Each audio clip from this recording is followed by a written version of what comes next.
300 years ago, the will of heaven descended to the mortal world. Mysterious secret realms and dungeons suddenly appeared all over the world. Countless powerful monsters poured out. Humanity stood on the brink of extinction. In the midst of despair, the first awakened began to appear. Job changers possessed extraordinary power, pushing back monsters and saving humanity. They continued to explore secret realms to gather resources and fight for survival. People began to awaken at age 18 to become job changers in 3 directions: combat, support, creation. Those in the combat path were coveted, while the creation path was looked down upon. A student named Jiang Chun began to awaken, leading to the rare phenomenon of the divine rank. The appearance of the divine rank shocked heaven and earth, creating a massive anomaly. Jiang Chun confirmed that his awakening ceremony was successful. Teachers were surprised and praised Jiang Chun with great expectations. Jiang Chun revealed that he did not awaken in the combat path. Principal Wang was confused and guessed Jiang Chun belonged to the support path. Jiang Chun revealed he belonged to the creation path, divine rank, with the ability to nurture creatures. The principal was furious, considering the creation path useless even at divine level.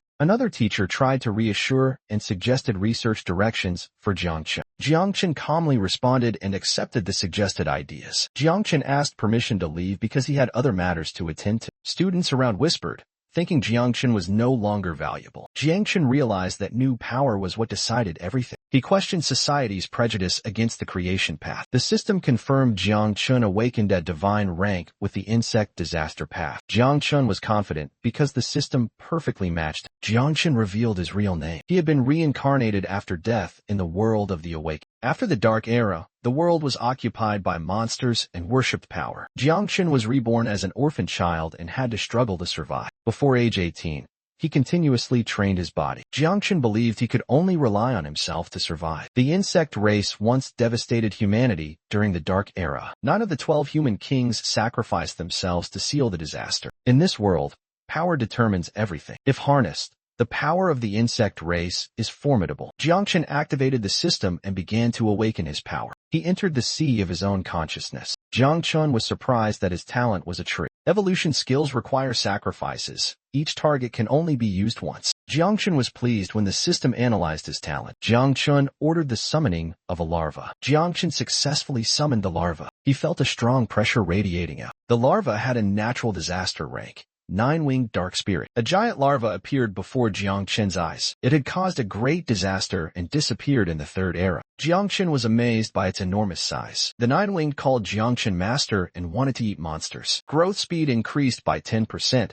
Upgrading the head requires no sacrifice. Jiang Chun was delighted and decided to upgrade immediately. The larva needed to devour to evolve and become stronger. Glowing eyes signaled the evolution of the 9-winged. The 9-winged transformed into a powerful armored young woman. The system announced that the 9-winged completed transformation and unlocked skills. Jiang Chun was astonished by the new form of the 9-winged. The 9-winged excitedly informed Jiang Chun that it had evolved. Jiang Chun was stunned by the unexpected form of the 9-winged. The 9-winged showed a cheerful expression and asked permission to eat fresh meat. Jiang Chun realized his skills perfectly matched the system. Jiang Chun was determined to kill monsters to create an insect army. Jiang Chun recognized clues indicating the system's power was related to world disasters. Jiang Chun decided to hide his true identity to preserve his life. He planned to use his creation path identity to conceal his true power. Jiang Chun does not like to hide.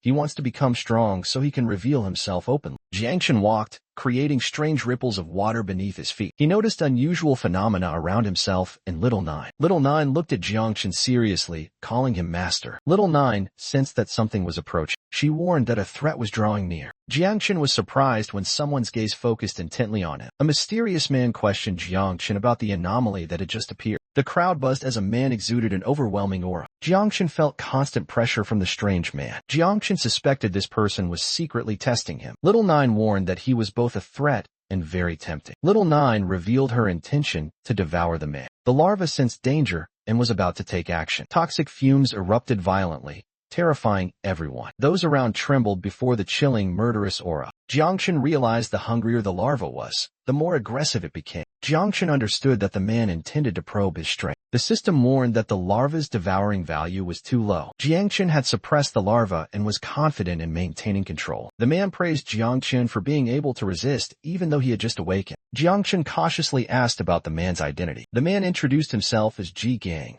leader of the Night Watch. Jiang Chun was surprised to learn Ji Gang belonged to the Night Watch. Jiang Chun recalled the noble and dangerous mission of the Night Watch. Jiang Chun realized the Night Watch was very suitable for nurturing the larva. Jiang Chun decided that the Night Watch was the ideal place for it. Jiang Chun accepted the invitation and shook hands with Ji Gang to join the Night Watch. Jiang Chun boldly declared his intention to join the Night Watch and build glory. Ji Gang was stunned to hear Jiang Chun's serious determination. Jiang Chun confirmed his seriousness but had to leave due to urgent matters. Jiang Chun promised to come to the Night Watch headquarters in 3 days as scheduled. Ji Gang was surprised that everything went so smoothly. The 8th Elder of the Martial Academy appeared, searching for someone from the creation path. The 8th Elder was astonished to learn that person was a divine-level creation path user. The 8th Elder confirmed that the abnormal phenomenon in the city was caused by Jiang Chun. A purple-haired girl worriedly warned not to speak carelessly. Jiang Chun smiled reassuringly, saying there was nothing to be ashamed of. A man encouraged Jiang Chun that the creation path still had value.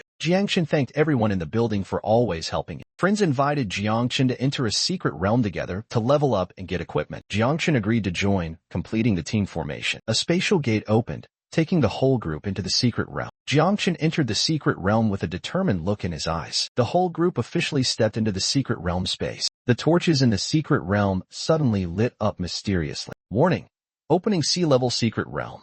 Temple of the Undead. The group was shocked when confronted by undead soldiers. A girl anxiously suggested delaying, but a strong man decided to enter the secret realm anyway. The man enthusiastically led the way, believing they could get rare equipment thanks to Xiao Chen's luck. An army of undead with glowing blue eyes suddenly appeared, filled with murderous intent. The man ordered Xiao Chen to fall back as he charged into the undead to clear a path. He slashed his sword down on an undead's head with tremendous force in a direct attack. In a critical moment, the man shouted for Xiaoxi to enhance his power. Xiaoxi quickly chanted, releasing energy from her hands to empower him. Empowered, the man was filled with murderous intent, his eyes blazing with new strength. He unleashed a wide-range attack, instantly cutting down numerous undead. The main character was shocked to realize that friends like Xiaoxi and that man fought life-and-death battles every day to survive. Jiang Chun resolved to become stronger and heard Little Nine's desire to devour the monsters. Sensing murderous intent, Jiang Chun decided to test Little Nine's power. Jiang Chun ordered Little Nine to attack the monsters with a corrosive toxin skill. Little Nine thanked her master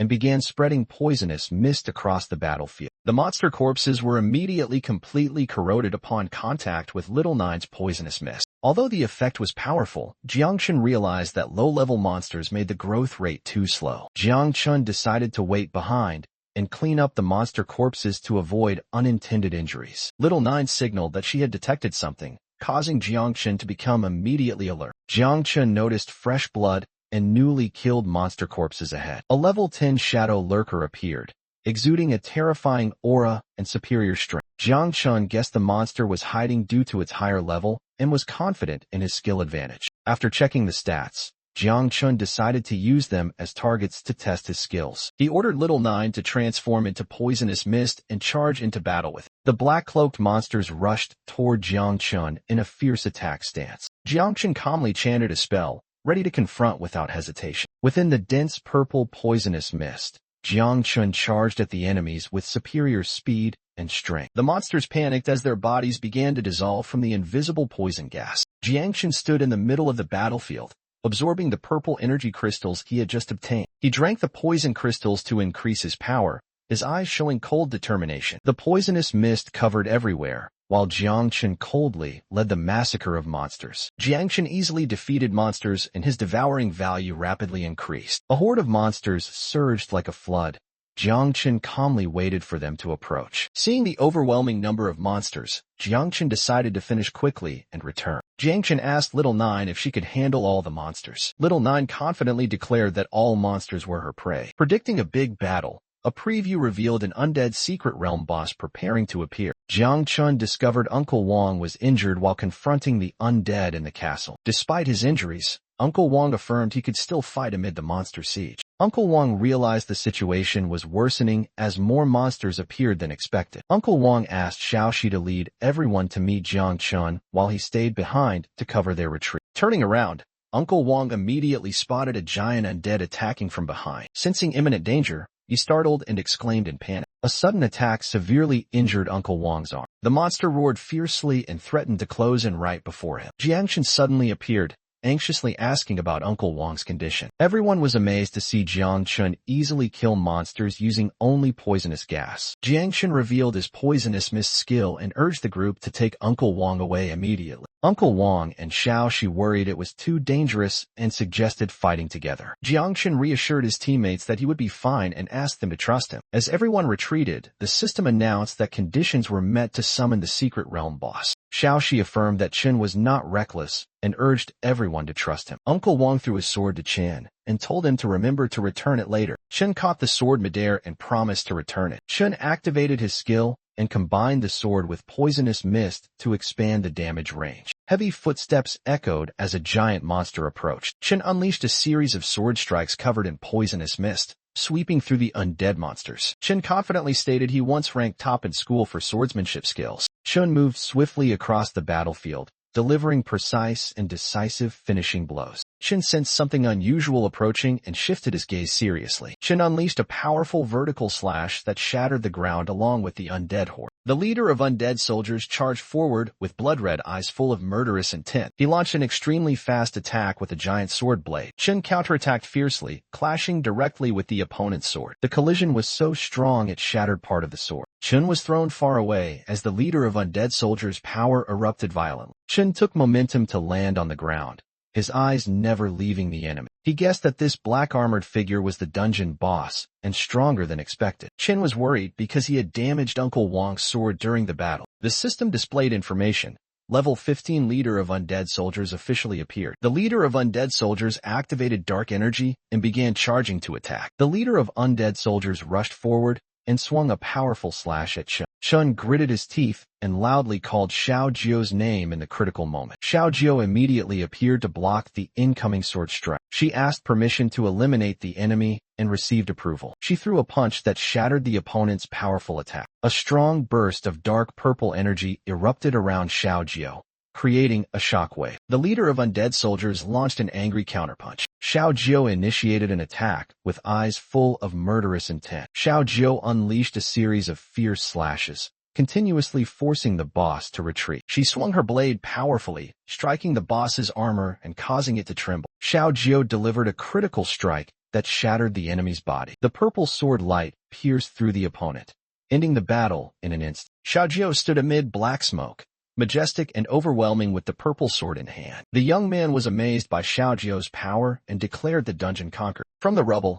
a blue crystal suddenly appeared in midair. The young man realized the crystal was rapidly absorbing magical energy around. Magical energy from everywhere converged on the crystal, creating an abnormal phenomenon. The crystal shone intensely as if about to transform into something more terrifying. From the crystal, a level 20 tyrant of undead soldiers appeared, far exceeding all predictions. The young man shouted orders for Xiao Jiu to destroy the crystal inside the new monster's body. The tyrant of undead soldiers roared, purple magic glowing from its fawn-filled mouth. Xiao Jiu charged forward, delivering fierce slashes at the monster. Her powerful kick struck the enemy. She continued relentless attacks, knocking the monster to the ground. Xiao Jiu was filled with murderous intent, preparing her next move. The monster dodged swiftly, causing the wall to collapse. The male character realized the monster's speed was too fast for Xiao Jiu to hit. He thought about using the surrounding plants to counterattack. With no time to hesitate, he decided to try the plan immediately. He admitted the monster was both fast and had terrifying attack power. The monster charged like a rampaging bull out of control, and that was its weakness. The protagonist clearly sensed its movement rhythm as it approached. He prepared a trap by using roots hidden beneath the floor. When the opponent got close, he activated plant power. A glowing spell appeared on his hand, releasing green energy. A glowing creature emerged from the ground amid a rain of crystals. Roots grew rapidly, binding the monster tightly in an instant. He shouted for Little Nine to appear and deliver the next strike. Little Nine responded to the command and prepared to act. She lunged forward with sharp claws aimed at the target. Jiang Chen happily realized that if he used his skills properly, he could still contribute greatly in battle. He determined the next step was to break the crystal core inside the monster. Jiang Chen quickly grabbed the glowing crystal core amid the rain. He clenched the core in his hand and resolutely declared, "It ends here." The system announced he had completed the C-rank secret realm, Temple of the Undead. Contribution points were calculated. Jiangshan received an S rank while other members got A or B. The system rewarded equipment and began displaying the reward list. Jiangchen chose a sharp dagger and planned to give it to Wang. He realized most equipment favored combat, and was unsuitable for crafting professions. Jiangchen continued checking detailed attributes of each piece of equipment. The protagonist tightly gripped the weapon handle he had just picked up from the ground. When lifting the Call of the King hammer, the stone floor cracked due to its heavy weight and power transmitted into his body. He began to feel a special energy spreading throughout his body. The system announcement sounded, indicating experience points were being awarded. A huge metal block fell heavily to the ground, causing a great shock. The skill effect, United, activated, increasing all his attributes by 20%. He realized that as his level increased, his melee ability also became significantly stronger. Little Nine tugged at her master's sleeve, looking up with anticipation. She asked permission to keep all the rewards just received as her personal prize. The protagonist refused, explaining they were to be exchanged for money for Wang and the others. He decided to use the remainder of the boss to increase Little Nine's devouring value. The boss's huge body made him worry that the corrosion process would take a long time. Little Nine enthusiastically began the devouring process without hesitation. She let out a shout and prepared to launch an attack. From inside the boss's corpse, a giant monster with fierce purple eyes suddenly emerged. He was stunned by Little Nine's violent devouring method. The gnawing sound echoed fiercely, shaking him. He sighed in relief because they were in a secret realm.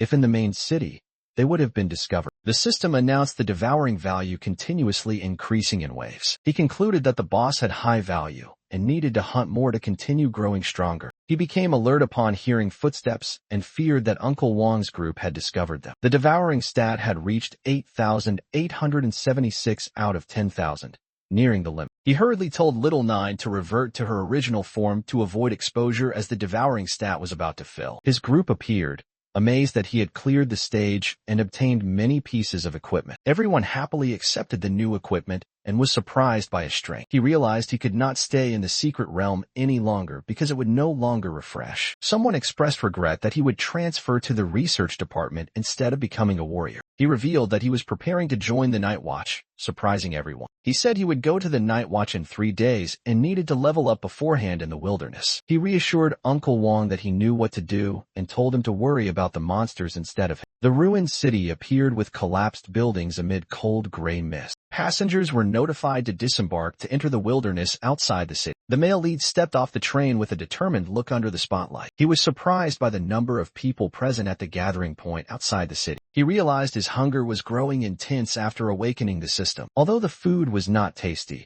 he promised to find something else for Little Nine. He was grateful for Uncle Wang's wholehearted support with a storage ring and map. He recalled Uncle Wang's words about the wilderness being chaotic and the map only usable for a short time. On the map, he was advised to avoid dangerous areas and chose the Goblin Dungeon as the most suitable. Confident in the map in his hand, he decided to quickly proceed to the chosen dungeon. A strange man called Jiangchen over to ask about a blonde girl. Jiangchen coldly denied and warned the stranger to keep his mouth shut. The stranger painfully realized his hand had been poisoned by Jiangchen. He was horrified because Jiangchen was not yet level 10 but had injured him, a level 27 warrior. Jiangchen sarcastically told him to quickly find a doctor for both his hand and mind. As Jiangchen left, the stranger angrily stopped him and threatened him. The stranger angrily mentioned the reputation of the Xiao family, causing Jiangchen to pause. Jiangchen narrowed his eyes, his gaze blazing red, ready to strike. Jiangchen unleashed a powerful strike, breaking the ground and crushing his opponent. The stranger wondered about the Xiao family but realized his opponent's fighting stance was not ordinary. Zhang Tai angrily chased after the enemy, shouting for him to stop running. Jiangchen summoned Little Nine with dense dark energy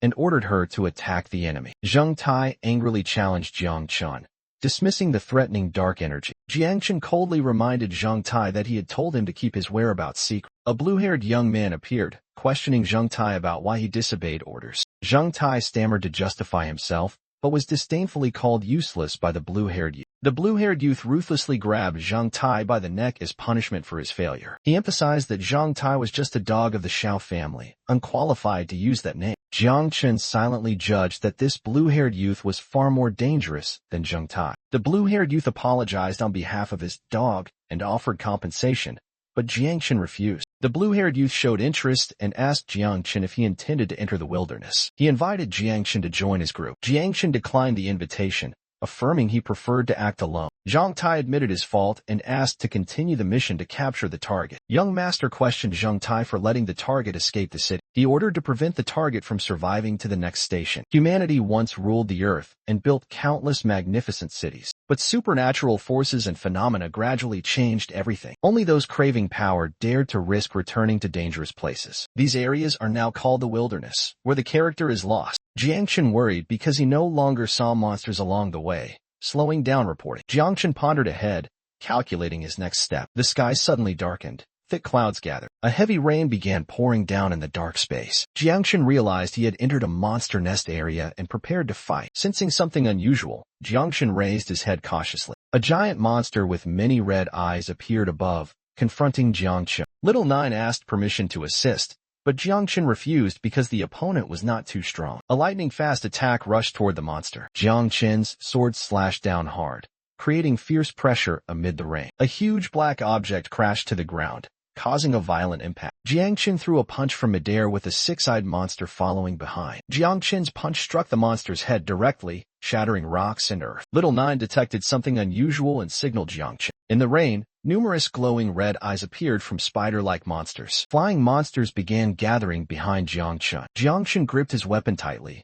allowing Little Nine to freely eliminate enemies. Following his command, Little Nine was ready to charge into battle. Jiangchen used a horizontal slash skill against the attacking monster arm. The monsters were sliced into pieces in purple light and turned into black dust. Jiangchen ordered Little Nine to devour all the recently killed monster corpses. Little Nine sensed something attractive nearby, making Jiangchen suspect it was a boss. Jiangchen commanded Little Nine to track the strange energy source just detected. A painful scream echoed in the dark space, causing both to freeze. Jiangchen was astonished by the unexpected reaction from the direction of the sound. A mysterious girl unconscious in an open area made Jiangchen confused about her identity. The girl opened her eyes in shock, not understanding what had just happened to her. She woke up confused, not recognizing where she was. Jiangchen inquired when he saw the girl awake, startling her greatly. The girl fearfully kept her distance, while Jiangchen reassured her he was an awakened who meant no harm. The girl angrily shouted upon realizing the attacker was the young man before her. She reacted with outrage when the young man insulted her by saying she looked like a monster. The girl confirmed she was still intact after the attack, surprising the young man. A ring on the girl's hand suddenly glowed strangely. She realized she had wasted too much time and hurriedly prepared to leave. The young man suspected the girl was hiding something or being chased by someone. He asked why she was in such a hurry to leave with a worried and questioning look. The girl reluctantly fabricated a reason about monsters and tried to retreat in confusion. She ended her lie briefly while the young man silently criticized her poor act. Footsteps echoed in the rain as if signaling something approaching. Jiangchen considered that those chasing the girl might be monsters,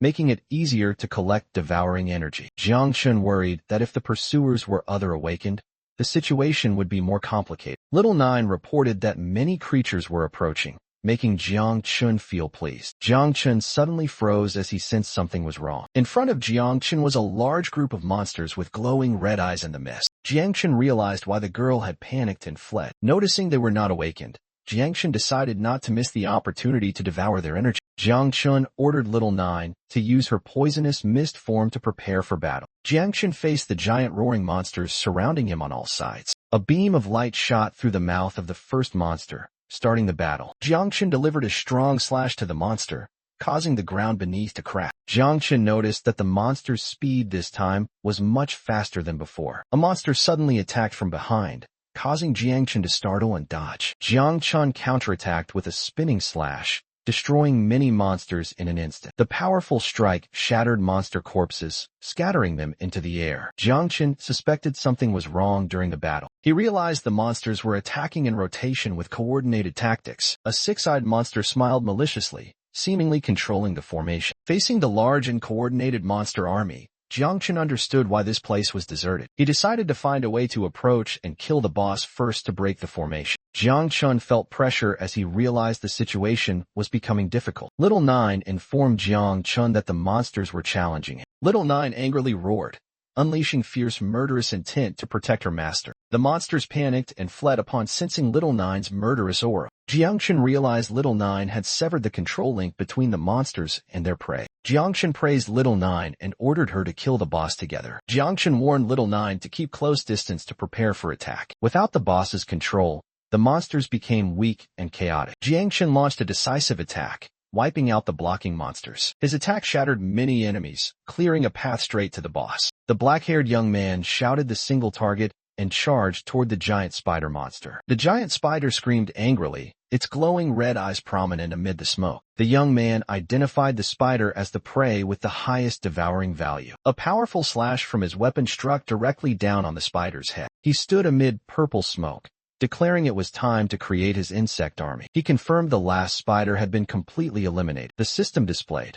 Level 14, combat power reached 127 stars. Passive skills active. The young man realized his power was close to awakening level 25. He coldly looked at the monsters, judging they were no longer a threat. Sensing the power gap, the monsters turned and fled in panic. Jiangchen decided not to chase the enemies and focused on perfecting his insect army. Jiangchen summoned Little Nine to continue absorbing energy. Little Nine absorbed values and continuously increased her devouring stat. Jiangchen realized hunting high-level monsters helped his insect army develop quickly. The system announced that devouring value had reached maximum and asked whether to activate the army. Jiangchen confirmed that devouring value had peaked. Little Nine asked permission to begin reproduction to become stronger under her master's command. Jiangchen allowed Little Nine to start the reproduction process. The insect army's reproduction began and was accelerated by Jiangchen's special talent. Jiangchen was amazed to discover his talent could speed up the entire reproduction process. The young man received 2 new skills,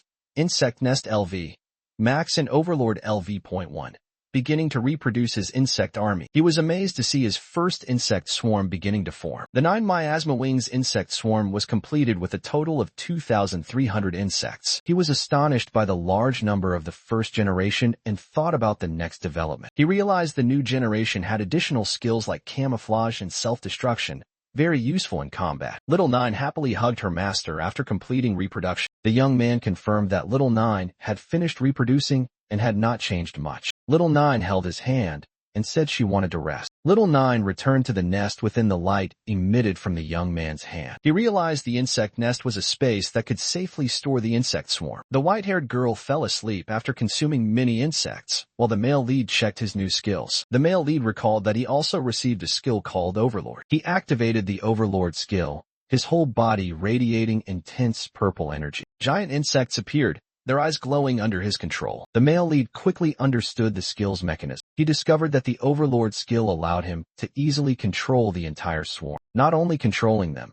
he could also share sensations with them. He saw the world through the eyes of the insects and noticed monsters everywhere. The male lead realized the insect swarm was also excited about their first test. He summoned the entire swarm and declared he wanted to test the new skills. A fierce explosion sounded, sweeping away monsters in the ruined city center. The monsters looked toward the explosion with confused eyes. From the thick purple smoke, a figure appeared, stunning the monsters. A monster was blown away by strange energy, screaming in despair. The monsters gradually vanished in the eerie purple poisonous mist. The black-haired young man stood in the battlefield, asserting dominance with his insect swarm and Overlord skill. He smiled coldly, realizing he was about to create a new swarm. Checking his status panel, he thought about accumulating value to level up. Suddenly, he froze at an unexpected notification appearing. A girl shouted loudly from afar, prompting him to immediately inquire about the spider nest situation. A group discovered the area had been completely cleared, with no monsters left. They were surprised to learn all monsters had been eliminated. The leader suspected this was the work of a powerful force and decided to kidnap others to complete the mission. Suddenly, they noticed someone approaching. A young man appeared,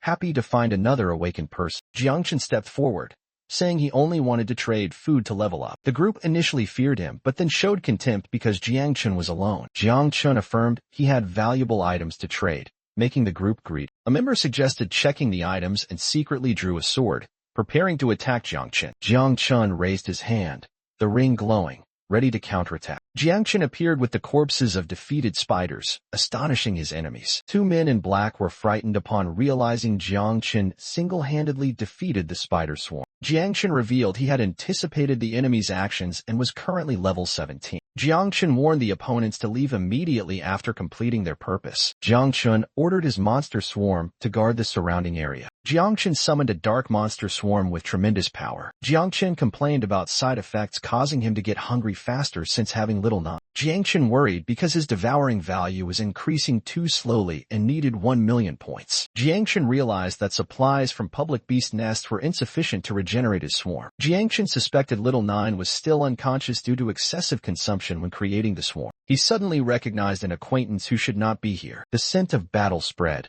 making him alert as he moved deeper inside. A long-haired girl appeared behind him in a panic. The girl sat down, recognizing someone familiar and showing pain. She was horrified to learn that the person before her was the one who destroyed the spider nest. He was surprised not to have noticed her approach, guessing she was the one being chased. He decided he could no longer leave in this situation. A mysterious man recognized him and joined with a group of subordinates. The blue-haired young man led the group to confront him in a tense atmosphere. He approached him, mocking that he dared to camp alone in a dangerous place. A group of strangers rushed in, threatening Jiangchen to search for a girl. The blue-haired man noticed Jiangchen had reached level 16 and showed great interest. He interrogated about the black-haired girl, making Jiangchen sense strong murderous intent. Jiangchen vaguely pointed a direction and used the excuse of not having the sensing system to avoid suspicion. The blue-haired man believed Jiangchen but warned him to be more honest. He threatened that if Jiangchen was found helping the girl, the Shao family would not spare him. Jiangchen realized they were members of the Shao family from the Jin Empire. Jiangchen pondered the fearsome and mysterious nature of the families in the Jin Empire. After the group left, Jiangchen decided to leave his shelter as it was no longer safe. The long-haired girl reappeared, happy to have been saved by Jiangchen. Jiangchen pulled the girl and ran amid her confusion. He questioned the girl about her involvement with the dangerous group. The girl panicked and told of the enemy's plot to rob goods and kill people. She promised to repay him, but Jiangchen coldly dismissed it. Jiangchen sensed something unusual happening around them. The girl panicked upon realizing the enemy had just set up a barrier and discovered them. Jiangchen realized they could not escape in time and decided to face them. A group of people gradually stepped out of the shadows, preparing to attack. Jiangchen noticed the enemy numbers were quite large and serious. A white-haired youth ordered their capture in anger. The girl realized she had been deceived and ordered Jiangchen's capture. A blue-haired man mocked the pleas from the Luo family members. The girl was shocked hearing the Luo family mentioned and looked toward Jiangchen. She threatened revenge from the Luo family if killed but was ridiculed. The enemy despised the Luo family, revealing they were once protected by the Shao family. He said in the Shao family's eyes, the Luo family were just lowly people. Jiangchen coldly declared they were just livestock that could be killed. The enemy was ready to eliminate all evidence, activating magic to attack. A formation sealed the entire area in the city center with a red barrier. The girl desperately realized this was the Shao family's dragon prison formation. Under orders from above, the assassins prepared to massacre all targets. One in the group suddenly stopped, showing interest in the girl with the creation system. He confidently boasted he was a fake awakened creation system god level and offered a chance to change her life. He set a condition: if they captured the girl, they would spare her life and recruit her as a subordinate. The girl was stunned and worried, while the male lead laughed sarcastically at the offer. The male lead angrily responded to the invitation with a blunt curse. He refused to join, declaring he would fight to the end to protect the girl. The blue-haired man angrily ordered his subordinates to kill both of them. The assassins simultaneously charged an attack, cautious because they knew their opponents were not easy to deal with. They reminded each other to avoid direct confrontation because the male lead could use poison. Jiangchen activated a new skill, astonishing the girl. A brown-haired enemy wielding a sword charged to attack. Jiangchen unleashed evolution of all things, stunning the enemy. The enemy panicked, realizing Jiangchen did not only use poison. He ordered to chop down trees, thinking they were weak. A blue-haired enemy warned his teammates that Jiangchen was preparing to attack. Jiangchen appeared amid purple mist with giant creatures. The enemy panicked seeing Jiangchen summon monsters. His army was relentlessly attacked by monsters. He was shocked when Jiangchen broke his weapon and realized his summoning ability. A monster lunged down to attack a black-clad enemy amid dense purple poisonous mist. Jiangchen appeared just in time, unleashing a skill to capture the opponent in an instant. A blue-haired young man charged to attack Jiangchen and the girl, using the move Combing 9 Forms, First Form. Jiangchen was surprised that his opponent's speed even surpassed his poisonous mist. The blue-haired youth used the move Chasing Dragons, a secret technique of the Shao family, aiming to finish off his opponent. He looked down on Jiangchen for his low level,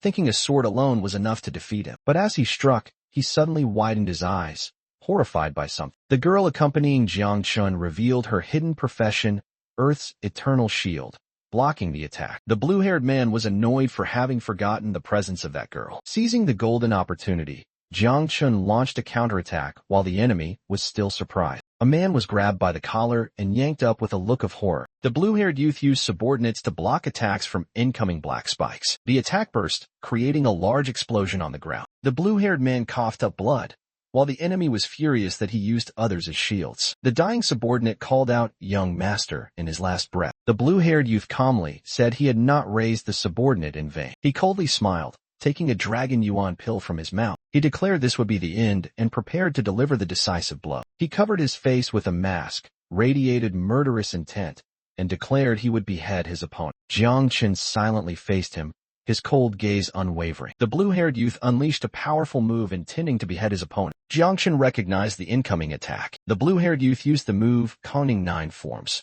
second form. He continued with Dragon Subduing Slash, in the form of a blazing dragon. The girl in torn clothes used Earth's Eternal Shield to protect Jiang Chun. A blue shield resisted the giant dragon attack. The girl panicked as the enemy's power surged after taking the pill. Jiang Chun noted that every attack carried deadly murderous intent. The enemy continuously unleashed Dragon Subduing Slash, not giving Jiang Chun a moment to breathe. Jiang Chun summoned a talisman in his hand, deciding to counterattack the brutal strong enemy. Jiang Chun unleashed a series of monsters from above, preparing an unrelenting attack. The blue-haired youth was stunned by the terrifying scene unfolding. A girl was amazed to see Jiang Chun's ability as a creation-type power. Jiang Chun ordered the monster swarm to charge and attack the opponent. The blue-haired youth was dazed seeing the overwhelming number of monsters. He shouted, "Subduing Dragon Slash," confidently, viewing them as mere insects. Jiang Chun calmly asked, "Really?"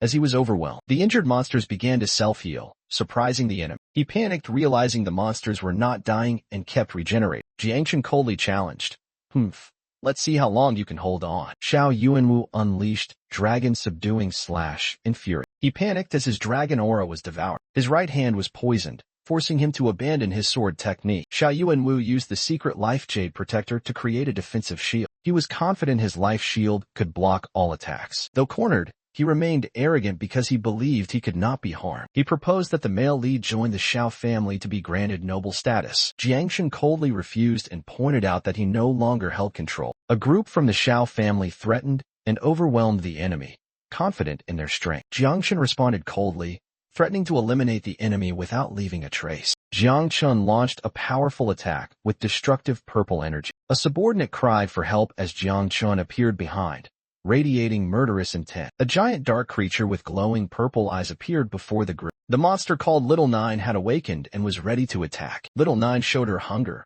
ready to devour the enemy. Little Nine unleashed a fierce attack with a brilliant purple energy stream. A subordinate of the Xiao family was pierced through his defense by the attack, screaming in pain. Jiang Chun declared that the enemy and his magical treasure would be food for Little Nine. A fierce attack from the monster struck down, causing the ground to explode. The protective shield was broken, causing the silver-haired man to panic intensely. He could not believe the Xiao family's life jade protector had shattered. The next strike tore through all defenses, and he collapsed to the ground. Jiang Chun coldly observed after delivering the fatal blow. The finishing slash tore through the battlefield, leaving no chance for the opponent to survive. The giant blade pierced down into the corpse, erasing all traces. Jiang Chun summoned Little Nine back after the battle. Little Nine happily hugged Jiang Chun, while another girl was terrified. Jiang Chun looked at the girl with glowing red eyes as she doubted her fate. The girl trembled seeing Jiang Chun still there. Jiang Chun coldly asked how to deal with her. Jiang Chun demanded she give a reason not to be killed. The girl knelt down, offering a treasure worth over 10 million to beg for her life. Jiang Chun said she was honest but knew too much and could lie. The girl swore to heaven that if she lied,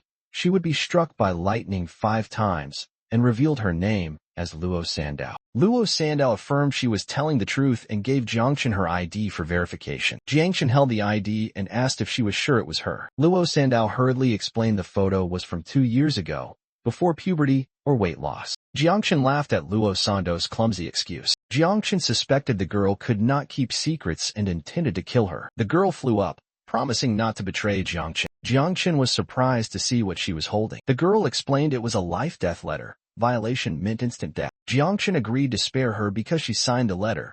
The girl thanked him profusely. The girl panicked upon learning the letter was worth 10 million. Jiang Chun was angry because she used the only treasure in the storage room. The girl begged and promised to repay Jiang Chun if he escorted her home. Jiang Chun intended to leave to report the mission, but the girl pleaded to accompany him. Jiangchen arrived at the Luo family mansion, angry at the injustice they suffered. In the hall, Luo family members knelt, begging the matriarch to forgive the Shao family's cruelty. Luo Sandow returned safely, her family worried because they could not confront the Shao family. The Luo family thanked Jiangchen for saving Sandow and gave him a black card. Jiangchen accepted the card and agreed to have breakfast before leaving. Although he said he would eat a little, Jiangchen happily accepted. Jiangchen ate a large amount of food, astonishing the chef. The Luo family was surprised by how much Jiangchen consumed. Everyone discussed that Jiangchen was powerful despite just awakening. Luo Sandow's parents began considering marrying their daughter to Jiangchen. Luo's parents tried to matchmake Sandow with Jiangchen, making both awkward. Jiangchen made an excuse to leave, avoiding further marriage talk. The girl was urged by her parents to see Jiangchen off and tracked him using the black card's location function. The girl was urged by her parents to see Jiangchen off and tracked him using the black card's location function. She felt Jiangchen was both strong and scary, but also very attractive. The scene shifted to the Shao family. Xiao Yuanshan was furious upon learning Yuan Wu's life jade was destroyed. Xiao Beihan thought Yuan Wu's death was not regrettable because he was useless. Xiao Yuanshan insisted that although Yuan Wu was incompetent, he was still his grandson and his killer must be punished. Xiao Beihan promised to kill the enemy after joining the Tianjiao camp. Jiangchen arrived at his new workplace and was welcomed by everyone. Ray Wells personally received him and led Jiangchen to meet the members. Yun Xiaoke, a level 45 supporter, was impressed by Jiangchen's handsome appearance. Duan Feng, a level 49 marksman, greeted coldly with confidence. Chu Bulang, a level 49 armored warrior, was happy to meet someone with a divine profession. Tang Jin, a level 61 fire mage and deputy commander, kindly took care of Xiaochen's meal. Xiaochen thanked everyone for the warm welcome and felt insecure because the creation system profession was less popular. Everyone reassured Xiaochen that the divine profession was always valuable and that this place would be his home. Ji discussed taking Xiaochen to the Tianjiao training camp in 3 days if he reached level 20. Xiaochen revealed he had reached level 17 just 3 days after awakening, surprising Ji. Ji confirmed Xiaochen was a divine genius and decided to register him for the Tianjiao camp. The group suddenly noticed something and all looked in one direction cautiously. Ji asked Xiaochen if he had ever encountered any masters because someone was using divine consciousness to investigate him. Xiaochen suspected the person with the third transferability came from the Shao family. A girl named Xiaoke cast a soundproof barrier so the group could talk privately. Xiaoke created a barrier covering the entire city to protect the meeting. A man reminded Xiaochen to share everything, and he revealed he had killed Xiao Yuanwu. The group was shocked to learn Xiao Yuanwu was the grandson of Xiao Yuanshan from the Shao family of the Jin Empire. An older man warned that Xiaochen's actions might be seen as opposing the people because the Shao family had committed many crimes. They reasoned that although terrifying,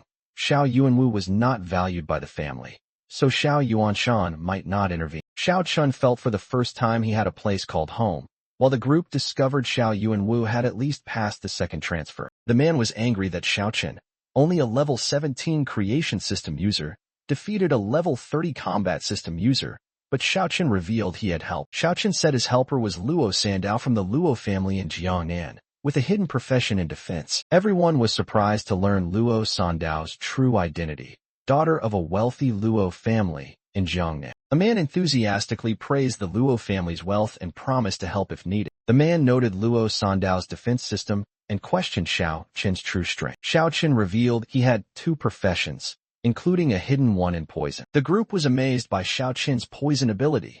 One person warned about its danger. The man was confident in his defense when touching Xiaochen's poison. However, he was immediately poisoned and panicked at its destructive power. Xiaochen bluntly said the man's defense was broken, making him angrily make excuses. The man called Xiaoke to help detoxify, while she couldn't stop laughing. Xiaoke detoxified while teasing, and the man praised Xiaochan for gaining a new skill. A man advised against registering for the talent camp due to the presence of the Shao family. Jiangchen wondered about resources, and the uncle briefly mentioned beast essence and equipment. Jiangchen thought about attractive rewards for top ranks like mysterious fruits and secret scrolls. Realizing a rare chance to rebuild his swarm, Jiangchen was determined to join the talent camp. The uncle hesitated at Jiangchen's determination and said he needed time to think. The story shifted to West Lake, where the Shao family headquarters was located. A powerful water attack appeared amid the peaceful lake scenery. Xiao Beihan was praised as the strongest pride of the Shao family, with outstanding power. A subordinate reported that Xiao Yuanwu had contacted Luo Sandow and Jiangchen. Jiangchen was suspected after awakening god-level power,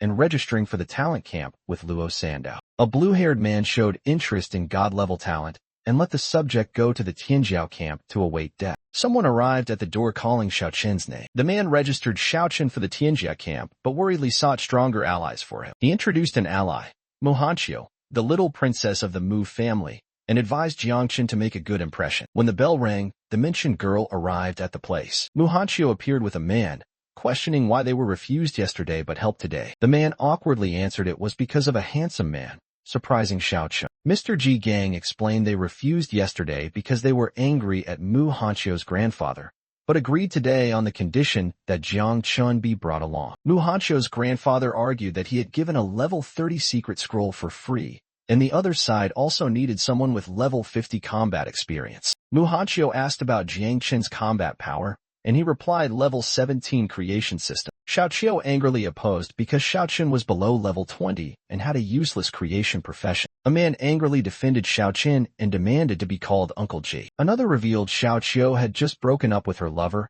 and was emotionally unstable. Xiaoqiu embarrassedly shouted to stop personal matters from being discussed further. The group prepared to enter the level 30 secret realm with the mission to kill monsters and destroy the altar. Xiaoqiu took responsibility to lead and warned how to escape if in danger. She warned about the realm's mutation potential and the billion value of the level 30 secret scroll. Xiaoqiu loudly instructed Xiaoqin not to cry or hinder the group. The group entered the secret realm. Xiaoqin felt uneasy despite promises of protection. A beautiful village scene appeared, and the group began searching for monsters inside houses. The group prepared to fight in the village with clear roles: tank, damage, and support. They entered Guangming village surrounded by peaceful scenery. The group sensed evil energy around the stone stele in the village center. A blue-haired girl cast a spell to enhance the team's strength. The buff took effect, surprising Xiaoqin with increased stats. A giant black vortex and evil energy burst from the sky, striking the village. A red-haired boy panicked, ordering the group to retreat from the danger zone. He shouted for immediate withdrawal as the steel emitted dark energy everywhere. Guangming village mutated into Dead Spirit village with nightmare-level difficulty. Xiaoqin realized he was separated from his teammates as the village mutated. The protagonist tried to return to the teleport gate as Duan instructed but got lost in a strange place. He rushed into a room and discovered a bizarre scene inside. The scene was filled with coffins, shocking him as he couldn't find an exit. He suspected the old portrait was looking at him with a creepy smile. His suspicion turned to horror as the coffins began to open. Level 30 death spirits appeared with skills resisting all physical attacks. He tried using poison to attack since physical strikes were ineffective. Poison covered the room but seemed unable to defeat the spirits. He was forced to escape the room,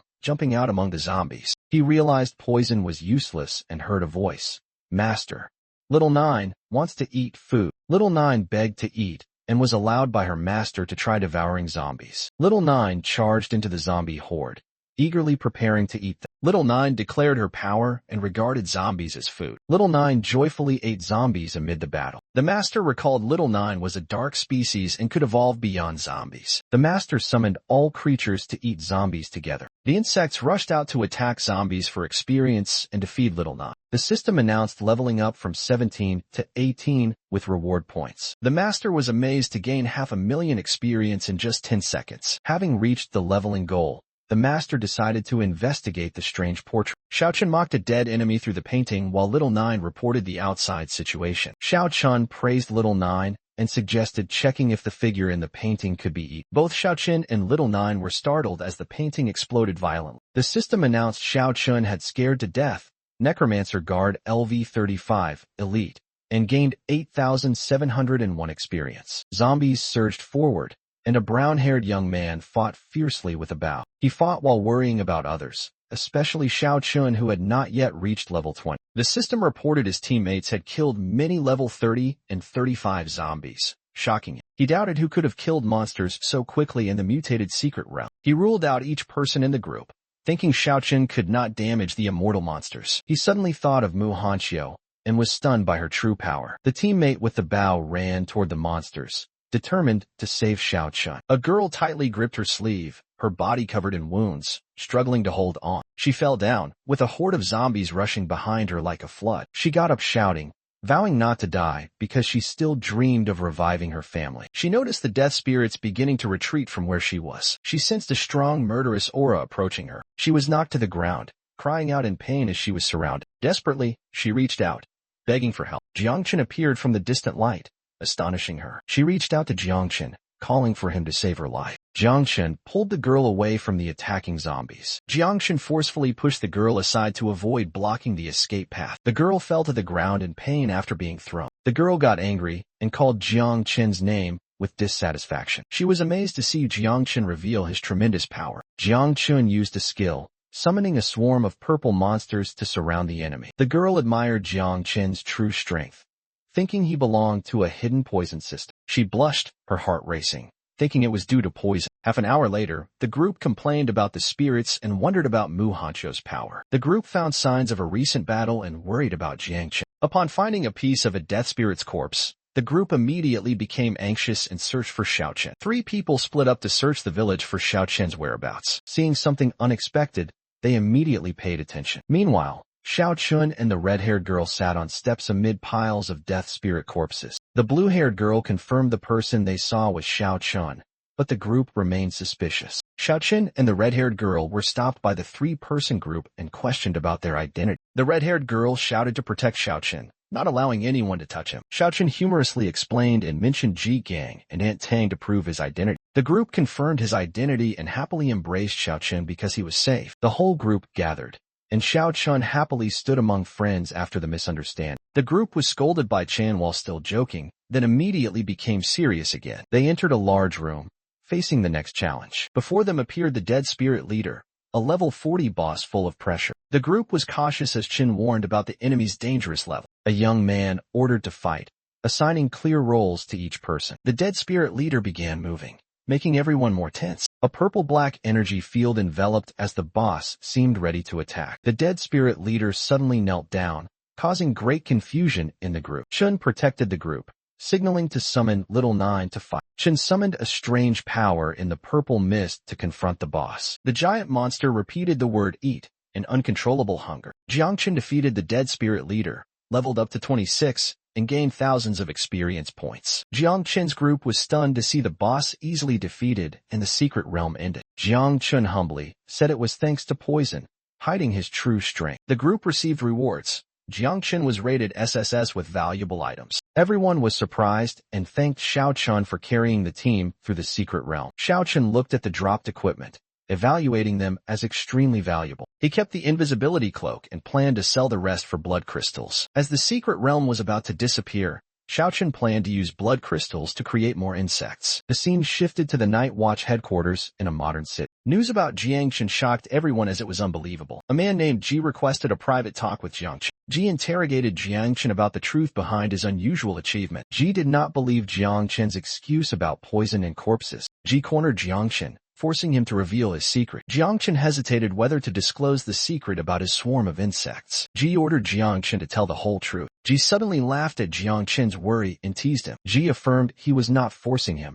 as long as Jiangchen maintained his strength. Ji placed his trust in Jiangchen, hoping he would bring glory to the Night Watchman. Xiaochen promised to give Uncle Ji an epic-level equipment set, making him laugh because he didn't believe he was serious. Uncle Ji admitted Xiaochen had many hidden cards, but said there were some things that needed explanation. A swirl of light appeared and dropped 3 bodies wrapped in white cloth, astonishing Xiaochen. Uncle Ji revealed those 3 corpses were masters of at least the 3rd transfer level, even including a grandmaster of the 4th transfer level, and he was only the collector of the bodies. Xiaochen thought he was the assassination target, but Uncle Ji corrected that they intended to kill Mu Hancho and were dealt with by her secret bodyguards. Xiaochen wondered why Mu Hancho was targeted, so Uncle Ji handed him a mysterious scroll. Xiaochen read the bounty list for hunting geniuses in Great Xia, which detailed rewards for killing each person, including descendants of the Zhen Empire. Xiaochen was surprised to see the name Xiao Beihan from the Xiao family of the Zhen Empire and learned those on the list would all attend the Tianjia camp. Among the top 100 geniuses of Great Xia, the lowest ranked were descendants of the royal seals, including those of the Zhen Empire and Wu.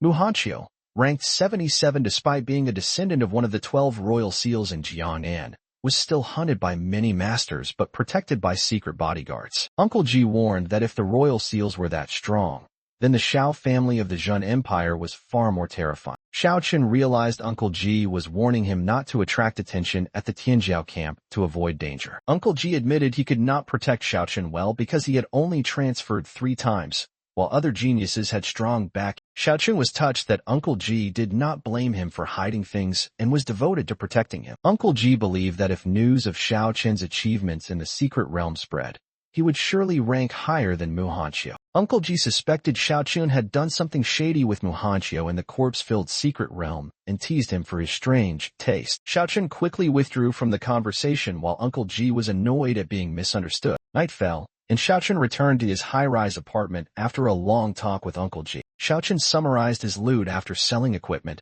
hoping to use it to create a second swarm of insects. Xiaoqun fed level 3 blood to the swarm, noting each vial was equivalent to a level 63rd transfer rank and very costly. Little Nine begged to eat, but Xiaoqun said it was still too early to reproduce further. Little Nine cried from being refused, making Xiaoqun helplessly look up. Unable to resist her cuteness, Xiaoqun finally fed Little Nine, who joyfully cheered. Xiaoqun began feeding the swarm level 4 blood, equivalent to a level 90 Grandmaster. The poisonous winged insects began reproducing thanks to accelerated evolution skills. The reproduction process completed with up to 100,000 insects created. Xiaoqun was surprised as his hand glowed and a strange power burst out fiercely. The swarm poured out of his body simultaneously, causing Xiaoqun to panic and shout. Xiaoqun panicked and ordered the insects not to appear inside the house. Xiaoqun sternly ordered the swarm to return to the nest and remained silent until further notice. Jiangchen pretended to be surprised by the insects damaging the apartment to hide his actions. Jiangchen complained that the insects only knew how to eat, while Little Nine happily sucked on a water pipe. Jiangchen's current status information updated with 197 stars of power and 100,000 poisonous insects. Jiangchen was amazed that his strength was nearly equal to an average 3rd transfer Grandmaster. Jiangchen declared that everything was ready, only waiting for the Tianjia camp training to reach level 30. Jiang Chun was excited because upon reaching level 30, he could choose a new insect mother. A mysterious person sensed something unusual and exclaimed, "What?" The blonde girl warned that if necessary, someone's master, the Heavenly Blade King, would intervene. The bearded man worried that summoning many people because of Xiaoqun would cause conflict with Xiao Beihan. That man admitted something about Xiaoqun made him uneasy and suspected he possessed a forbidden poison system. The white-haired girl was shocked, unable to believe Xiaoqun could have a forbidden profession. Since the forbidden profession appeared due to the devourer 600 years ago, anyone discovered was immediately killed. The blonde girl thought that if Xiaoqun had a forbidden profession,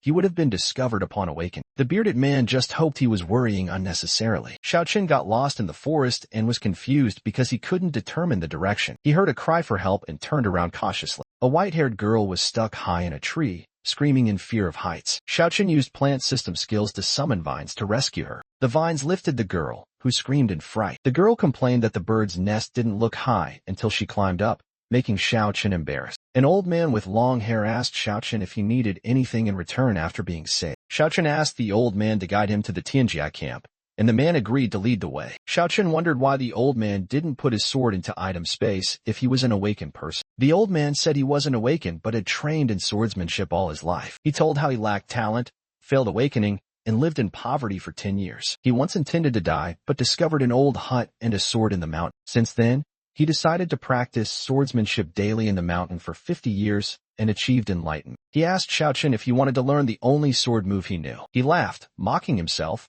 saying he would wait until Xiaoqun was ready to learn, then pointed forward. Xiaoqun realized the Tianjia camp was right ahead when the old man vanished without a trace. Candidates gathered at the Tianjiao camp to complete procedures and receive identification bracelets. Jiang Chun from Chujiang City was called and put on a bracelet to prepare for entry. 2 girls suddenly ran up calling Jiang Chun benefactor and master with admiring faces. Jiang Chun was surprised to recognize them as Luo Sandao, an old love, and Mu Hanqiu, the perverted girl. The white-haired girl continued to scold Jiang Chun for his habit of reading inappropriate novels while he tried to process the chaotic information. Luo Sandao affirmed Jiang Chun was her master, making Mu Hanqiu even angrier. Mu Hanqiu teased Luo Sandao for finally admitting she had feelings for Jiang Chun. The 2 girls compromised to become best friends and rivals in love, leaving Jiang Chen to sigh. A loud noise made all three turn toward where a battle had just erupted. Mu Hanqiu and Luo Sandao curiously looked towards someone fighting in the camp. A muscular man got angry seeing the group fighting upon arrival.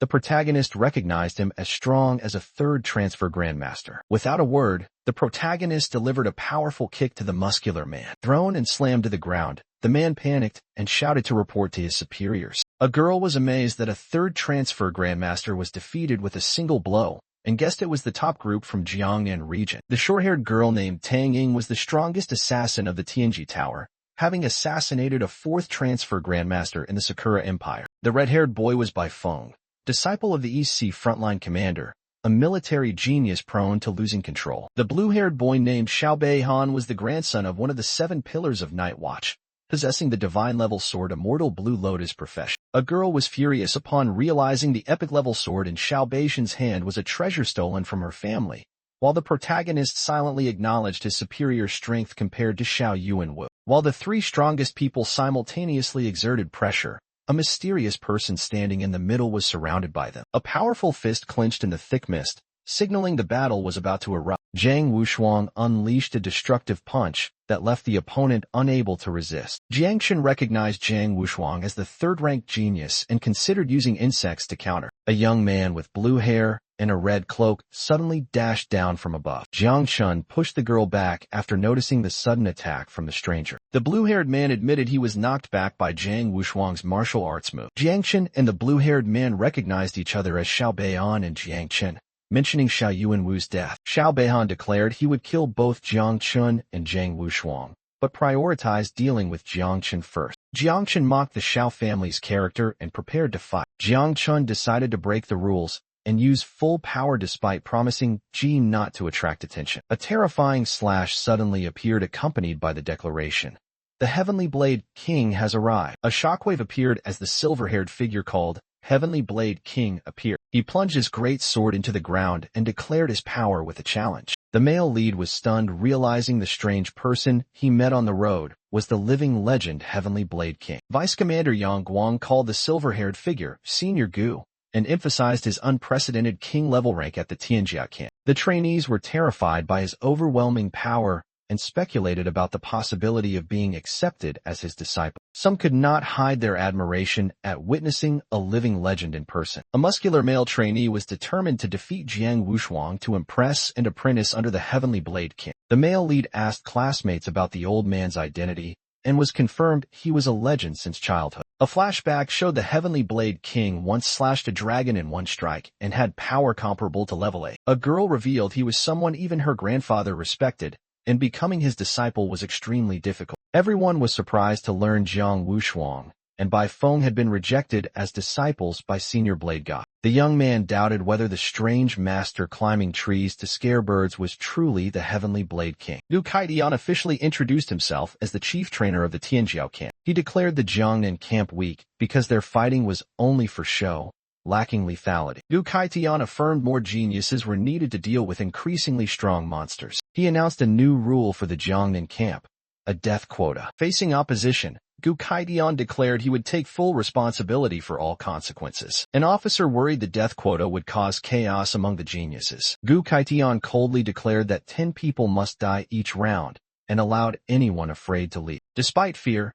some refused to quit for family honor, while others praised Gu Kaidian's strict decision. Xiao Beihan confidently thought this rule was made for him to easily gain advantage. The male lead calculated that with an exemption, killing Xiao Beihan wouldn't implicate Ji and teammates. The silver-haired commander was pleased no one quit and praised the contestants' pride. He announced the start of the entry test with 300 participants, half of whom would be eliminated. There were 150 flags hidden randomly in the camp, and those who found them would pass the first round. The commander emphasized contestants could fight, ally, or sabotage as long as they showed killing intent. When the test began, everyone panicked and ran to hide to avoid conflict. Xiao Beihan smiled coldly, preparing to act in the fierce competition. He immediately landed in front of the male lead's group with a provocative and powerful demeanor. The male lead told the 2 girls to search for flags while he personally confronted Xiao Beihan. The young man ordered the 2 girls to retreat, confronting the silver-haired enemy who mocked him. He realized Xiao Beishan's sword aura was strong but still weaker than Xiao Yuanwu's,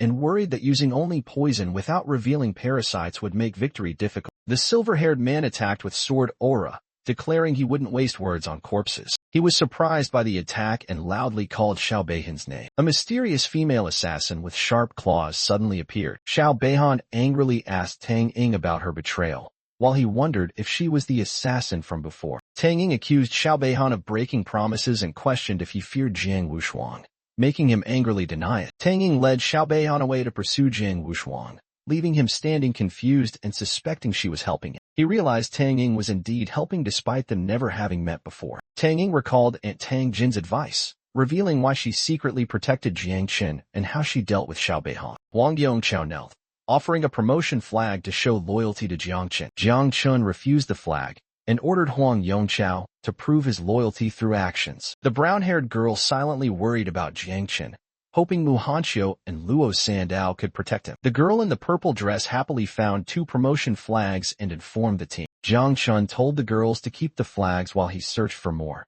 The group agreed to split up. A sudden light rushed toward Jiang Chen's group, making all 3 panic and dodge. A violent explosion occurred where they had just stood, debris flying everywhere. A red-eyed girl appeared, brandishing a weapon to protect the group, and asked if the enemy intended to steal the flags. The enemy shouted that he wasn't after the flags but their lives. Jiangchen recognized the attacker as Huang Yongqiao, a level 39 archer with a hidden profession, son of a subordinate of the Jin Empire. The enemy angrily unleashed a fire attack toward the 3 blocking his path. A man with a sword leapt down from above, shattering the fiery attack. The man shielded the 2 girls and counterattacked with purple magical power. He unleashed a poison move, turning the opponent to ashes in a wave of purple energy. One was shocked to realize the opponent was not from the creation system but the poison system. He was poisoned, his body dissolving in pain, panicking at being abandoned. The remaining people fled in terror upon seeing the overwhelming power of the poison system. 2 officers observed from the control room,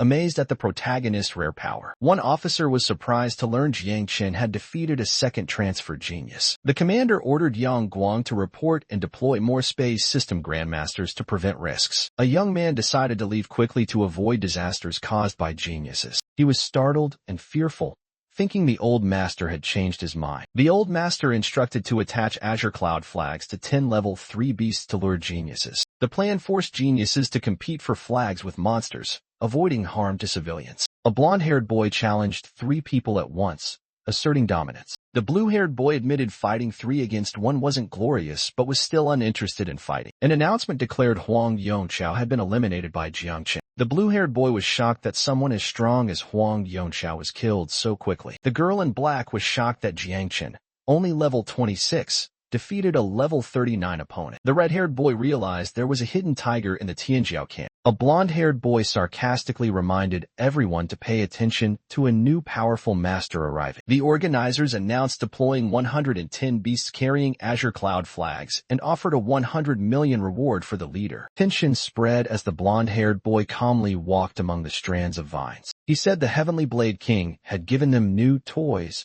and suggested using Azure Cloud flags for competition. The protagonist was amazed by the huge reward and dreamed of rapid recovery if he won first place. A giant shadow suddenly appeared before the male lead, startling him. A fierce beast with blue flames appeared in the sky and lunged toward the protagonist's group. Everyone panicked, realizing it was a top-tier level 3 beast, comparable to a level 80 to 93rd transfer grandmaster. A girl announced the beast was paralyzed and suggested attacking immediately. The protagonist ordered the 2 girls to retreat so he could face the beast directly. Jiangchen launched a powerful attack that surprised the enemy. Jiangchen became alert upon detecting a stranger's presence. Xiao Beihan appeared and declared he would kill Jiangchen for killing Huang Yongqiao and taking the Azure Cloud flag. Jiangchen challenged Xiao Beihan and told him to stop talking nonsense if he wanted to fight. Xiao Beihan used the move Heaven and Earth Wind Dragon Slash with the support of a blue wind wolf. He realized Jiang Qin was from the poison system and declared his wind sword would not lose to poison. The 2 girls worried that strong wind would counter poison but still trusted Jiang Qin's poison power. Jiang Qin utilized his poison ability, preparing to unleash a decisive move. He summoned Poison Mist Dragon, a giant poisonous mist dragon that amazed Xiao Beihan. Xiao Beihan tried to use sword aura to surround the poisonous mist when he realized it could not be dispelled. The enemy unleashed the forbidden ultimate skill, a mortal blue lotus sword,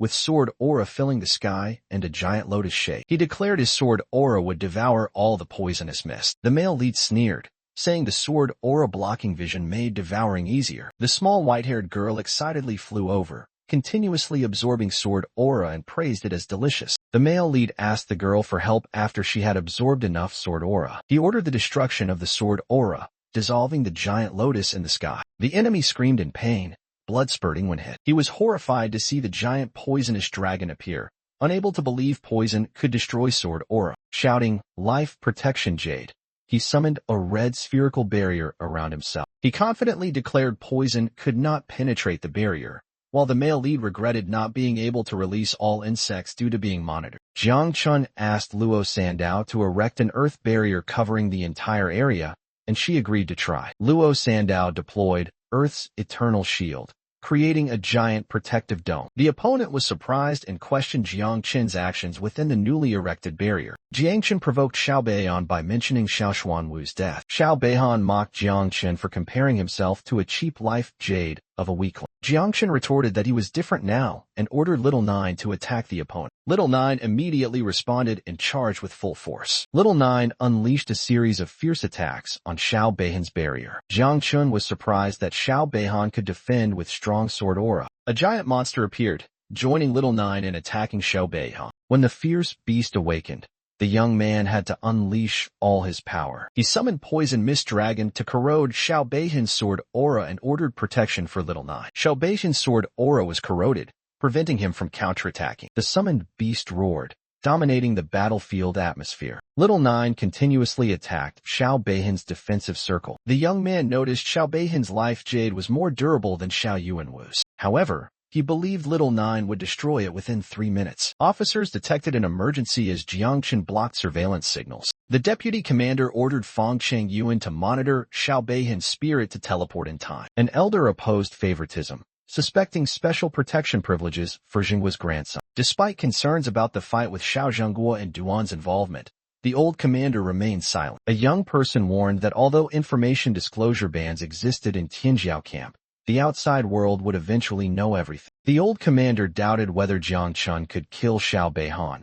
regarded as the pinnacle of his generation. A fierce beast was defeated by the insect swarm, causing the controller to proudly declare victory. Xiao Beihan was horrified to realize his life jade was affected even though he hadn't been hit by a critical strike. Jiang Chen coldly observed and confirmed Xiao Beihan was about to be unable to hold on any longer. A spiritual warning from Fong Cheng Yuan, a space system grandmaster, suddenly startled Jiang Chun. Jiang Chun was forced to order Little Nine to retreat to avoid revealing his identity before the fight completely ended. Jiang Chun ordered a self-destructing jade to turn the remaining ones into poison, shocking Xiao Beihan. The jade's explosion spread destructive power across the battlefield, creating a terrifying fiery scene. A devastating attack struck, cracking the ground and shaking the space. Sandao was seriously injured and supported by teammates amid the surrounding poisonous smoke. A severed arm lay beside a sword amid the rubble. The enemy stood before the severed arm, suspecting the opponent had been saved by a space system grandmaster. Sandao was delighted to have his sword returned by a benefactor. The group happily shared the Qingyun flags.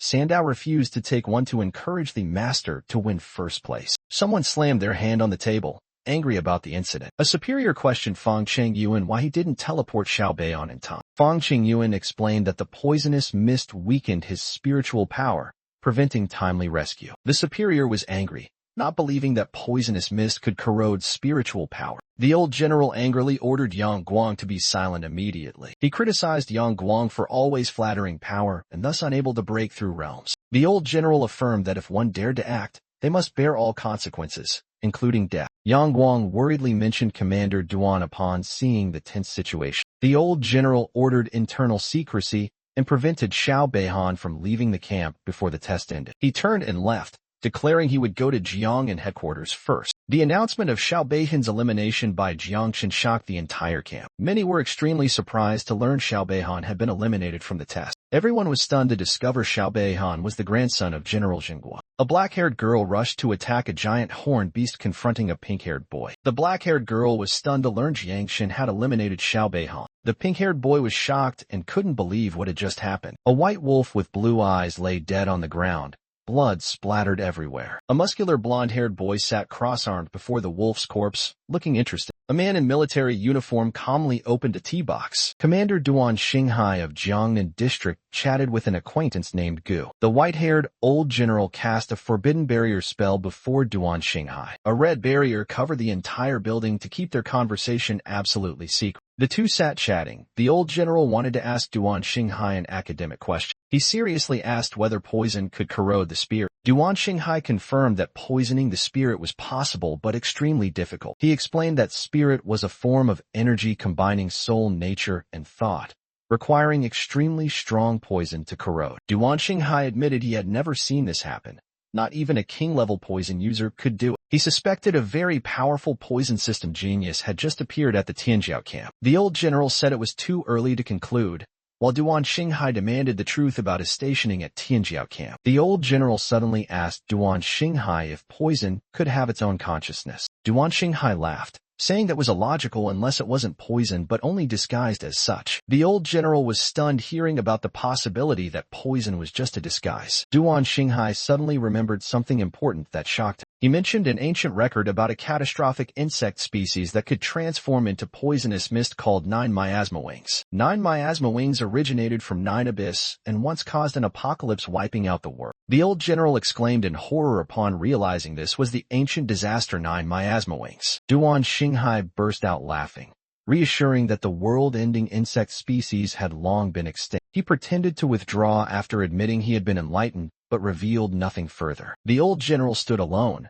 pondering the disaster of 9 miasma wings with a grave expression. He muttered about Jiang Chun with a serious look, scolding his disciple Ji Gang. Ji Gang had begged his master to protect Jiang Chun, an immature genius who had once offended the Shao family. The old general realized Ji Gang's request was actually to shield Jiang Chun. He affirmed that a sword could both kill and protect, deciding to protect Jiang Chun. Though cautious, he still sent Hong Yao to investigate Ruin Zero and verify information about 9 miasma wings. Yang Guang reported the test was nearing completion, with 9 beasts released and only 1 remaining. 2 geniuses, Lei Zhe and Lu Jiezi, had cooperated to defeat 1 beast. Tang Ying and Bai Feng were joining forces to eliminate the 2nd beast. Jiang Wushuang had killed 3 beasts in the blink of an eye and was advancing toward Jiang Chun. Jiang Chun had slain 2 beasts, and the 9th beast had just been released near him. Jiang Chun faced the 9th beast, excitedly issuing a challenge. He ordered the activation of the devouring skill to attack the beast. The beast began to be devoured by Jiang Chun's dark purple power. Little 9 appeared,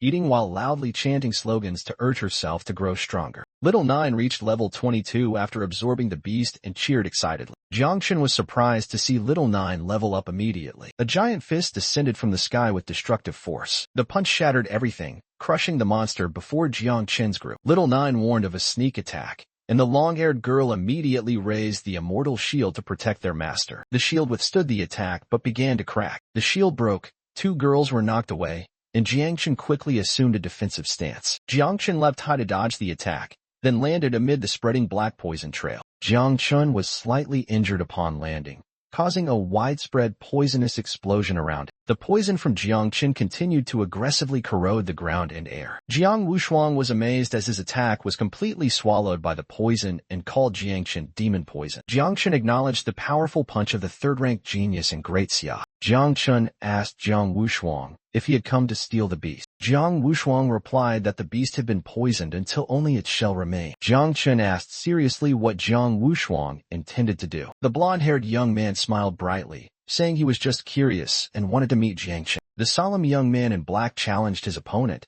"You dare to face me, but do you dare to bet your life?" The blonde young man laughed arrogantly, raising his fist in response. "That's right.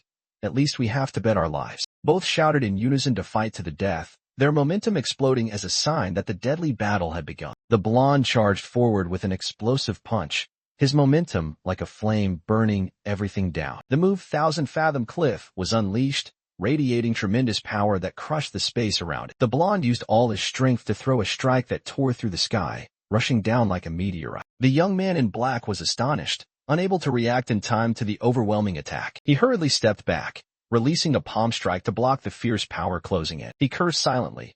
"The attack is too fast and fierce. My poison spreads too slowly." While retreating and planning a counterattack, he mentally asked, "Xiaojiao, Absorbing this flesh and blood will level me up how many times? Xiaojiao fearfully admitted she could not win and was ready to sacrifice herself to protect her master. He decisively ordered Xiaojiao to hide, determined not to let her sacrifice herself for it. The blonde mocked him when he knelt down, doubting he was the one who defeated Xiao Beihan. Cornered, he placed his hand on the ground and activated a new skill emitting green light. A giant energy dome flared up like a waking life force, covering the entire area. The blonde was intrigued by his defensive skill and recalled Xiao Beihan's defeat. Two officers were amazed to see Jiangchen block the surveillance signal with an energy shield. An old man with silver beard shouted loudly wanting to save Jiangchen, causing subordinates to misunderstand he cared for Jiang Wusong. The old man angrily refuted, affirming that the person he wanted to protect was Jiangchen himself. Although Jiangchen was weaker than Jiang Wusong, the old man remained steadfast in protecting his disciple to the end. Jiangchen summoned a giant pack of shadow monsters, astonishing his opponent who realized his true power. The opponent unleashed the move mountains and overturn seas,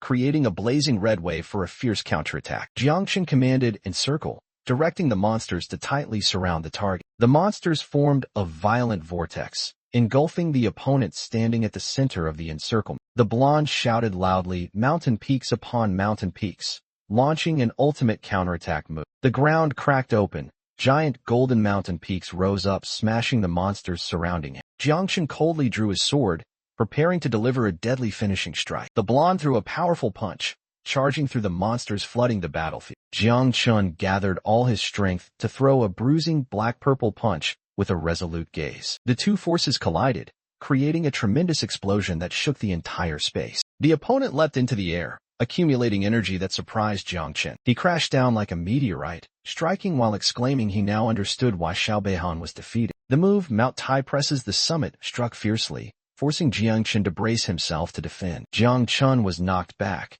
his whole body staggering amid a sea of flames. He was horrified to realize this punch was many times stronger than before, suspecting it was the power of Wudi's successor. Two self-destructive poison attacks only pushed back the punch, failing to injure the opponent at all. Jiangchen gritted his teeth, calculating whether to unleash dozens or hundreds of poisonous insects to self-destruct. With no other choice, he decided to detonate 10 at once. 10 poisonous explosions erupted, enveloping the opponent in a sea of purple thunder. He laughed and advanced unscathed, while Jiangchen summoned, all things grow. The blonde blocked the attack and declared the battle was over. Jiangchen was astonished by his opponent's unexpected action. He admitted Jiangchen was a worthy opponent, forcing him to use 80% of his strength. Jiangchen realized he was only being used to force his opponent to unleash full power. The blonde yawned widely, declaring he would go to sleep and leave Jiangchen to deal with the last beast. Jiangchen suspected and directly asked if he was being conceded the champion position. The blonde denied it and walked away, saying he was simply tired. Jiangchen gritted his teeth,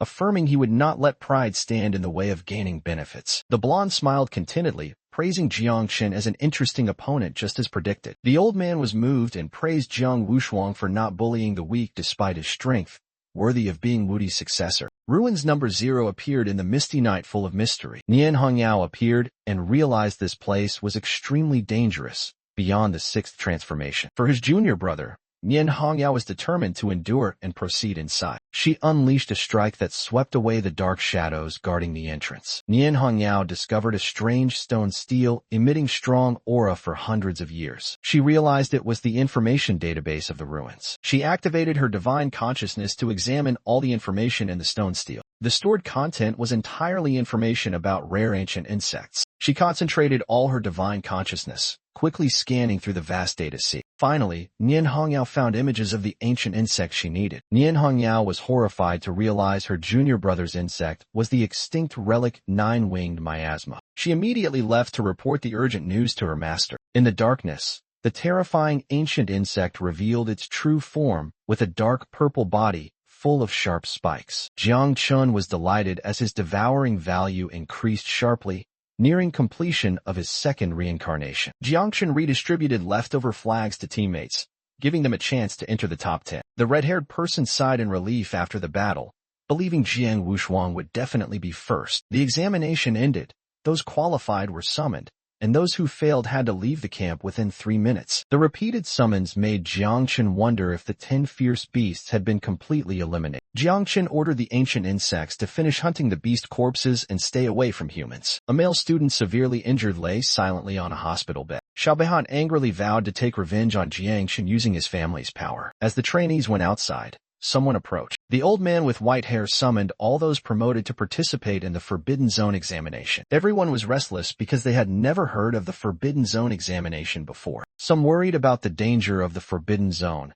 Others trusted in the reputation of the Heavenly Blade King. The old man drew his sword, slashing out a powerful sword aura. He confirmed Jiangchen truly carried 9-winged miasma and ordered the use of Heavenly Blade. He prepared to perform Heavenly Blade in the training ground. He slashed strongly, creating a swirling sword wave that soared into the sky. The trainees were stunned by the terrifying sword aura they had just witnessed. A giant mountain suddenly flew up between earth and sky, signaling a plan about to be executed. The old man with white hair shouted, "Blade flight," activating his ability to control flying blades. A giant sword appeared, guiding the mountain flying straight to Jiang and Yuming Marsh Forbidden Zone. Everyone was amazed to see him planning to move the entire Tianzhou camp to Yunming Marsh. When asked about Yunming Marsh Forbidden Zone, 3 young people all shook their heads or only knew a little from his stories. Although it was the least dangerous among Huaxia's 8 forbidden zones, Yunming Marsh was terrifying due to spatial and temporal distortions. This area contained countless connected spatial fragments like bubbles, some larger than Earth and constantly changing. The young man judged that space in Yunming Marsh was chaotic,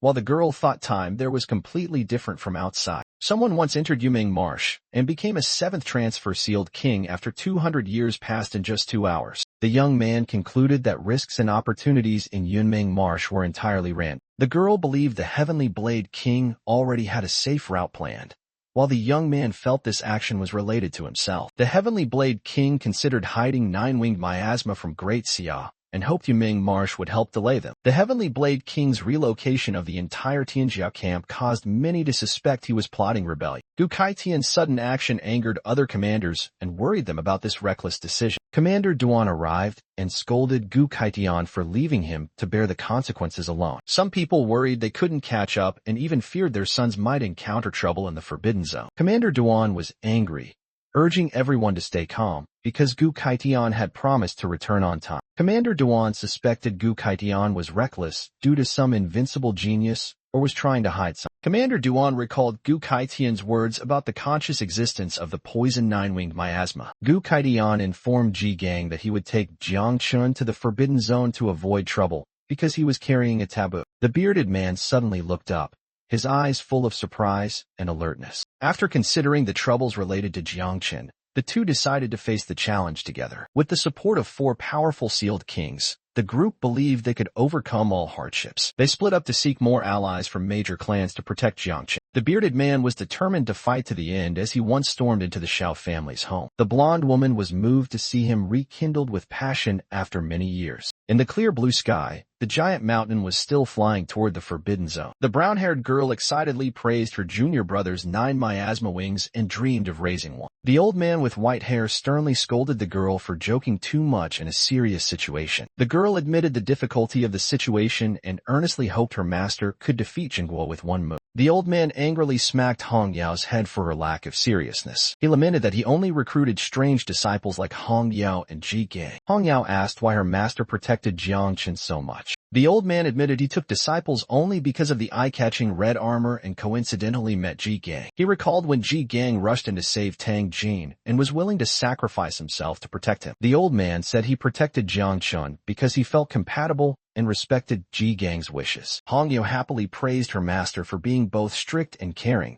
then suggested a way to protect her junior brother. She proposed taking Jiangchen to the supreme invincible figure of the Great Xia army. She revealed that person was Jiang Xuanji, Jiang Wushuang's grandfather. Hejuan Cavern, the ancient battlefield of 10,000 tribes, appeared with a dark and cold scene. Jiang Xuanji struck down with a punch, causing the ground to explode and enemies to be blown away. He roared a kill order, suppressing the invading 10,000 tribes with overwhelming power. After the battle, Jiang Xuanji ordered his subordinates to guard the entrance of Hejuan Cavern. Receiving a signal from Jiang Wushuang, Jiang Xuanji was surprised to see a familiar figure. Heavenly Blade King appeared and proactively greeted Jiang Xuanji to start negotiations. Jiang Xuanji was surprised and asked about Jiang Wushuang's situation at Prodigy Camp. Heavenly Blade King reassured him and proposed cooperation to protect a special disciple. He revealed Jiang Chun was a disciple carrying divine-level creation and possessed 9 miasma wings. Jiang Xuanji strongly opposed because Great Xia always eliminated taboo existences. Facing opposition,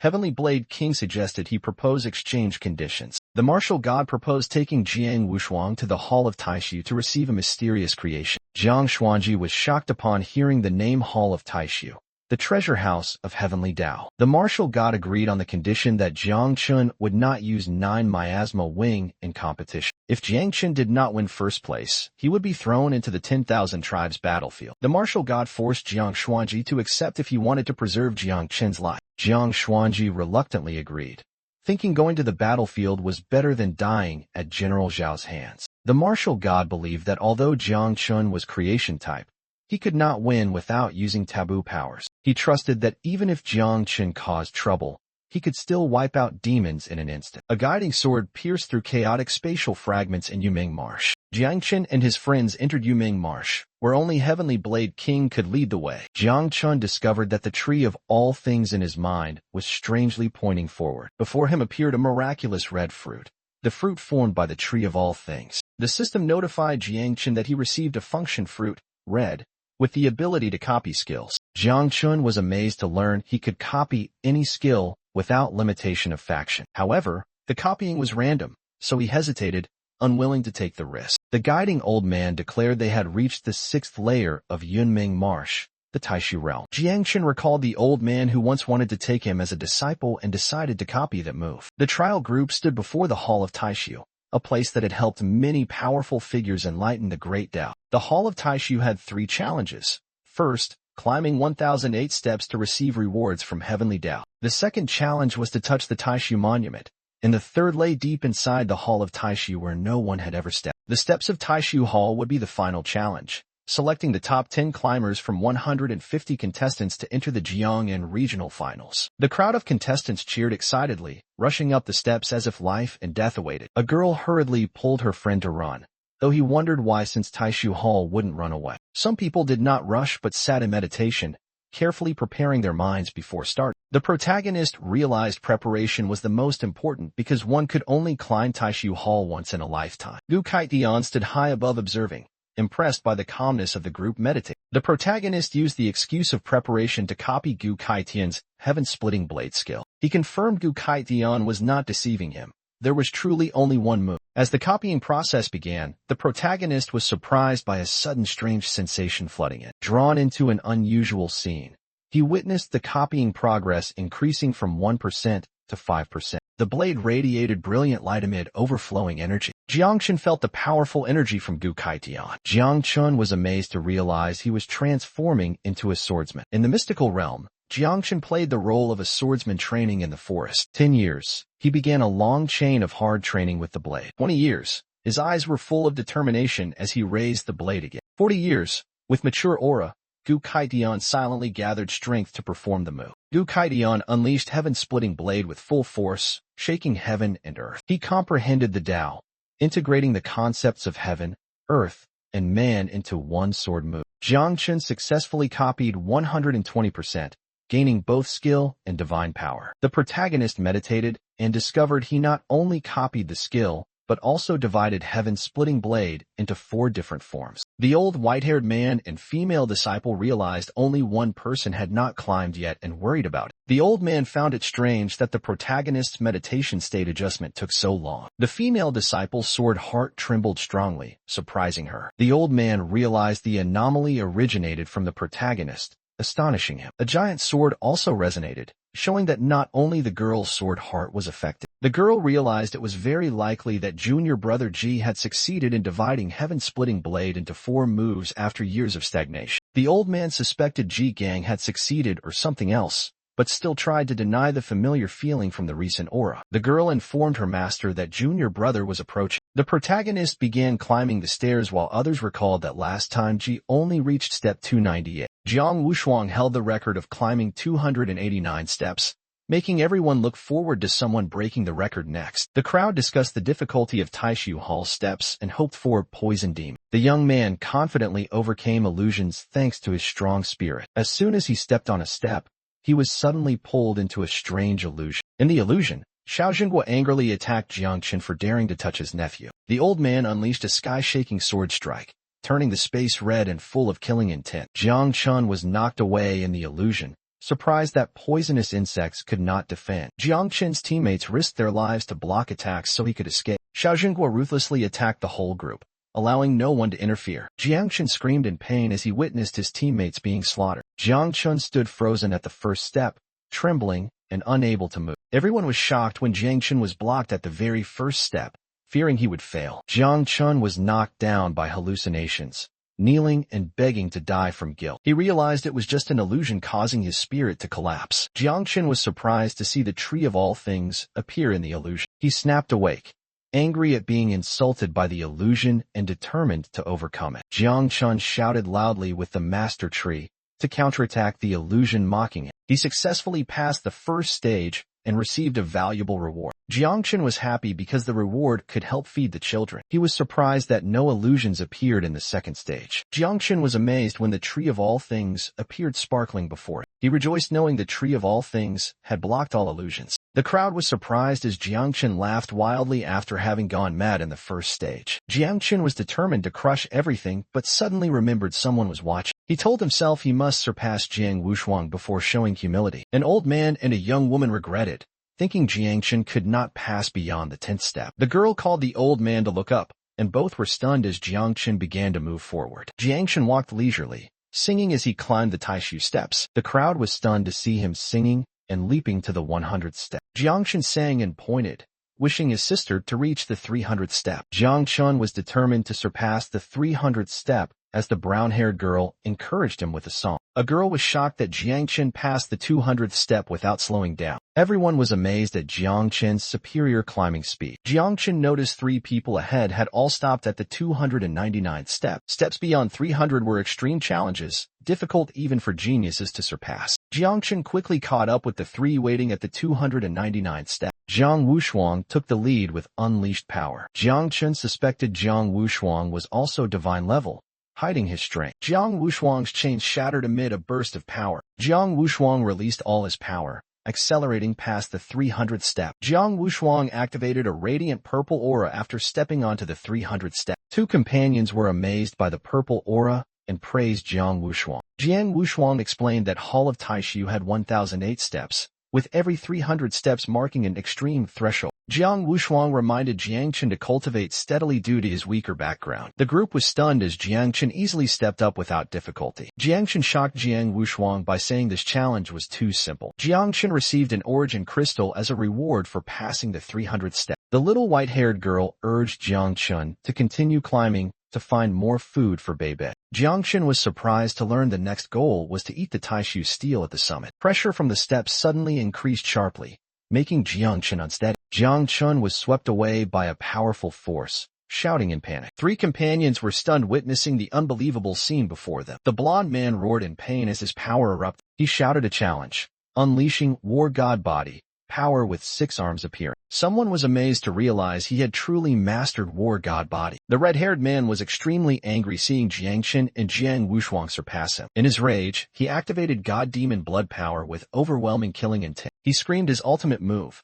God Demon Blood, stain the heavens. People below the steps were shocked seeing both madmen unleash their powers. Tanging smiled and denied, saying he was just an ordinary assassin. A giant black snake with glowing red eyes appeared, terrifying 2 people in the distance. The 2 characters wept in admiration, speaking of the terrifying and outstanding talent of the group of 4, especially Daoist Jian. The old white-haired man and the brown red-haired girl were amazed at Jiang Wushuang growing 8 arms and the changes in other geniuses. Everyone was stunned as the protagonist nearly reached the peak of the Hall of Taishu, becoming the 2nd person in history. The protagonist successfully touched the peak of the Hall of Taishu, engraving his name on the stone pillar. The brown red-haired girl was surprised and confused to see the protagonist continue with strange actions. The protagonist raised his hand, unleashing the full power of 9 miasma wing, loudly inviting everyone to take what they want. 9 miasma wing enveloped the Taishu steel in a dense black veil, creating a mysterious scene. The girl was amazed to see the protagonist use the entire 9 miasma wing to cover the mysterious Taishu steel. Everyone was stunned to discover the Taishu steel had vanished without a trace. The old man was horrified to see someone absorb the Taishu steel. Jiang Wushuang looked toward the peak of the Hall of Taishu,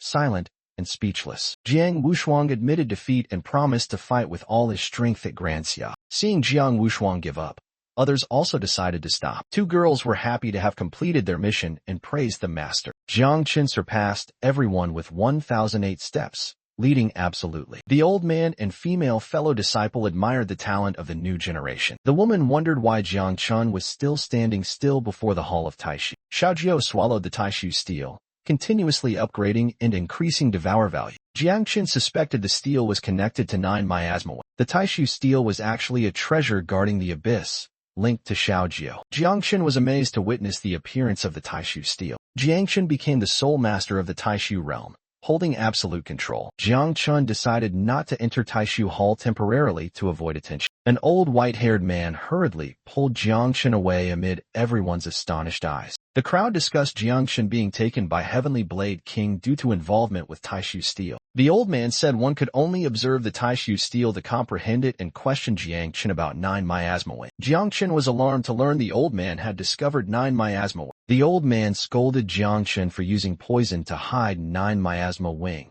while the female companion teased him. Noticing they had no intention to kill him, Jiang Chun decided to confess everything. The protagonist realized 9 miasma wing and Taishu steel shared the same origin from the abyss. The old man warned the protagonist about Granxia's strict stance on taboo. The protagonist faced 2 life or death choices: live in exile or fight against the world. He realized the old man deliberately came to Yunmeng Swamp to open an escape route for it. The girl reminded the protagonist to focus on answering the master's questions. The protagonist affirmed that although carrying taboo, he had done nothing wrong and did not need to run away. The old man laughed approvingly, comparing him to Ji Gang and praising him as better. The girl revealed she was the protagonist's senior sister and Ji was the second senior brother. She recounted how Ji nearly died attacking the Xiao family to save his lover and was then exiled to Chujiang. The old man declared he would face all enemies with the protagonist and use his sword to open a path back to Jiang'an. Jiangxin choked up as he realized the person before him was his master. Jiangxin knelt and begged his master to accept him as a disciple. In a modern city, a peaceful scene before an undercurrent wave. Kings were urgently summoned in a secret meeting room. Duan Xinghai confirmed Gu Kaitian and Nian Hongyao's absence, opening the meeting. A member asserted that Jiang Qin's poisonous mist was indeed 9 miasma wing and cited Granxia's loss. Mu Hinian believed 9 miasma wing was no longer dangerous if Jiang Qin was supervised. Tang Wanchuan agreed, saying Granxia was now strong enough to be flexible with the law. Some doubted Mu Hinian and Tang Wanchuan's loyalty due to their ties with Jiang Qin. A terrifying power suddenly struck down, causing the meeting room to shake violently. Before the kill order for Jiang Qin, a blue-haired silver-bearded man appeared full of killing intent. The one called General Xiao unexpectedly intervened, causing a force to decide to retreat. Some worried that General Xiao would be implicated while protecting Jiang Qin. General Xiao arranged the Heavenly Punishment Squad to ambush across the mountains.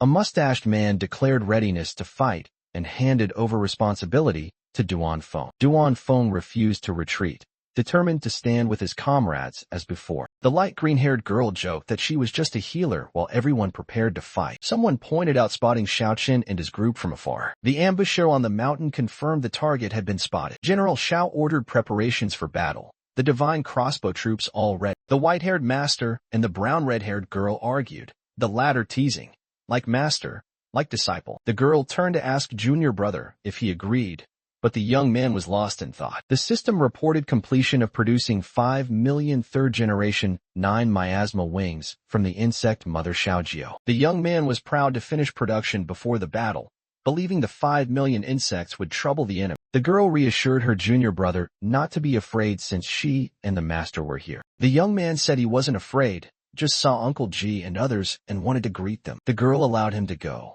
saying the whole group would come over later. A group of 3, including a black-haired girl, a red-haired boy, and a blonde man, talked about the protagonist killing Xiao Beihan and completing Taishu steps. 2 girls observed from afar, wondering if the master would intervene in this large-scale battle. The protagonist landed, calling Uncle Ji, Aunt Tang, greeted by them as Xiao Chun. A giant wave from above crashed down midair. A strange man stepped out amid the waves, accusing Jiang Chun and Gu Kaitian. Viewers were horrified witnessing the power-reversing sea and sky of a great general. Gu Kaitian ordered Hong Ye to withdraw the prodigy camp while Xiao Chun immediately charged forward. Xiao Chun created a protective barrier for everyone, then charged out to confront the enemy himself. Gu Kaitian stood atop a mountain, drawing his fiery sword, preparing to fight. The strange man flew up, questioning Gu Kaitian why he drew his sword against him. He cast an ice technique, creating a giant ice shield. Another middle-aged man intervened, calling to stop fighting for the safety of the entire camp. A blue-haired, silver-bearded man quietly proposed replacing it with a life-or-death duel with Jiang Chun.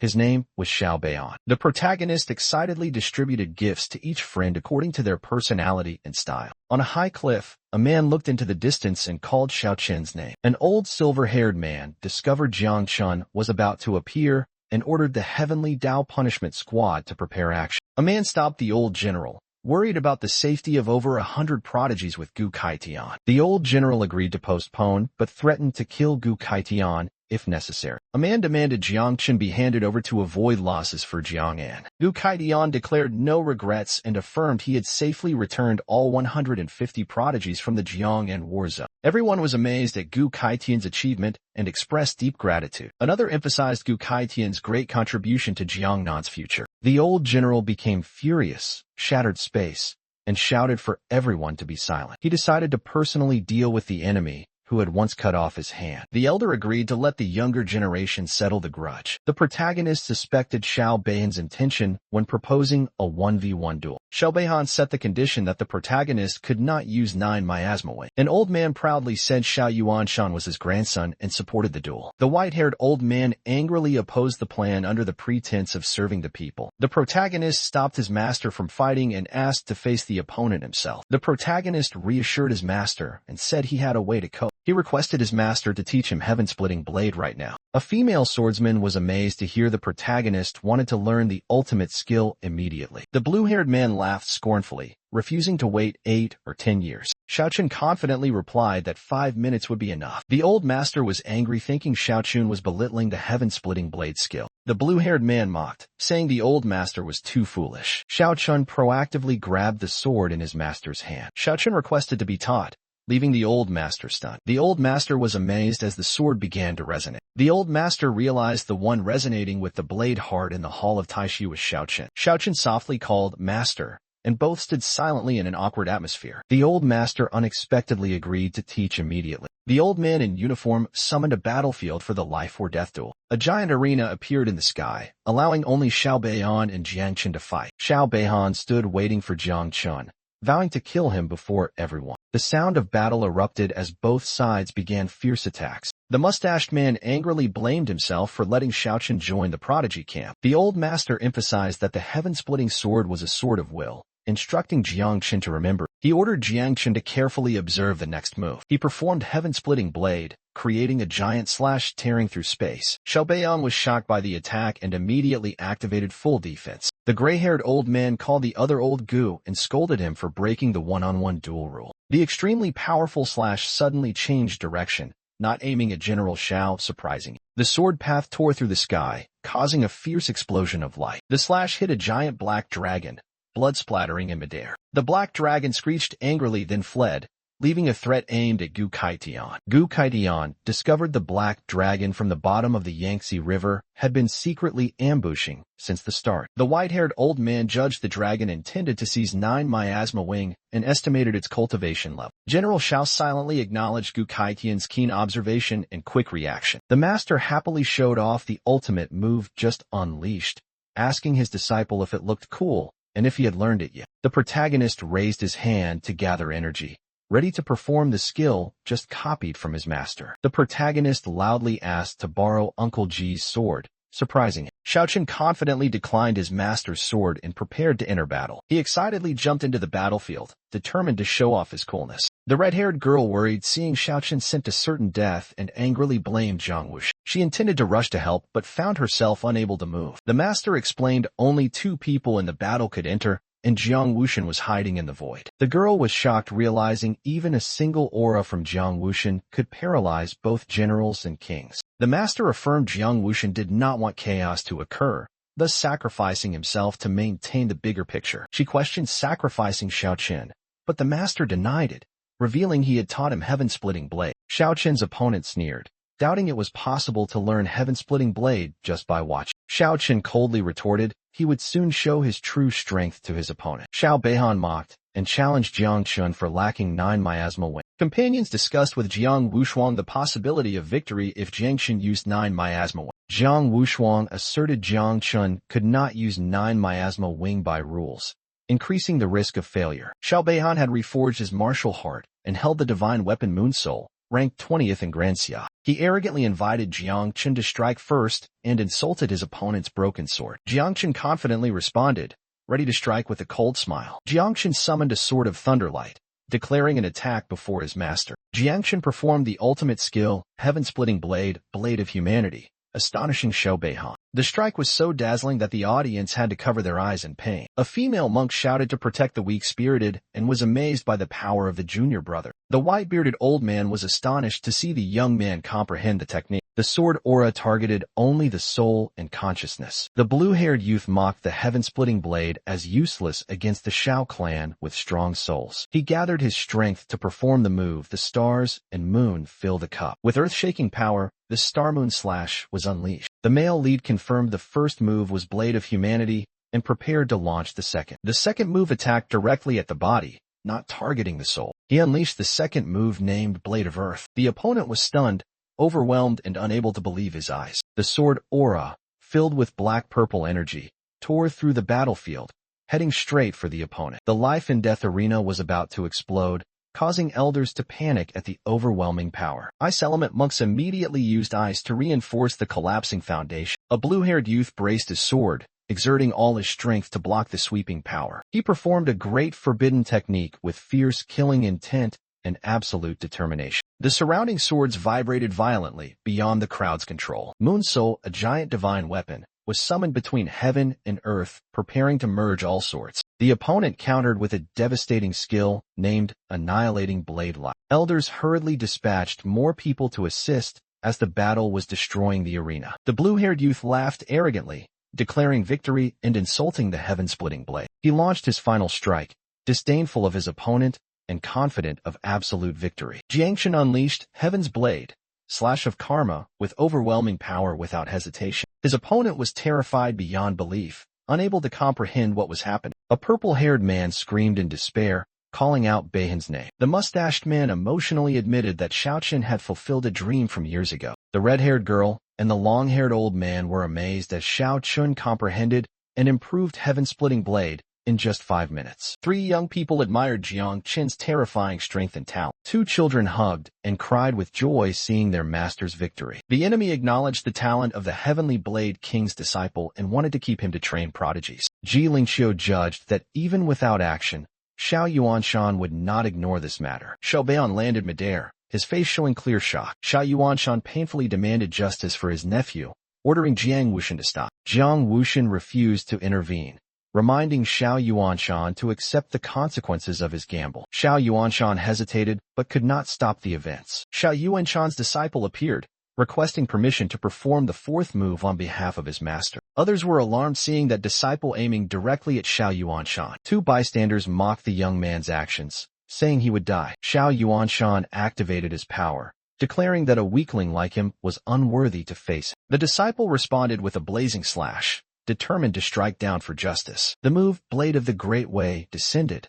accompanied by a vow to eliminate evil and injustice. He continued with All Things Grow, combining time and life to attack. Faced with such terrifying power, everyone was stunned and admired Zhang's actions. A white-haired old man in a red-black cloak scorned the young opponent and began to counterattack. The old man gently pointed toward the incoming attack. The energy stream was easily cut apart by him without any pressure. His eyes shone with astonishment as he realized something unusual was happening. A swarm of black-purple insects flew around him, forming the skill 9 miasma wing. Jiang appeared amid the miasma, declaring it was only bait for the forbidden technique about to be unleashed. The old man was horrified, realizing the forbidden technique was 100,009 miasma wings. Jiang coldly activated the forbidden technique with a shout.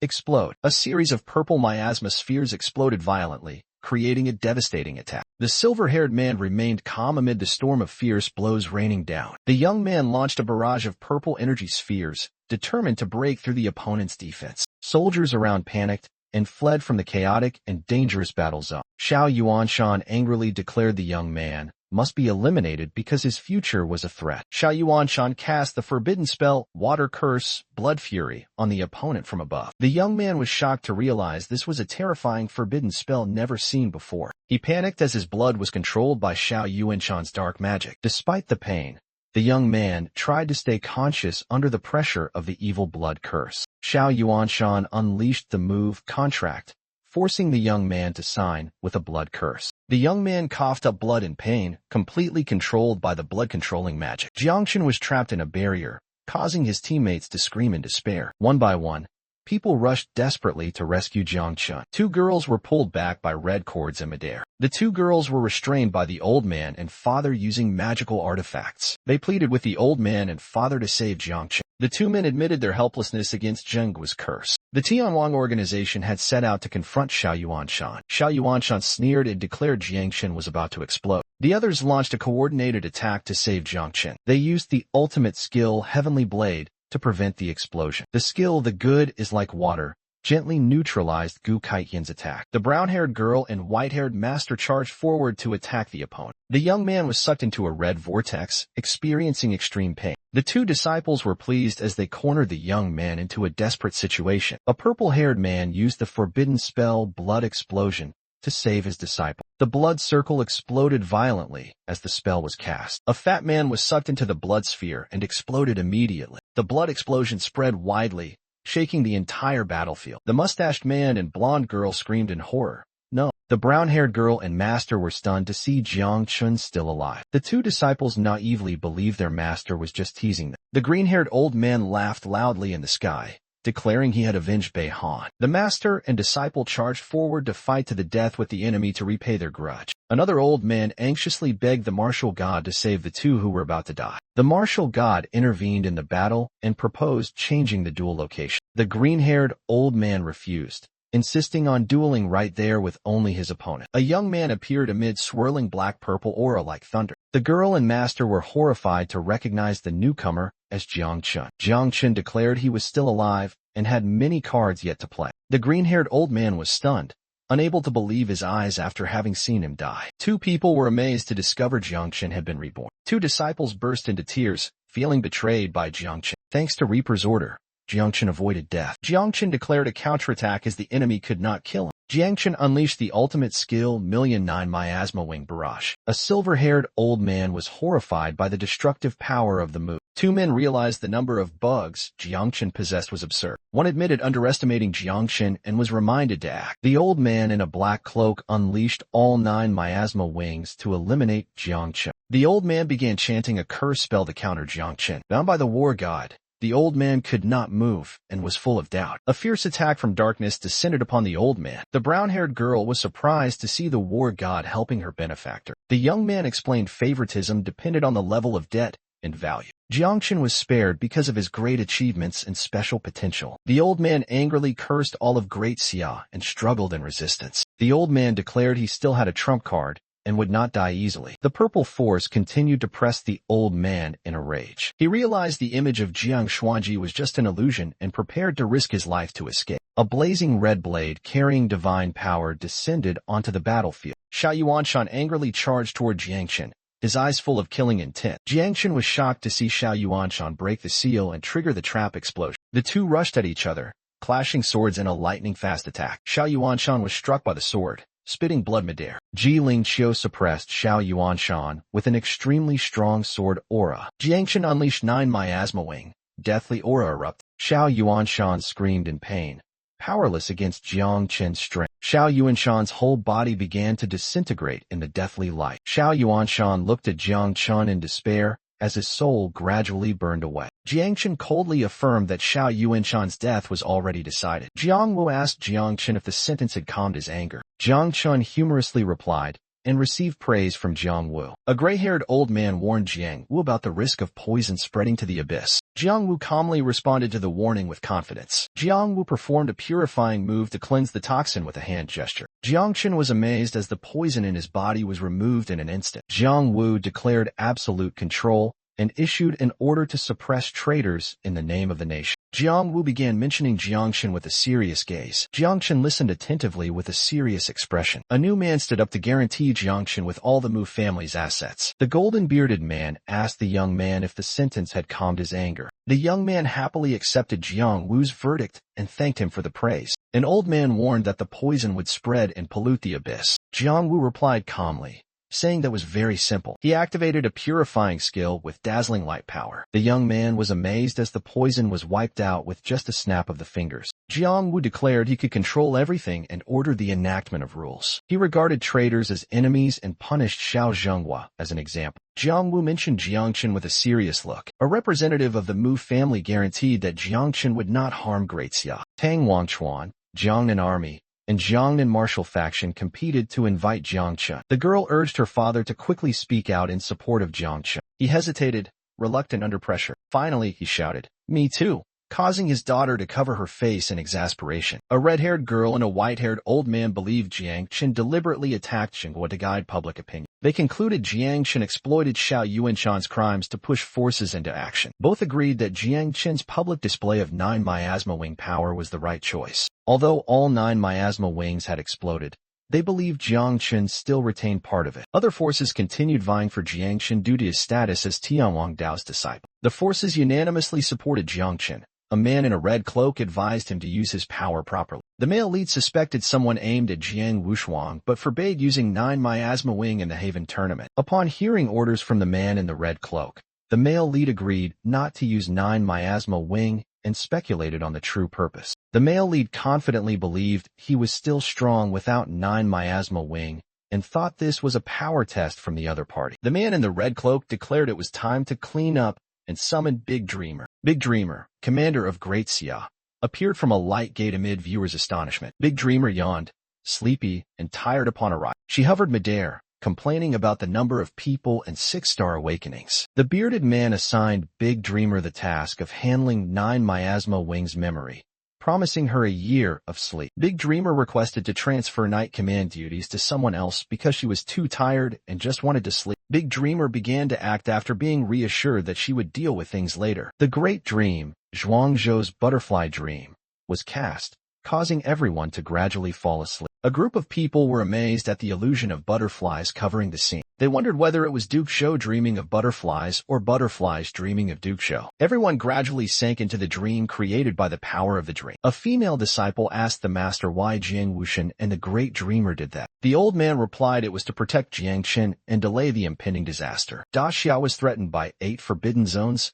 3 large caves, and the ancient god church. A man wondered why they had to seal the junior brothers' memories. The girl in purple explained it was to strengthen the soul and prevent assassination. She was stunned to find the man immune to her abilities. An aura made everyone sleepy, but Jiangchen pretended to be affected. Jiangchen realized this was the effect of Tree of All Things and feigned sleep out of respect for the Great Dreamer. A white-haired girl lamented because her creatures were destroyed. She quickly became happy as Little 9 reached level 30 and they could produce the next generation. Jiangchen whispered, exposing that the Great Dreamer was pretending to sleep. The girl dressed as a purple cat opened her eyes wide, forcing Jiangchen to wake up. Jiangchen awkwardly called the girl Sister Huanyu. Huanyu was delighted to be called sister, even though she was 800 years old. Huanyu held Jiangchen's face tightly, preventing him from moving. Huanyu confirmed Jiangchen's name and happily accepted being his sister. The girl in purple gave the male lead a protective ring against mind and soul probing as a meeting gift. She said goodbye, telling the male lead to visit her in his dreams. The other two wondered if calling her sister again would bring benefits. Jiangchen was challenged by Jiang Wushan to win first place in the tournament without using 9 miasma. Jiangchen thanked Jiang Wuxian while he prepared to eliminate the Black Dragon in the Yangtze River. 3 men competed to marry their granddaughter or daughter to Jiangchen with generous dowries. A girl asked her master about her chances but was bluntly told none. Jiangchen finally cleared the crowd to begin his second evolution process. Jiangchen activated a speed-up reproduction skill for Little Nine and ordered it to produce many offspring. The acceleration completed. Little Nine would produce 5,009 miasma wings within an hour. Jiangchen began the second transformation process with the task of surpassing Sky Tower. He planned to sell equipment to exchange for beast blood and prepared for tomorrow's challenge. He discovered the divine tree yielded a strange red result again. He received a red power fruit named Void Eye. Void Eye allowed him to detect, mark, and disable camouflage and illusions within a 10 kilometers radius. Jiangchen excitedly decided to test the new skill immediately. He used Void Eye to scan targets and determine exact locations. He discovered a girl named Tang Ying with a special identity and a letter addressed to him. Jiangchen was embarrassed when he saw the letter's content and pretended not to notice. The next morning, he entered Sky Tower alone to carry out the transformation mission. The protagonist stepped into a vast hall where martial artists gathered to prepare for the challenge. Everyone was amazed at Ji Xuanyue's unbeaten record at the transformation tower. The protagonist heard about Ji Xianyue, Daxia's second-ranked genius, and decided to meet her in the heavenly selection rankings. When it was his turn, the protagonist entered Sky Tower through a magical teleportation circle. He appeared on the first floor where monsters adapt their strength according to entrance levels. Using Void Eye probe,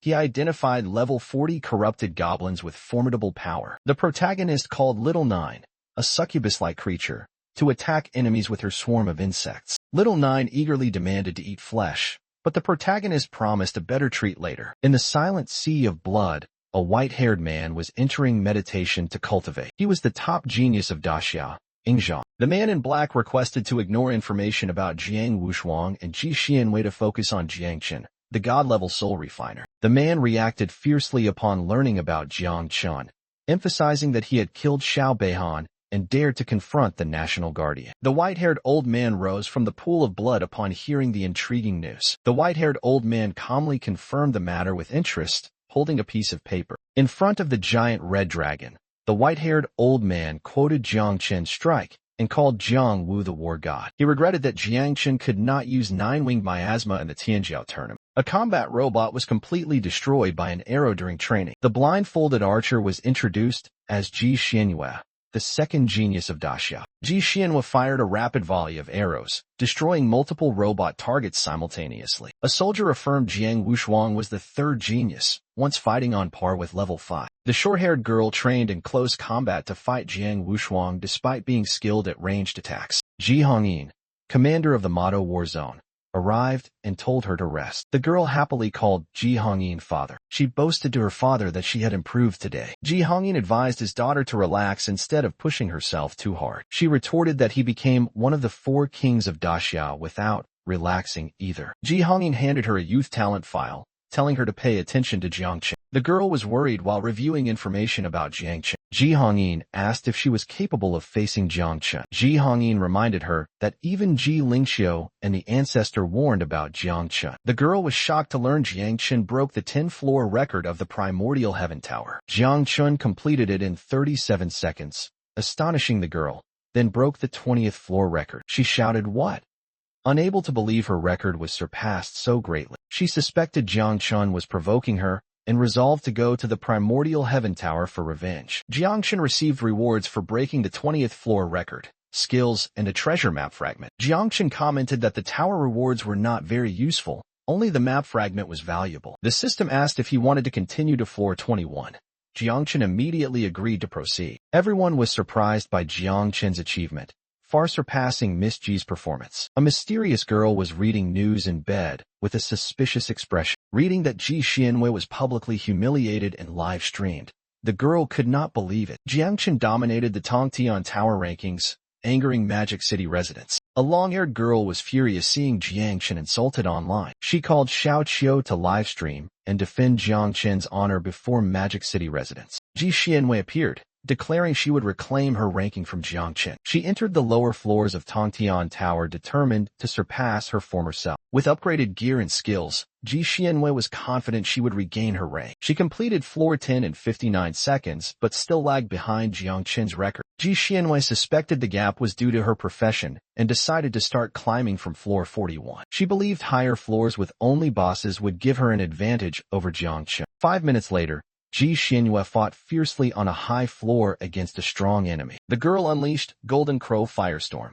hitting a giant octopus. She happily set a new record on floor 50 and challenged Jiangchen. Meanwhile, Jiangchen was checking monster meat to feed larvae. Jiangchen said the larvae would continue reproducing, and the girl appeared. She wondered why no one celebrated her new record. She discovered Jiangchen had completed floor 50 over a minute faster. Determined to avenge, she took enhancement drugs despite knowing it would harm her. Jiangchen wondered about the secondary sword reward after larvae reproduction. The system rewarded Jiangchen with armor and forced him to redo floors 41 to 50. The girl unleashed the move, flowing gold and blazing heat, to attack the next octopus. Ji Xianyu was determined to reclaim the record as she began the challenge of floor 50 once again. She continuously broke her own limits, getting closer to a new peak. Meanwhile, Jiangchen casually killed monsters with a single strike. Everyone was amazed as the record was broken again within minutes. The results were clear. Jiangchen set a new record with a time of 2 minutes 41 seconds. The audience was stunned and excited by Jiangchen's overwhelming victory. Ji Xianyu was unwilling to accept defeat and hurriedly prepared to retake the challenge. She gritted her teeth, determined to surpass Jiangchen even if it cost her dearly. But just seconds later, Jiangchen broke the record once more. Ji Xianyu was stunned, realizing all her efforts were easily surpassed. Jiangchen continuously broke the floor 50 record with increasingly faster times. The girl in red was stunned, unable to believe what was happening. She burst into tears amid the crowd watching intently. A middle-aged man landed with terrifying force. He angrily asked who made his little princess cry. The girl tearfully told her father that Jiangchen was too much, and he immediately promised punishment. He began to suspect Jiangchen's true intentions in the Heavenly Dao Tower. He asserted that obtaining all treasure map fragments in a short time was impossible. Jiangchen completed assembling the treasure map of the Nine-Lay Divine Emperor. Jiangchen explained that to assemble the map, one must complete hidden missions at the right time. He completed the class upgrade process, ready for the next phase. After successfully upgrading, he received attribute points and upgraded the origin tree. He wondered about the new opportunity fruit, but decided to prioritize summoning Queen Bug first. A light portal opened as the Queen Bug summoning process completed. He received a disaster-level Queen Bug, Crimson Armored Elephant Beetle. This beetle once lived in eternal hell and became extinct after the Great Catastrophe. The Queen Bug can reproduce asexually every 10 levels and evolve every 30 levels to gain random skills. He noticed the Queen Bug was smaller and less affectionate than Xiao Jiao, but had equivalent potential. He shouted, "Divine Evolution," to activate the Queen Bug's evolution. The Queen Bug evolved into a humanoid form with white hair and majestic black-red armor. Xiao Jia, a disaster-level Crimson Armored Elephant Beetle, possessed eternal bonds and numerous extraordinary talents like Hell Furnace. Jiangchen was amazed by Xiao Jia's latent power, especially the Hell Furnace skill that could make him invincible if absorbed. Xiao Jia proposed Jiangchen help complete the first life leap to activate abilities earlier than level 30 using divine and demonic blood. Though surprised by Xiao Jia's ambition, Jiangchen agreed to ask his master for help after leaving and allowed Xiao Jia to visit his sister in the nest. As soon as they saw Ji Xianwei crying on live stream, two senior commanders urgently teleported to the Heavenly Tower in Magic City. Sensing the importance, they quickly entered the teleportation gate to act immediately. Jiangchen had just appeared from Heavenly Tower, drawing all eyes filled with curiosity and anticipation. An enemy declared he would punish Jiangchen before the crowd, while his son felt embarrassed by the attention. Two commanders suddenly appeared beside Jiangchen, pulling him away amid his extreme surprise. A man angrily attacked with fire flames because his daughter was insulted and demanded ownership of 3 dungeons near Dragon Abyss to name after Ji Xianwei. Jiang'an had grown strong, ready to surpass Magic City in this year's talent rankings. The girl's father angrily planned to go to Jiangnan to seek justice, forcing Jiangchen to endure humiliation and marry his daughter. The girl decided to spare Jiangchen to motivate herself to train for the talent rankings. 3 men from Jiangnan, including Jiangchen's master, suddenly appeared at the girl's family home. The girl's father was surprised to see 3 people invading his home, while the master had to bow and beg for help. The Heavenly Blade King proposed that the Ji family exchange 10 drops of primordial divine demon blood for the dragon-severing abyss for Jiang Chen's mission. The Ji family agreed to provide the precious blood out of respect for the Heavenly Blade King, but on the condition that Jiang Chen must marry Ji Xianyu. The girl blushed in opposition, while her father kept making excuses to push the marriage between her and Jiang Chen. The Heavenly Blade King angrily warned the Ji clan leader, while he remained delighted at the prospect of becoming in-laws. Xianyu angrily opposed the marriage, while her father evaded and claimed feelings would come after the wedding. Angered by his daughter's opposition, the Ji clan leader stormed off, ending the marriage debate. He immediately changed course, smiling as he invited Jiang Chen to stay at the Ji family for a few days to try things out. Jiang Chen agreed to stay to win favor with the Ji family, and soon obtained the primordial divine demon blood. Night fell, and Jiang Chen officially stayed at the Ji family according to the tacit agreement. Although primordial divine demon blood can grant royal power, the price is soul destruction. Jiang Chen was warned to be extremely cautious when using the blood, then called Xiao Jia to appear. Xiao Jia appeared in a gloomy red aura with a sorrowful expression, surprising Jiang Chen. Xiao Jia was sad because Xiao Jiao hated him and wanted to expel him from the nest. Xiao Jia admitted he could not defeat Xiao Jiao and quietly retreated, making Jiang Chen sense a strange attitude. Despite doubting Xiao Jia's weakness, Jiang Chen ignored it and invited him to eat. All jars of primordial divine demon blood simultaneously opened, preparing for an important ritual. The red blood from the jars gushed out violently, filling the space. Xiao Jia closed his eyes and drank the primordial divine demon blood without hesitation. Xiao Jia's whole body blazed red, undergoing reincarnation and beginning to extract power. Jiang Chen threw a punch, ready to gamble on luck, entering the physical ability challenge. Under the burst of power, Jiang Chen awakened a rare physique, Divine Idol Prison Body. Jiang Chen was amazed to discover this physique was an upgraded version of the Furnace Prison. The surge in physical power excited Jiang Chen as he calculated the possibility of fusion with Xiao Jia. Xiao Jia suddenly appeared asking for divine demon meat to eat, leaving Jiang Chen stunned. Xiao Jia learned to speak like Xiao Jiao to be accepted, while the scene shifted to the Jiang and Ancient God Cult Temple. At the Ancient God Cult headquarters, someone reported that Jiang Chen had comprehended Heaven Opening Blade and created 4 moves. Information about Jiang Chen and Xiao Yuanshan was concealed.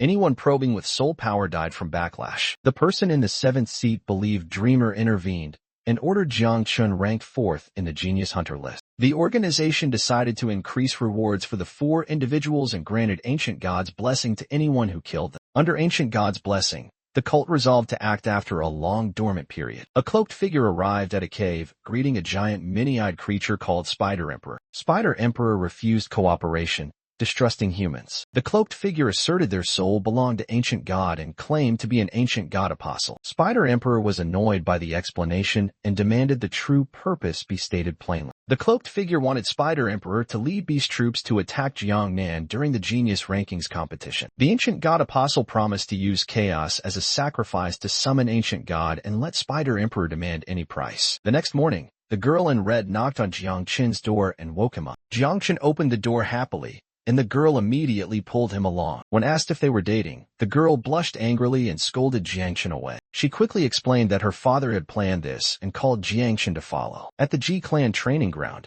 Jiang Chen arrived while Ji Xianwei was already waiting. A man lying under an umbrella revealed that those present were top talents of Magic City. He specifically named Hua Yunfei, who possessed a hidden class, and intended to reveal his skills as well. Everyone was shocked, while Ji Xianwei blamed her father for revealing too much as if betraying their side. Jiang Chen thought he had seen everything with Void Eye, so he didn't need that information, while Ji Xianwei announced she would open the 9-Li Divine Treasury for training. Everyone was amazed to learn they would enter the 9-Li Divine Treasury, Great Xia's top secret. The 9-Li Divine Treasury is a relic inside the corpse of an ancient god 10,000 feet tall, extremely dangerous despite being 80% explored. Xiao Jia craved the ancient god, while Jiang Chen considered the conditions of the king of doing nothing before deciding to participate. Everyone prepared to depart, while Ji Hongyin teased Jiang Chen and Xiao Yu about protecting each other. Some opposed letting Jiang Chen, an outsider, join, but Ji Hongyin hinted at the possibility of them becoming family. Ji Hongyin emphasized the importance of cooperation, making Xiao Yu embarrassed to be paired up. An old guardian at the entrance warned that the place was extremely dangerous and demanded immediate departure. When Ji Hongyin identified himself, the guardian allowed the group to enter the 9-Li Divine Treasury. Jiangchen realized the Ji clan was very cautious about this place and decided to seize the opportunity to probe. As soon as they entered, a strange energy wave emitted from the 20% unexplored area of the ancient god's soul sea. Ji Xuanyue's father warned no one was allowed into the mutated area and that they must keep the teleportation flag with them. Ji Xianwei told her father to leave and led the group deeper into the ancient site. She explained they were at the lower leg of the ancient god, and the current corridor was a meridian. Jiangchen was amazed at the enormous size of just one meridian of the ancient god's corpse. Jiangchen marveled at the terrifying scale of the ancient god and thought his father was truly great. Xiaojia appeared eager, ready to eat any creature but avoiding detection. A giant blood beast appeared with glowing red eyes, radiating killing intent. The blood beast was identified as a special level 35 individual with many dangerous skills. Jiang Chun assessed the blood beast as very useful, but wondered why Xiaojia flew elsewhere. A team member unleashed Soul Power Slash, striking hard at the blood beast pack. A boastful blonde male student flaunted his power to kill blood beasts, causing Jiangchen to silently mock him. The girl in red spoke up to stop his meaningless bragging, making him obediently listen. The girl led the group into the heart area of the ancient god's corpse, where many blood beasts gathered for training. Jiangchen revealed that the Jioli ancient god actually had 4 hearts. If one remained intact, it could be revived. Jiangchen panicked and called Xiaojia back when he saw it about to eat the intact 4th heart. Xiaojia reluctantly agreed to leave the heart after Jiangchen tempted it with a buffet feast. Jiangchen warned everyone to stop because the place was too dangerous and instructed them to prepare teleportation flags. The blonde male student mocked Jiangchen as a coward, not expecting him to dare come here. Jiangchen coldly decided to sacrifice this guy so the group would have an excuse to retreat. Jiangchen threw a devastating punch that sent the blonde flying, forcing the group to heal and withdraw. A girl shouted loudly upon seeing Jiangchen suddenly cause chaos and declared she wanted to fight. The blonde man angrily roared and prepared to retaliate against Jiangchen after being attacked first. He used the skill Spirit Sacrifice, summoning a giant entity that even Jiangchen was shocked to see. Jiangchen smiled, lightly touched his chest, and whispered that it was time to act. As the giant green entity charged, Jiangchen stood still surrounded by red aura, ready to respond. His eyes glowed as Jiangchen decided to test the power of Divine Elephant Prison Bot. He delivered a powerful strike, creating a shockwave that pushed back the giant entity. The girl and teammates were stunned to see Jiangchen break the formation with a single blow. The blonde was shocked, unable to believe his eyes as Jiangchen launched another punch. Jiangchen's next punch sent the opponent flying and cracked the ground, causing a violent shock. Jiangchen knocked out Hua Yunfei with a single punch without using any skills. Hua Yunfei was seriously injured and at risk of being unable to participate in the Heaven's Chosen battle. A girl accused Jiangchen of acting out of fear and trying to force her group to retreat. Someone in the group realized they could not defeat Jiangchen and decided to withdraw. However, the teleportation formation suddenly failed, causing panic among everyone. Jiangchen suspected little Jia was discovered when approaching the heart, leading to a trap. He guessed they were facing an entity with 10 or more evolutionary stages, which could annihilate the entire group. Jiangchen realized the enemy was only blocking space due to limitations and could not act yet. He decided to strike first before the opponent acted and called little Jia to lead the way to destroy the heart. The girl angrily asked if Jiangchen had known the danger beforehand and deliberately dragged the group into this situation. Jiangchen's group quickly regrouped and advanced after the situation changed. They were blocked by giant blood beasts and forced to fight to escape. A special level 120 blood beast appeared, causing panic due to its overwhelming power. The white-haired girl ordered her insect swarm to attack ahead, while Ji Xianwei held back enemies behind. Jiangchen decided to break through the flesh wall himself to open an escape route for the group. He used the God Elephant Prison Suppression Body technique, but the ancient body automatically healed. Despite failing to break through, Jiangchen was determined to try again. He reasoned that if he couldn't pierce the meridian, the exit outside couldn't open either. Therefore, Jiangchen chose to break from inside, believing it was everyone's only chance to survive. He launched a powerful attack, determined to open a bloody path inside the divine body. Jiangchen led the charge as the gate opened, offering a chance to escape. The girl ordered Jiangchen to leave, telling him to survive and be careful. She immediately organized a defensive formation, assigning Lu Fei and Song Yuming to hold the left side. She continued coordinating the left attack group and declared she would cooperate with Su Yao on the right. She called on everyone to fight with all their might, trusting Jilingxi would come to their aid. Meanwhile, an old man reported the complete blockade of the ancient god's corpse causing loss of contact. He discovered the ancient god's corpse remained in place in dimensional space, within the barrier's range. The middle-aged man admitted the Ji family took hundreds of years to open a path into the ancient god's leg. He ordered summoning the ancestor and informing Gu Kaitian and Jianan for support. Meanwhile, Jiangshan fought frantically, slashing through monster corpses with destructive power. The white-haired character refused to fight the blood beasts,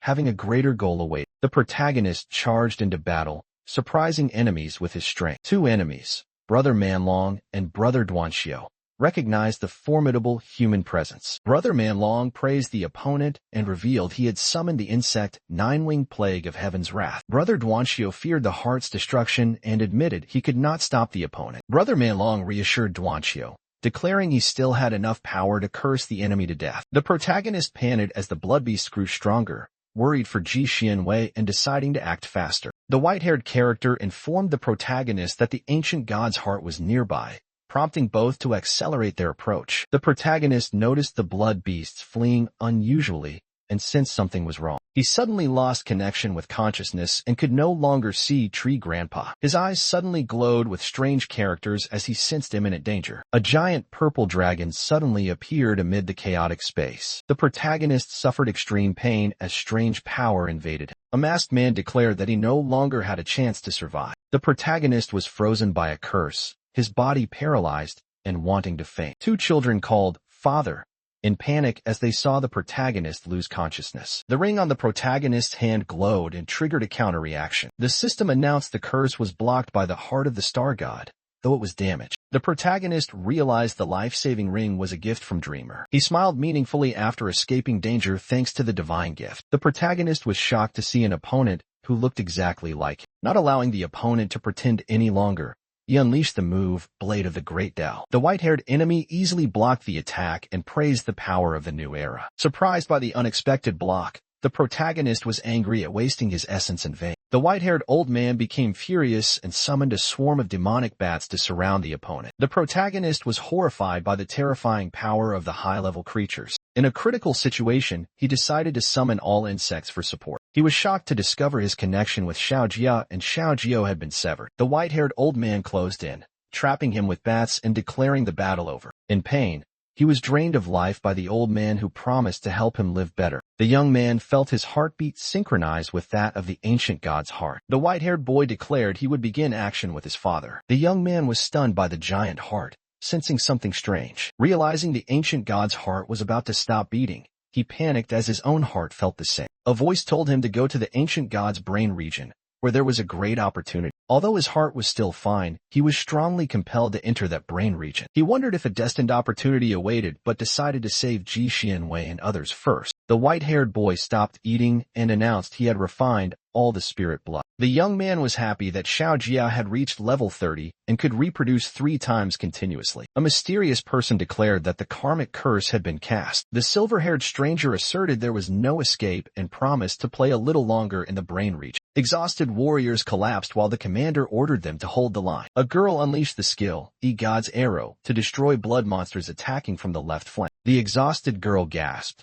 realizing it was almost impossible to harm the monsters. Looking toward nine-winged miasma, she concluded they were also struggling and unable to provide aid. A monster charged at her.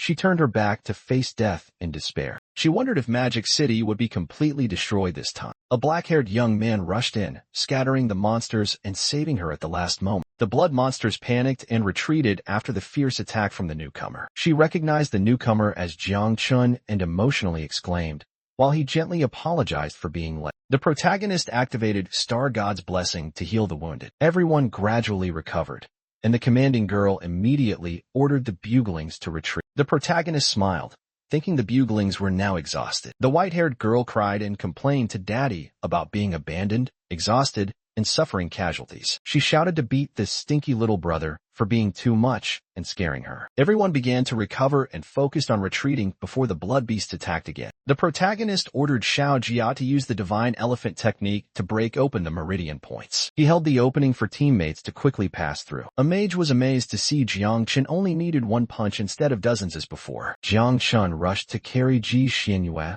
who was dazed, urging her through the gate before it closed. The gate was fully sealed, preventing monsters outside from entering. The group fled from the blood beast's pursuit, and entered the nearest flesh crevice. Everyone was temporarily safe and rested to regain strength after the chase. The protagonist asked for directions to the Ji family's formation, which could lead to the Divine Treasure Pavilion. Ignoring warnings, he decided to break the formation to verify the exit. He ordered Xiao Jia to start reproducing to serve the new plan. The white-haired girl appeared and declared this territory belonged to her, and she did not want to share it. Xiao Jia expressed dissatisfaction about not having his own home, but was promised one after leaving. Xiao Jia agreed to the deal and began reproducing at a high speed. The protagonist used a skill to accelerate evolution, helping the insects continuously regenerate. He was amazed that with just one heart, over 300 insects had been regenerated inside the ancient god's corpse. The white-haired boy called for his father's help when attacked by a black monster, while the protagonist shouted to stop it. The white-haired girl cried as her father scolded her for trying to eat her younger brother. The protagonist summoned all the red armored beetles to his body. With the power of over 300 red armored beetles, he was confident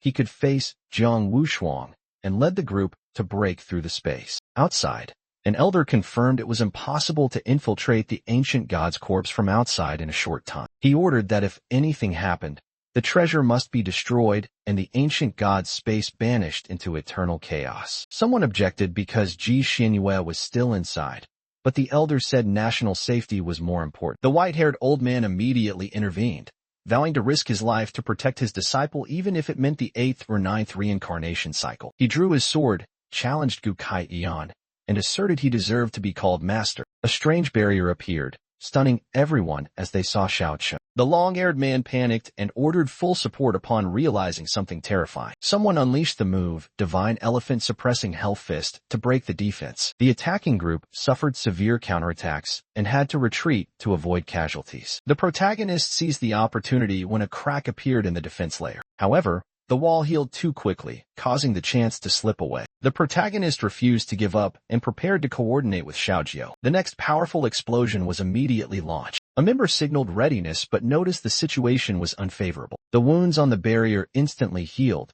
disappointing them. Jiang Chun was horrified as the spatial wounds began healing faster. A powerful sword light suddenly tore through space, astonishing everyone. Two mysterious experts appeared, Jiang Chen's master and great-grandfather. They opened an escape route, helping disciples leave the sealed area one by one. Someone shouted for Ji Xianyue and Jiang Chun as the exit began to close. Jiang Chun yielded the way to Ji Xianyue because the exit was too narrow for both. He used a vine to force Ji Xianyue out first despite her objections. Ji Xianyue desperately called out as she was pushed outside while Jiang Chun remained trapped. People outside panicked realizing Jiang Chun was stuck inside. Ji Xianyue begged everyone to save Jiang Chun and was reassured he still had a chance if coordinated from inside. Xiaogu and the white-haired old man prepared to continue attacking the ancient god's corpse. Both were shocked to realize the ancient god's corpse defenses had just been strengthened. The white-haired old man analyzed that the ancient god's corpse was self-reinforcing with internal willpower. Xiaogu angrily denied this and believed they could still break it. The old man unleashed the heaven-cleaving blade, but Xiaogu stopped him,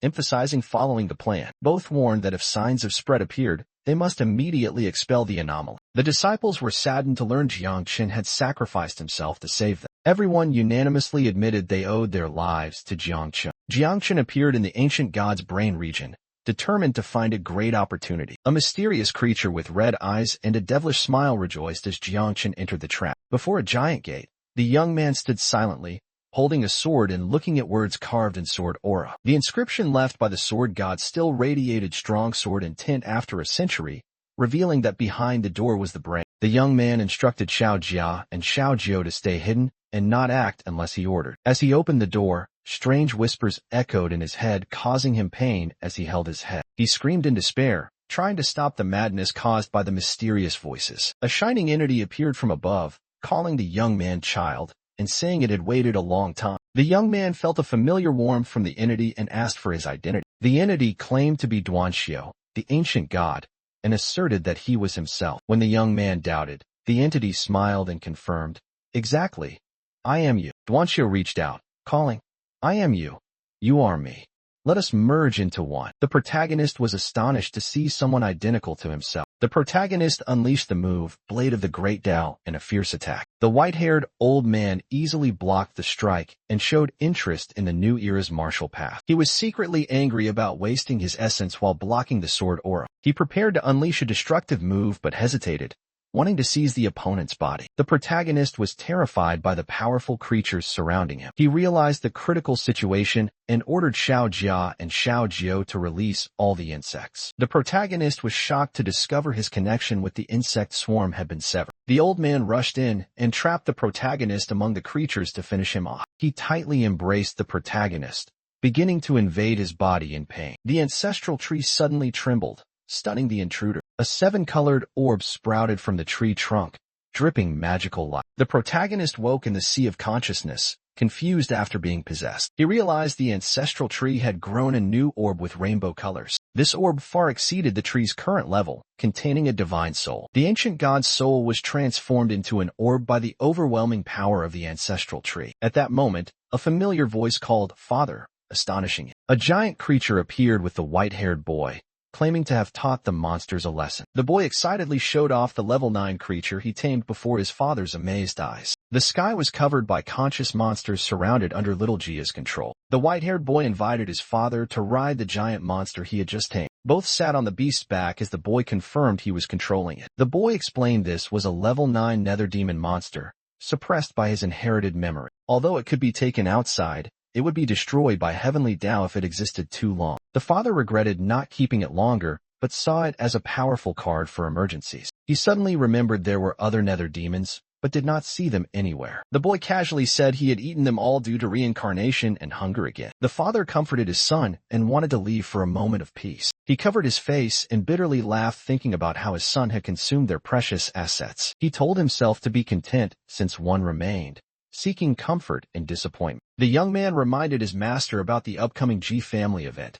while the white-haired man urged Xiao Jia to pack quickly. Little Jia innocently asked if he could return to eat more, but was scolded by his master for treating the treasure like a buffet. The young man recalled that this opportunity once helped Ji Lingxiu become a sword god. Little Jia reported he couldn't store energy, so the black-haired man told him to give it to his sister. The silver-haired girl looked awkward when asked to hold the huge energy spheres. She complained about their smell and angrily scolded her brother as a stinky little brother. The insects completed their task, and the young man ordered little Jia to return. 2 long-haired men discovered the ancient god's corpse weakening and a crack that could not heal. They immediately charged in, with the black-haired man declaring he would save Jiangchen. Jiangchen fell out of the crack, calling for his master to hold his hand while both were astonished to hear his name. The girl hugged Jiangchen emotionally as his master watched the scene. Jiangchen hurriedly ordered to move when he realized time was running out. Jiangchen urged his master to leave immediately, or both would lose their lives. The old master immediately carried Jiangchen away at the speed of light,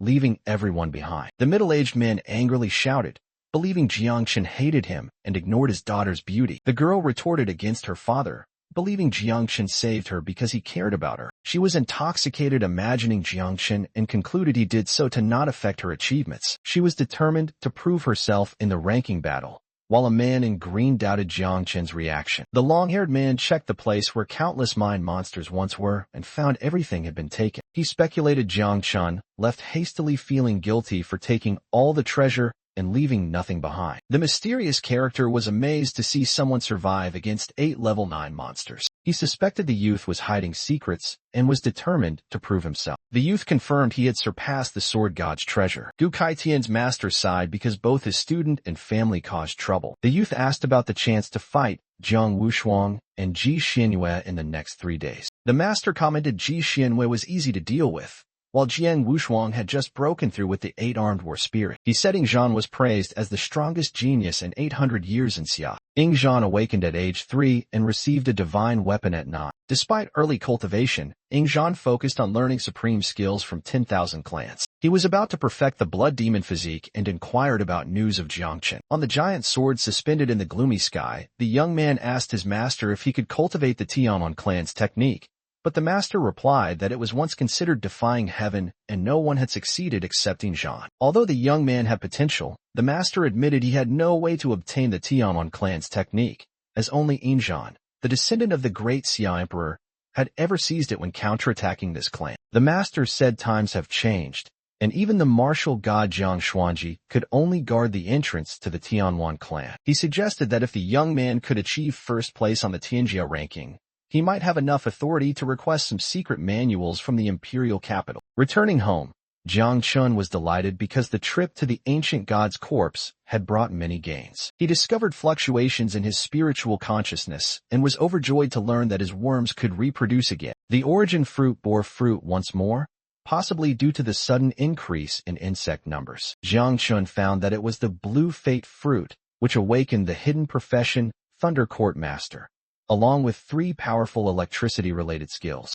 Extremely excited, Jiangchen realized he had truly become a dual profession owner, soul cultivation god level, and Thunder Court Master. When the insects finished reproducing and were driven out, Jiangchen clearly felt the power of 30,000 bugs, making him feel full of vitality. Jiangchen has now reached level 36 in his second profession change, bearing the title King of Insects with 2 professions, soul cultivation god level and hidden Thunder Court Master, possessing many talents and rare sword skills. Thanks to insect reproduction and the Thunder Court Master class, Jiangchen's combat power soared, especially due to the armored bug attribute which nearly doubled his stats. Although he could not use the 9-winged evil task in the exam, Jiangchen believed that his electric authority and swordsmanship were enough to secure total victory, and if needed, he could unleash Xiao Jia and 9-turn Black Demon. In the Qinluo war zone among the Qinling Mountains, a special gathering was about to begin on a quiet night. A man wearing a floral robe riding a blue dragon appeared at the meeting and complained about being late after a long journey from Guanghai. A woman in purple teased the ostentation of the Guanghai war zone's guard,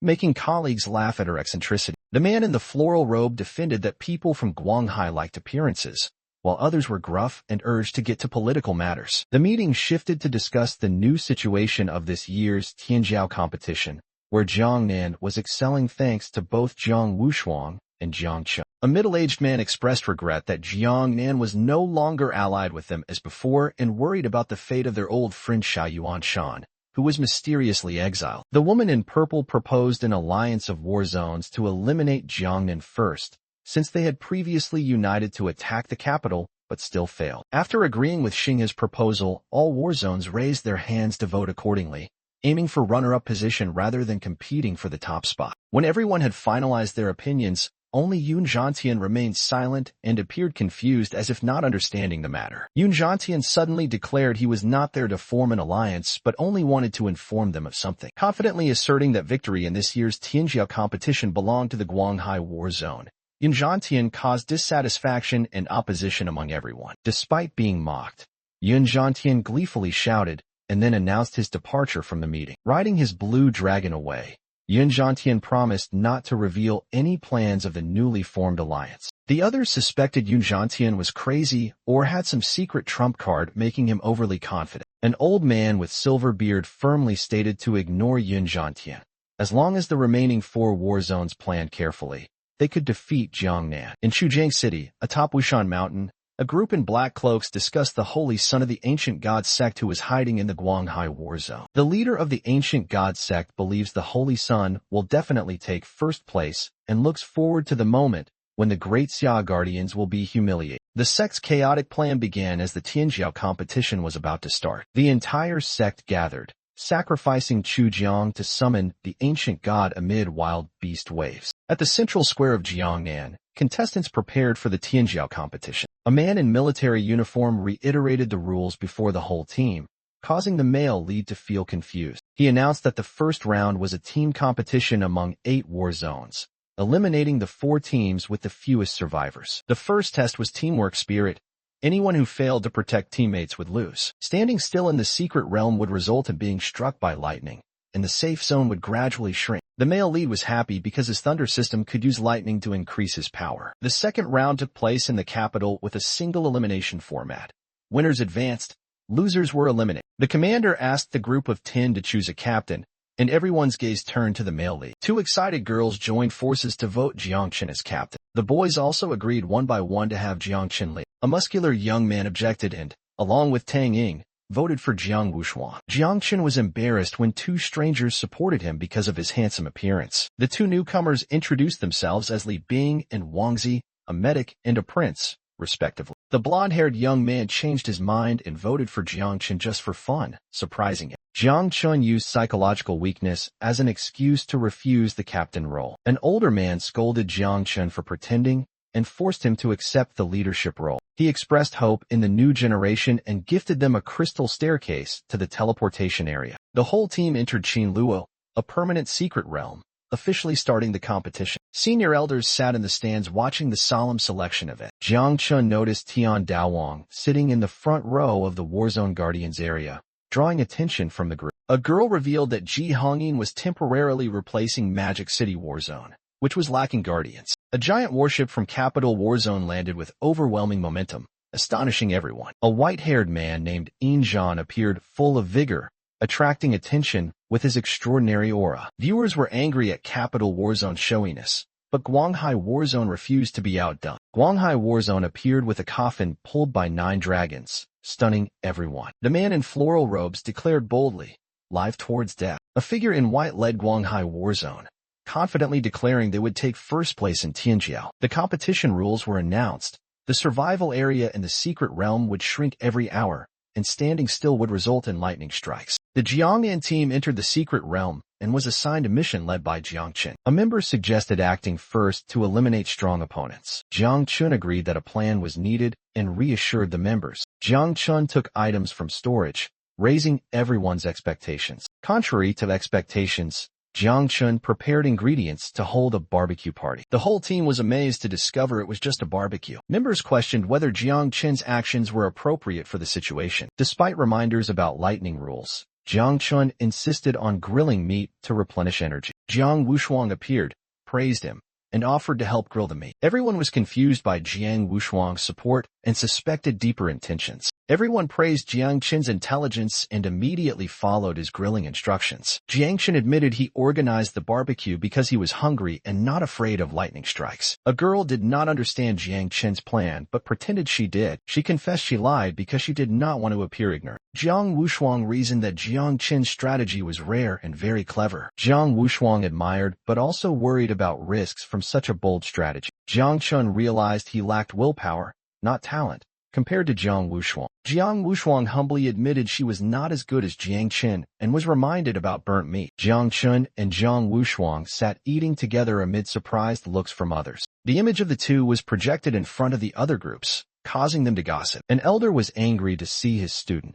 having a picnic during the competition. The red-haired man recalled Ren Huang's youthful achievements, making the elder even more annoyed. Ren Huang once single-handedly wiped out 4 pursuit teams, earning widespread admiration. The red-haired man sarcastically said Ren Huang's descendant was Injan, but Elder Gu strongly refuted this. A middle-aged man advised Elder Gu to stay calm and expressed concern that other regions were forming alliances against the capital. Elder Gu affirmed that this year's generation of talents was very strong, while the other man called the opposing faction a barking pack of dogs. The map showed the battle teams targeting Jiangnan, which angered Elder Gu. A reconnaissance team discovered Jiang leisurely grilling meat instead of preparing defenses, raising suspicions of a trap. Luo Shun, Tianfu's #1 genius, ordered troop division and took responsibility to confront Jiang Wushuang. Wu Qingqing, Qinluo's #1 genius, was assigned to deal with Jiang Chen and believed she could counter him. Dan Lisuang, Wuxiang's #1 genius, took on the hardest task of confronting the Jiangnan group and declared he would cleanse them all. Lu Hang, Qinglan's #1 genius, was ordered to support by manipulating space for the team's attack. The enemy advanced within 500 meters, causing command concern while Jiang Chen calmly ate. The elders were proud of Lu Hang, Wu Qingqing, Dan Lisuang, and Luo Shun's talents, confident their team was unbeatable. Jiang Chen ate while signaling the enemy's advancing distance step by step so the team could prepare to act. When the enemy crossed the 100-meter mark, everyone still doubted why Jiang Chen had not acted. People began to suspect whether Jiang Chen had detected the enemy while he continued eating. The enemy launched a surprise attack while Jiang Chen was eating, and he complained that the beast's claws were not fully cooked. The enemy was shocked to be discovered despite using stealth skills. Jiang Chen was praised by teammates for hiding his emotions and using a bone as a signal to counterattack. The enemy was stunned after falling into Jiang Chen's illusion trap set within a 3-layer blockade. The blonde man urged his comrades to fight to the end to destroy the Jiangnan team. Jiang Chen's team was joyful and admired his clever strategy. Jiang Chen humbly explained the plan was not complicated. then decided to seize the opportunity to continue acting. Jiang Chen sent 2 girls to protect Li Bing and Prince before charging into battle. Jiang Wushuang rampaged like a divine soldier, scattering enemies with the 8-armed god of war move. The enemy panicked as they could not stop Jiang Wushuang and called for reinforcements from other teams. A leader of the enemy team frantically called Dan Lishuang's group for support amid chaos. He discovered someone using spatial powers from afar intervening. It was Jiang Chen. Jiang Chen appeared and launched a move to thwart the opponent's plans. One enemy was forced to flee into the void and shouted at Wu Qingxing for failing to deal with Jiang Chen. Wu Qingxing was being obstructed by Tang Ying and was determined to prove who was the strongest assassin. Dan Lishuang stood up to protect teammates with water power, determined to confront the enemy. Powerful moves were unleashed simultaneously by 4 people against the enemy. A girl summoned the Eternal Earth Shield skill to create a defensive barrier. She ordered Li Bing to support from afar while hiding within the shield. A youth called Prince supported with curses while charging forward to attack. The opponent was affected by the attack and activated mental defense. The enemy worried their entire team would be wiped out if the situation continued as it was. Jiang Chen appeared and sealed off the enemy, preventing him from using teleportation abilities. Jiang Chen unleashed the Sword of Heaven to strike down an enemy attempting a sneak attack. An enemy panicked and spat blood due to the unfavorable situation. Jiang Wushuang taunted the enemy despite being surrounded, disrupting their plans. The enemy realized the situation was dire as dark clouds gathered, signaling impending thunder and lightning. Dan Lishuang was called upon by teammates to summon thunder for a counterattack. The enemy panicked upon realizing the real target was to protect Dan Lishuang to trigger the thunder. An enemy used 3 consecutive skills to hold back Jiang Wushuang. Jiang Wushuang was temporarily trapped in an illusion, but remained highly alert. The enemy calculated that holding Jiang Wushuang for 10 breaths would allow Dan Lishuang to complete the ritual. Dan Lishuang unleashed the Water Dragon's Dance attack powerfully, forcing the opponent to defend. The girl performed the move, Dragon Rising from the blue water, amid a fierce flurry. A member activated a forbidden curse,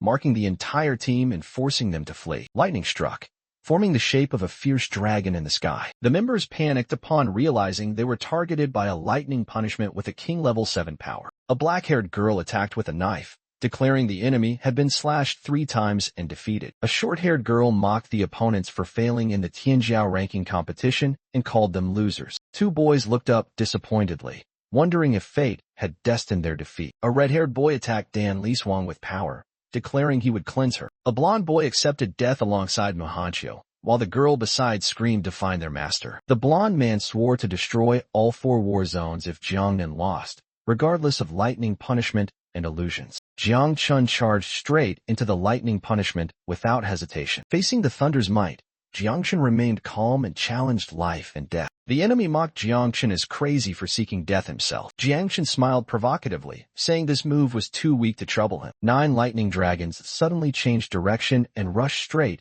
at Jiang Chen. Dan Lishuang panicked as she lost control of the forbidden thunder summoning spell. Jiang Chen absorbed all the thunder using the skill, Thunder Master, Thunder Assimilation. Everyone was amazed to discover Jiang Chen held 2 professions. Jiang Chen declared the start of the hunt, unleashing Sword of Heaven, Sword of Thunder. With the Sword of Thunder move, Jiang Chen cut through space and defeated his opponent. While the enemy panicked trying to retreat, a girl in black suddenly appeared and cast a barrier enclosing them. Everyone realized they were trapped within the Eternal Earth Shield barrier and panicked at being unable to escape. A short-haired girl shouted orders for everyone to focus their attack on one point of the barrier. Tang Ying blocked Wu Qingxing's path, preparing to strike and declaring he would kill her. A girl in white challenged Dan Lishuang with a sword, though she believed he was unworthy. Dan Lishuang replied that whether he was worthy would be known after their fight. A man called Oxnose charged into battle, mocking the enemy for foolishly turning their backs and fleeing. A girl in black and a blonde boy charged simultaneously,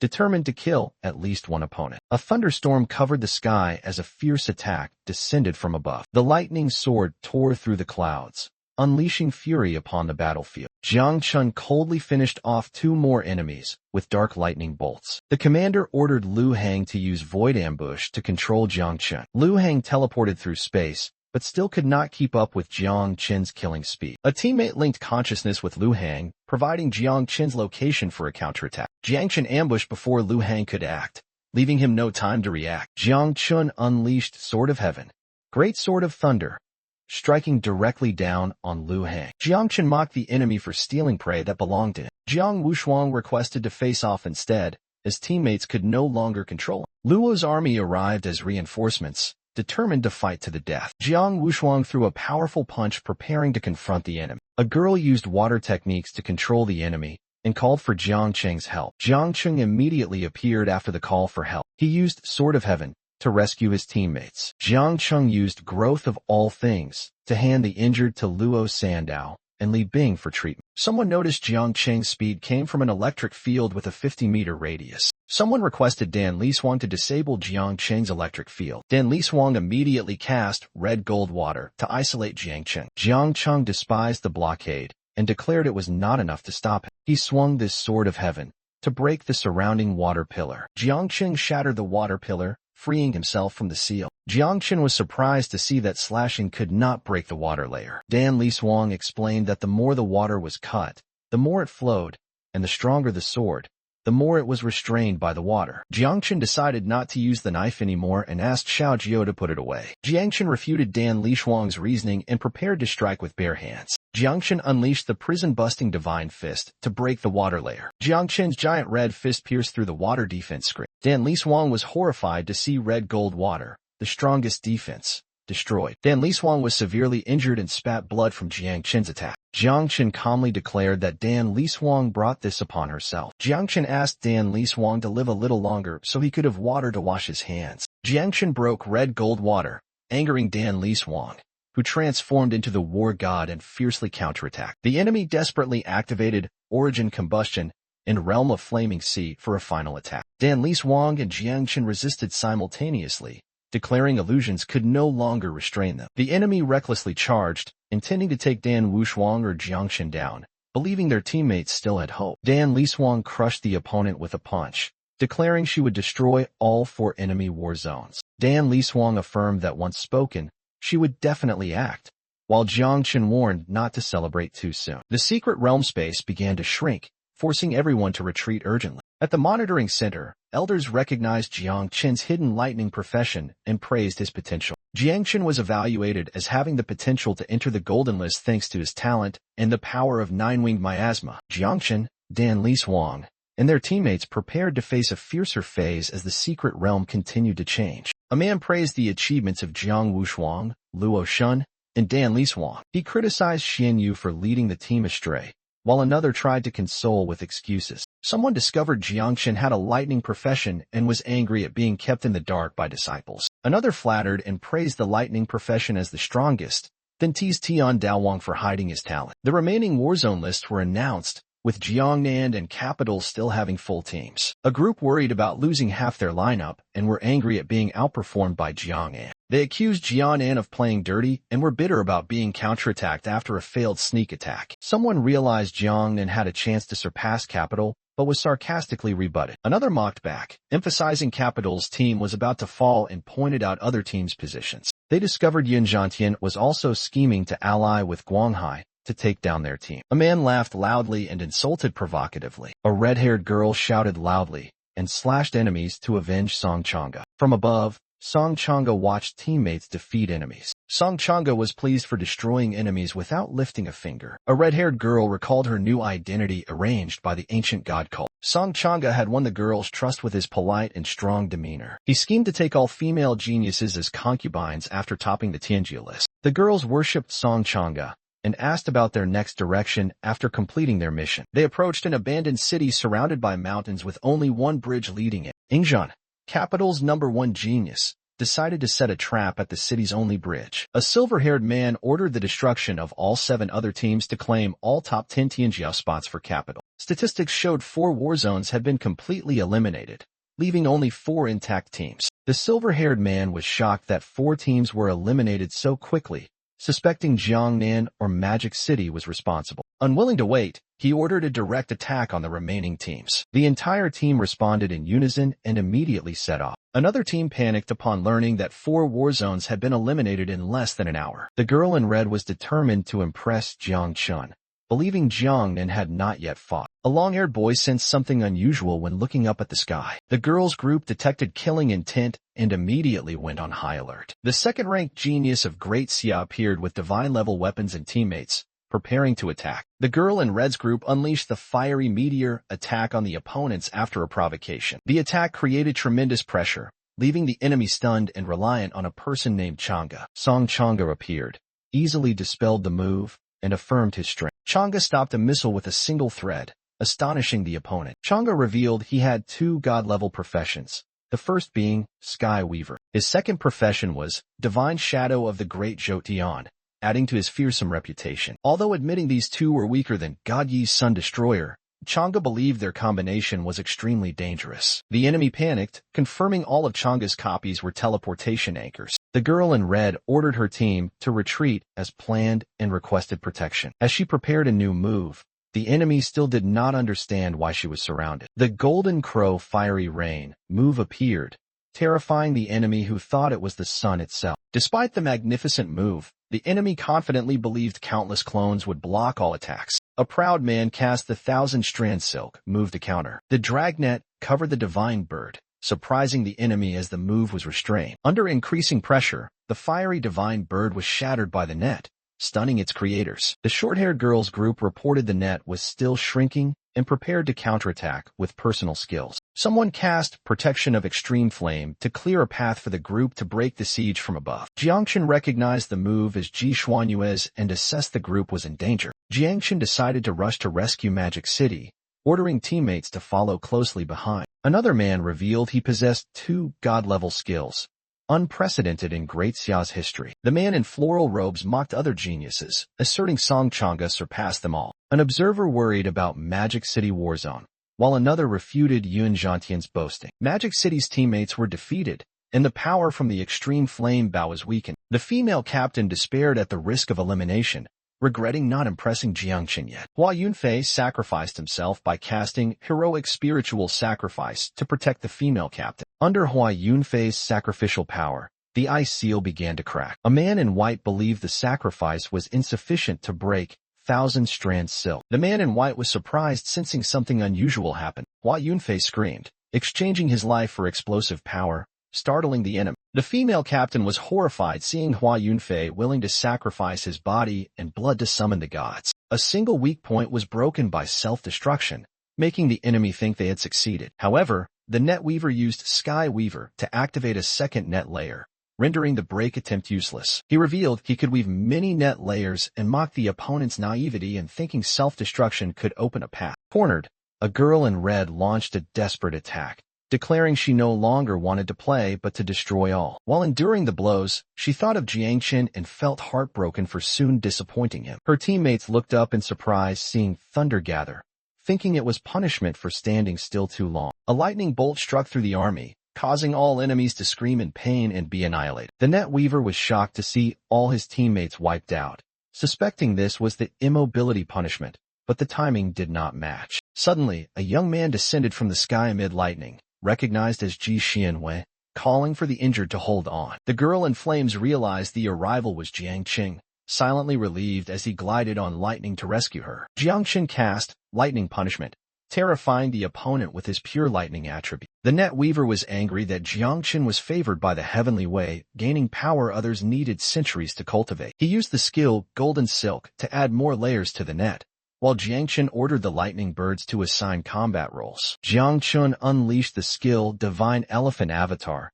to break the net barrier ahead. However, the net regenerated, surprising Jiangchen with its regenerative ability. Unwilling to yield, Jiangchen accelerated his attacks, determined to tear the net before it fully regenerated. He smiled challengingly, asserting the enemy's net was too slow to stop him. The red-clad girl, nearly exhausted, called Jiangchen, who replied he would come to save her. The net weaver cast 1,000-strand silk, covering the sky and seriously threatening both of them. Jiangchen summoned Xiaojia, a new character, who discreetly swallowed the net, calling himself Father. A reverse vortex with corrosive light destroyed the 1,000-strand silk skill. Jiangchen appeared suddenly and told the girl beside him to leave quickly. Someone warned that the lightning bird's energy was nearly depleted and urged teammates to move ahead. The enemy Ingzhan suddenly appeared, blocking Jiangchen's group from leaving. Jiang Wushuang and teammates arrived just in time, suggesting Jiang Chen face Song Chang'e while she handled Ingzhan. Jiang Wushuang challenged Ingzhan,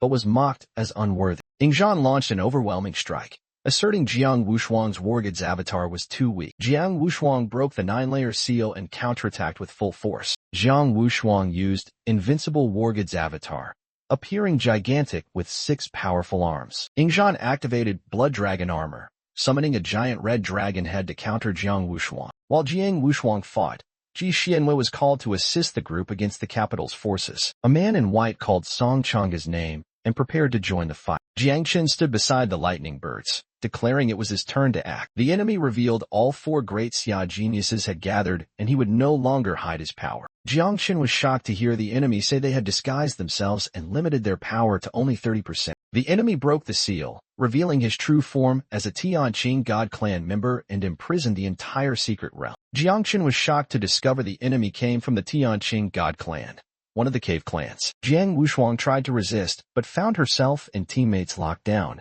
unable to self-destruct to escape. The enemy declared he had full control of the secret realm. No one could enter or leave, and he would refine souls to truly kill everyone. He recalled an old grudge with Jiang Xuanji and vowed to destroy Great Xia's younger generation. A Tianqing God clan member infiltrated the secret realm, manipulating space and imprisoning the remaining geniuses. He used the talent Heavenly Soul 10,000 Killings, a deadly soul attack skill, causing concern for Xiaoqin's life. Someone angrily accused Yun Zhantian of betraying Great Xia, while Yun Zhantian panicked, denied it, and asked for a mind check. The red-haired man shouted madly that Ingzhan was the last descendant of the human emperor and was determined to kill Yun Zhantian. A sudden powerful long-range attack shocked everyone who did not understand what was happening. The sword god and martial god appeared, scolding everyone for panicking over such a minor incident. The martial god asked Tian Daowang about the number of 9-winged poisonous insects raised inside Jiang Chen,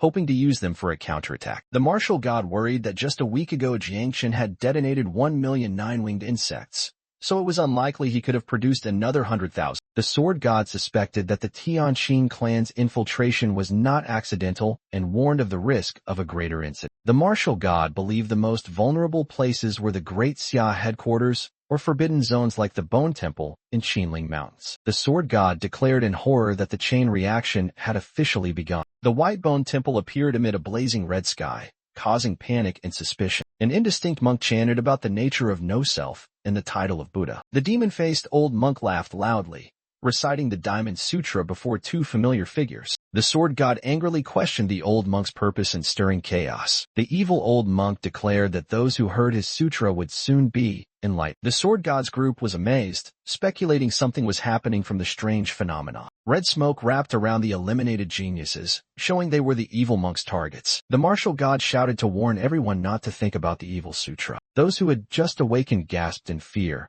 not understanding what had just happened. A monk standing on a cliff warned Jiang that preventing others from enlightenment would bring heavenly punishment. A disciple of the monk lamented that if they had heard 2 more breaths, many could have ascended. A white-clad swordsman rushed to confront the monk, ordering teammates to stabilize the cave. A golden-bearded man noticed smoke rising everywhere, declaring disaster was descending on Great Xia, and ordered defenses. The generals immediately took up their duties, ready to fight and responsible for their targets. A silver-bearded man warned that if his disciple truly died, he would join Jiang to destroy the Tianqing clan. The golden-bearded man swore to follow Jiang into the cave and use all his strength to annihilate the Tianqing clan after handling current matters. Both were stunned to see images of Jiang Chen and Song Chang'e on the screen in an unexpected situation. Jiang Chen suppressed the enemy to his knees, boosting the confidence of 2 guards watching. 5 minutes earlier, Jiang Chen had fiercely confronted a silver-haired enemy, using Blood Dragon Armor Rush. The enemy taunted,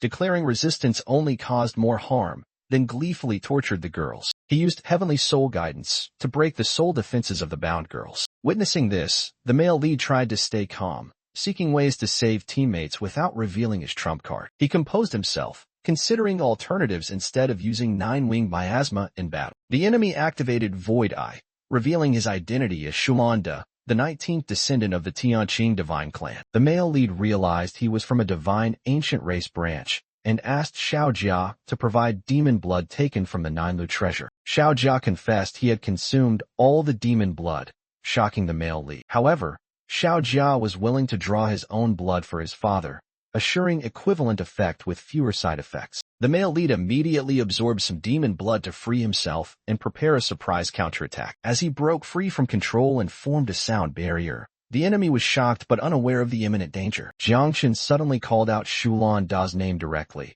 causing him confusion as his secret was exposed. Shulan Da was suppressed by fierce momentum and suspected Jiangchen was a powerful Dark Clan member. Jiangchen denied the Dark Clan speculation, stunning Shulan Da by knowing his secret heir identity. Shulan Da grew more fearful, realizing Jiangchen might belong to a divine ancient race even nobler than his clan leader. Jiangchen activated the Blood Spirit Demon, overwhelming Shulan Da and declaring he would destroy both him and the ancient god cult. Shulan Da panicked, begged for mercy, admitted his mistakes, and affirmed that the Tianqing divine clan shared origins with the ancient gods. Jiangchen considered the situation, realizing that pressing further might reveal secrets, so he decided to kill immediately to keep them hidden. He changed his attitude, sparing Shulan Da because of their shared origins and since most of his plan was already accomplished. Jiang Chun suggested Shulan Da enter his inner world to safely retreat after everything was settled. Shulan Da was deeply grateful, happily accepted the offer, and promised never to forget this kindness. Jiangchen ordered Xiao Jiu to act, revealing an upcoming surprise. Xiao Jiu appeared riding a giant beast,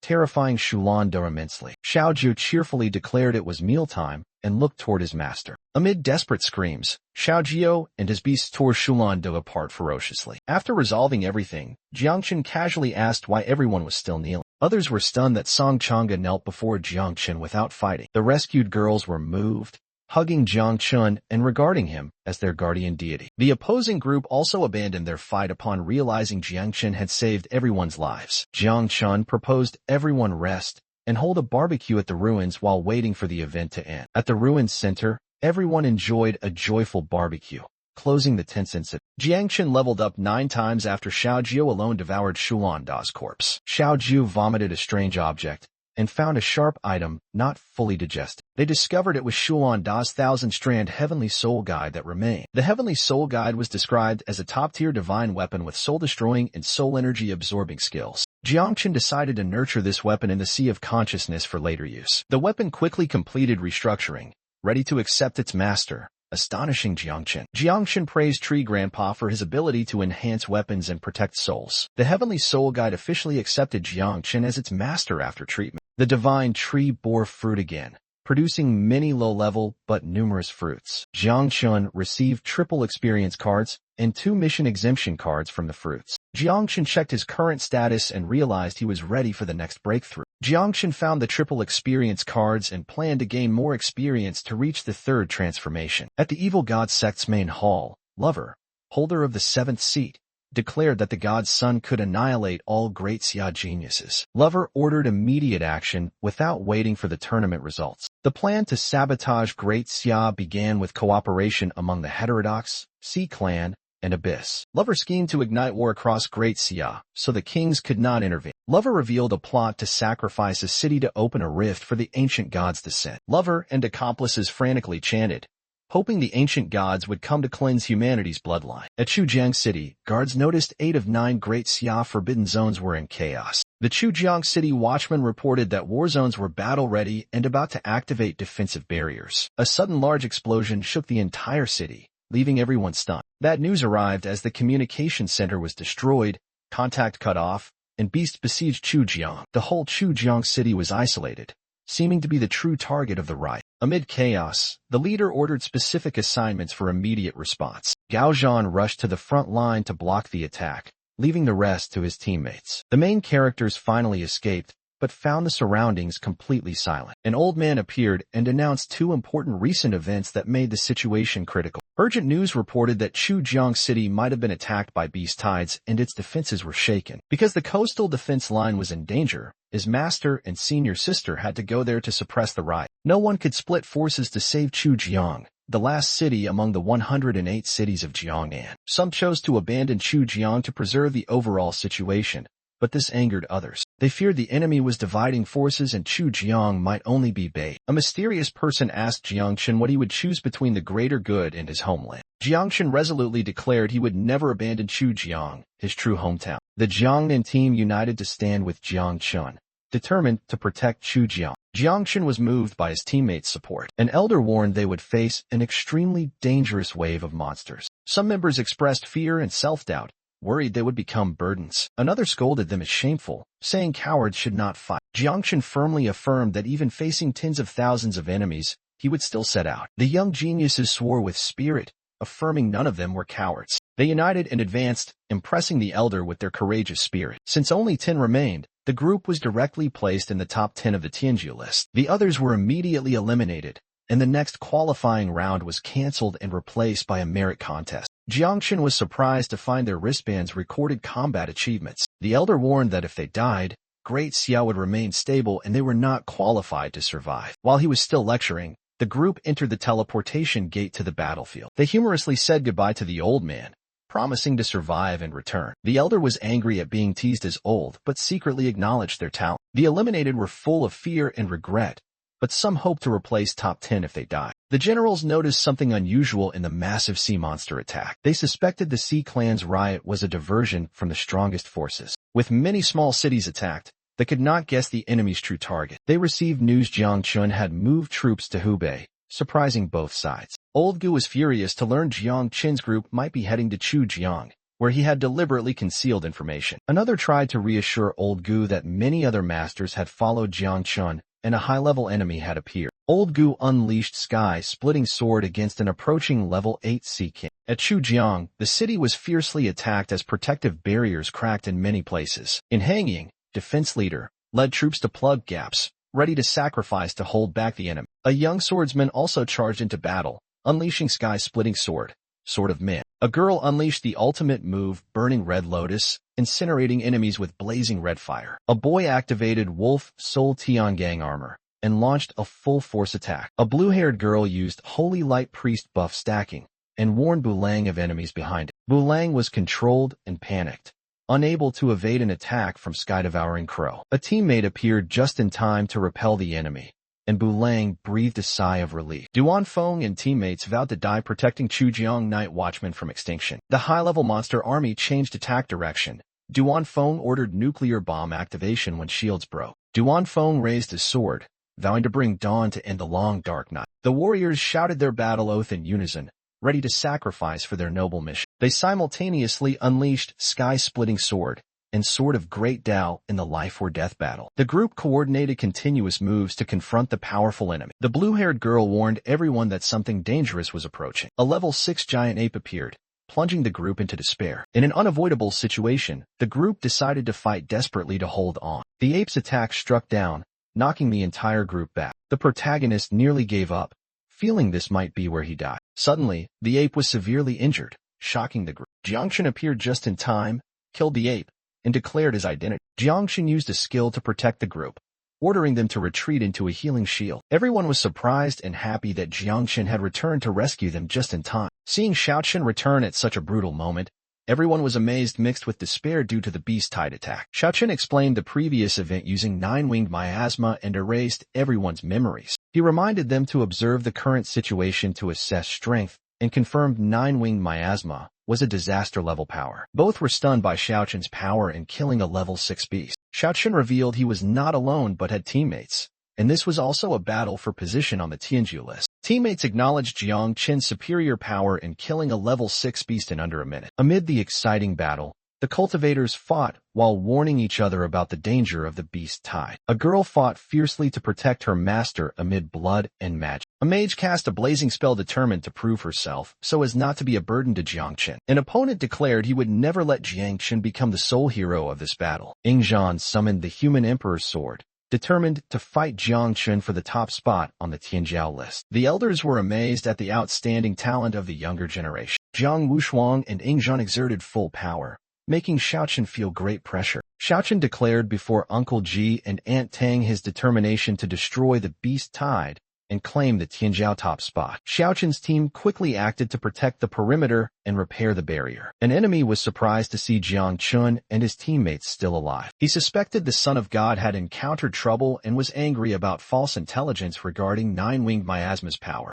Two cloaked figures discussed reporting to the ancient god and deploying the Spider Queen earlier than planned. Xiaoqian unleashed sky-splitting sword and great thunderblade, fiercely attacking the beasts. Xiaoqian ordered Xiao Jiao to continue devouring beasts to increase strength. Thanks to double experience cards, the protagonist and Xiao Jiao leveled up from 48 to 57. He was delighted that the monster wave was like a grand feast at his door, and that a new queen was about to appear. A boy called him father and offered to help collect remaining souls. The boy refused to eat because he was promised tastier demon souls later. The protagonist assigned soul collection to Xiao Jia and warned him not to reveal his identity. The Great Xia merit list revealed Jiang Xuanji, Jilin Qiu, and Huan Yu at the top, with Jiangchen ranked 296. Someone was angry that Jiangchen rose quickly despite using the Emperor's sword. He decided to find the Monster Wave's teleportation gate to destroy it and surpass Jiangchen. Jiangchen's team felt assured as the shield was repaired and trusted Xiaoqian. They believed Xiaoqian was seizing a rare opportunity to break through to level 3. After completing the third task, the profession would be enhanced, but the challenge to achieve it was great. The third, 6th, and 9th levels were major barriers many could not surpass in their lifetime. However, the new generation of geniuses including Ying Zhan, Ji Xianwei, and Jiang Wushuang had surpassed level 3. A powerful energy burst erupted, astonishing everyone. Everyone was stunned to see Xiaoqian break through directly without needing to complete the profession transfer task. They guessed Xiaoqian might possess a rare mission exemption item and was entering the origin space. Everyone rushed to protect Xiaoqian, who was in a very dangerous state. Others on the battlefield also ran to assist Xiaoqian through this phase. At the same time, Yin Yang Beast was setting up a teleportation gate underground. A man claiming to be a descendant of the human emperor stood up to confront the beast to stop the teleportation gate. A dark vortex filled with fierce killing intent suddenly appeared before it. He cautiously drew his sword and shouted loudly, searching for the attacker in the night. A giant creature with glowing red eyes appeared, threatening to devour him. He panicked upon realizing it was the Spider Queen, a powerful being who had escaped Jilingqiu. Knowing talismans were ineffective, he decided to flee to save his life. While escaping, he thought of how to warn his teammates about the danger. He activated the secret technique, Blood Form, to speed up and transmit the news. The Spider Queen launched a pursuit attack, landing a full strike on his back. Despite being injured, he counterattacked fiercely with the move Human Emperor's Sword. Slice. The counterattack caused both of the Spider Queen's legs to explode, bleeding profusely. A powerful attack exploded, prompting the enemy to praise the vividness of the living body. The cloaked figures seized the opportunity while Jiang Chun was breaking through to propose assassinating him with the Spider Queen. A warrior unleashed sky-splitting sword, severely piercing the enemy. The white-haired man mocked the Sea Clan's cowardice for only knowing how to ambush and retreat. A messenger reported that Jiang Chun had entered the top 300 on the merit list and brought good news from Hubei. A red symbol appeared in the sky, surprising observers who recognized it as a heavenly origin warning. Two generals confirmed the symbol was a Great Xia warning of a level 8 enemy, without a strong fighter present. Chu Jiang, the Spider Queen from the Abyss, appeared, terrifying the Great Xia faction. The silver-bearded general directed Duan Feng to reinforce and protect Jiang Chun from the Spider Queen. Great Xia's army prepared defenses at the Divine Dragon Line against the Abyss threat. Under Martial God's orders, Great Xia's forces advanced to suppress the Abyss's myriad clans. Martial God personally declared no mercy in annihilating the myriad clans if they crossed the boundary. Martial God angrily scolded Jiang Xuanji for nurturing nine-winged evil miasma, which could destroy the world. Tu Yang questioned Great Xia for creating tens of millions of nine-winged evil miasma and feared the myriad clans alliance. Martial God despised the myriad clan's ability to unite, considering it trivial. Martial God approached Tu Yang, scolding him as unqualified to interfere in Great Xia's affairs. Martial God noticed the heavenly origin warning appearing amid fierce battle. Tu Yang mocked that millions of nine-winged evil miasma were nothing and claimed he could destroy them all. Martial God counterattacked fiercely in response to Tu Yang's provocation. Martial God ordered Qinglong Captain Shintafei to immediately go to Chujiang for rescue. The demon ordered the Hell Sky Legion to attack Great Xia's defensive line. The demon army launched under red bloodlight, determined to break Great Xia's defenses. The battle erupted as both sides fought fiercely amid chaotic battlefield conditions. At Chujiang battlefield, the Spider Queen warned about Jilingqiu and threatened the ancient god sect. The Spider Queen ordered an inspection of Chujiang to ensure Jilingqiu was no longer there. Meanwhile, Jiangchen was strictly protected as spiritual power converged around him. Allies fought to protect Jiangchen from monsters while Ling Zhan was severely injured. A figure warned about the appearance of a level 8 spider queen from the abyss. The allied group decided to stay and protect Xiaochen so he could complete his breakthrough amid strange phenomena. The geniuses were ordered to retreat into healing shields while others prepared to hold out. A man in black wanted to retreat, but his friend remained optimistic due to a lucky prophecy. The man in black took out a gourd treasure and called Grandpa Yuan for help. He desperately called for Grandpa Yuan as he felt death approaching. Grandpa Yuan appeared from the gourd, warned of danger, and urged retreat. Grandpa Yuan pulled the man in black away with magical light, leaving him confused. Ji Xianwei and his teammates vowed not to flee, pledging life and death with their master. A braided-haired young man also refused to leave,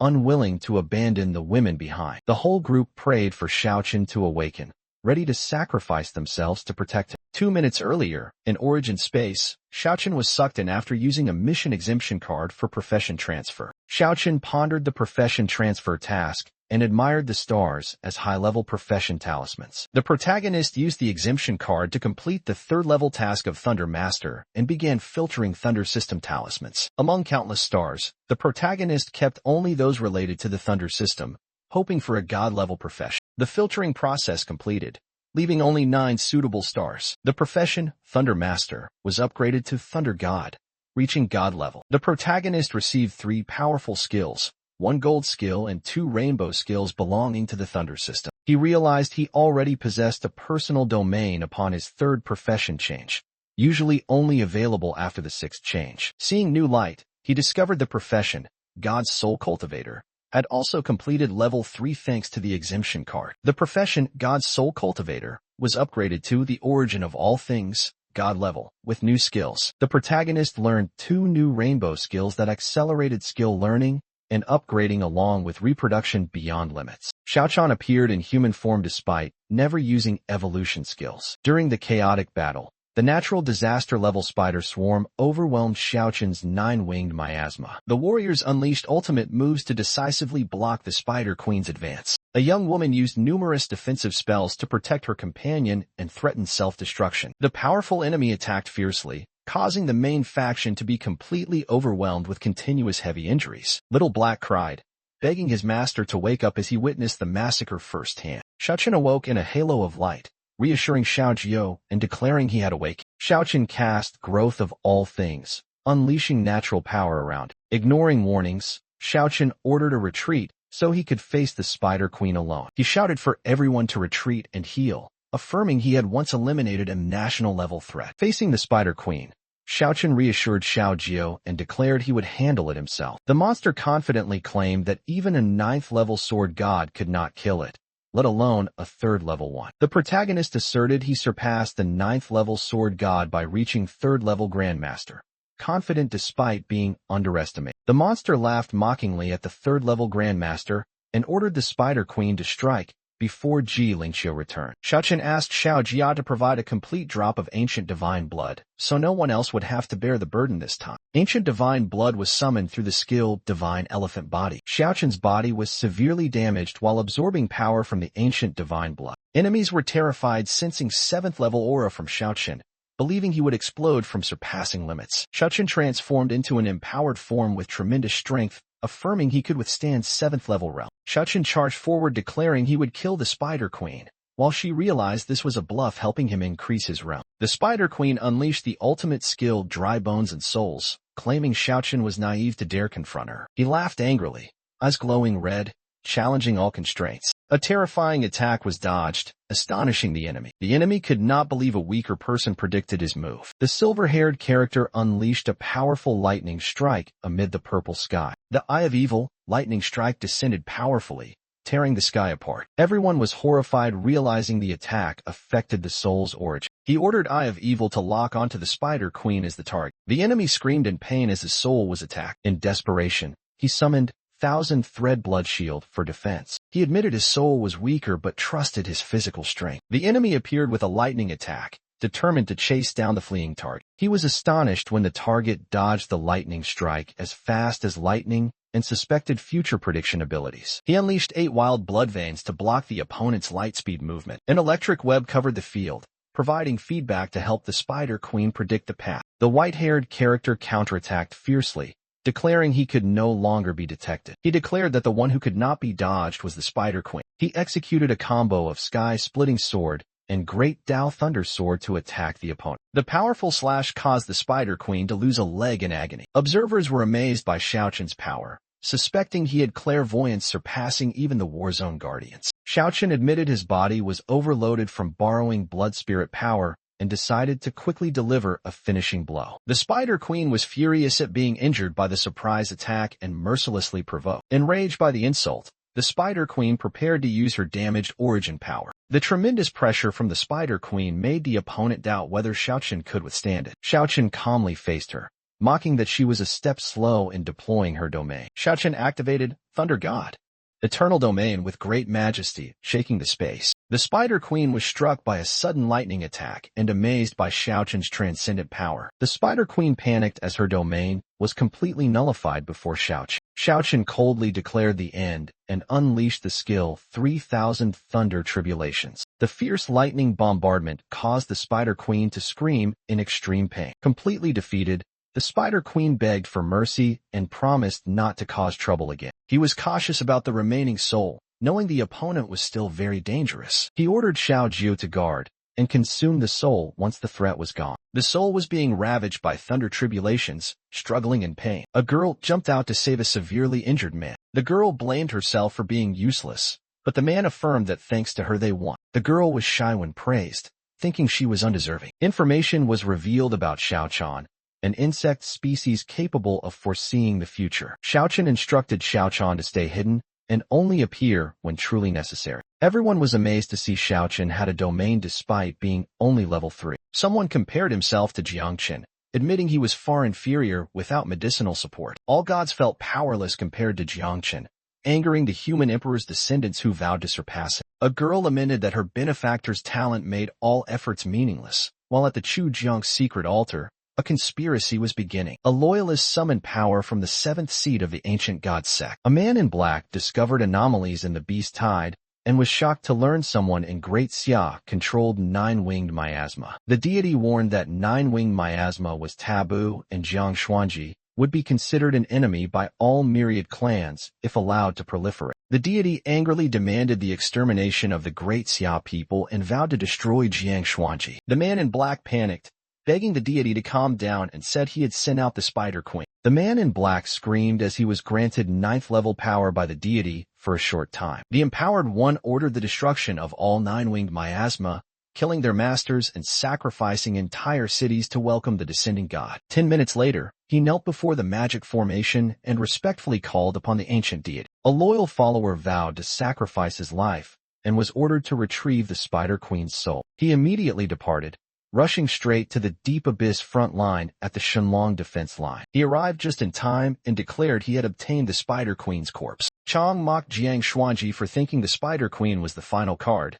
then unleashed another move. Jiang Xuanji panicked upon receiving a warning about a level 9 enemy advancing toward Chujiang. Chaiyang challenged Jiang Xuanji to a game of hide and seek with the condition of attacking if Xuanji left. Jiang Xuanji angrily declared war, ordering the Divine Killing Army to annihilate the enemy. Xuanji's army surged into the Demon Lands, vowing to massacre the fortress for 10 days. Chaiyang questioned Xuanji for provoking an all-out war just to protect Chujiang. Jiang Xuanji furiously declared he would punish anyone who dared insult Great Xia. In the dark of the Chujiang battlefield, a red-cloaked figure appeared amid a circle of lightning. The red-cloaked figure recognized Jiang Chen's tactics and despised the opponent's incompetence. He shouted, "Disappear," and immediately shattered the attack, rescuing someone cornered by the Spider Queen. The rescued person was amazed by the 9th level aura and despairing at their inability to fight. The red-cloaked figure introduced himself as Lover, the 7th member of the ancient god church,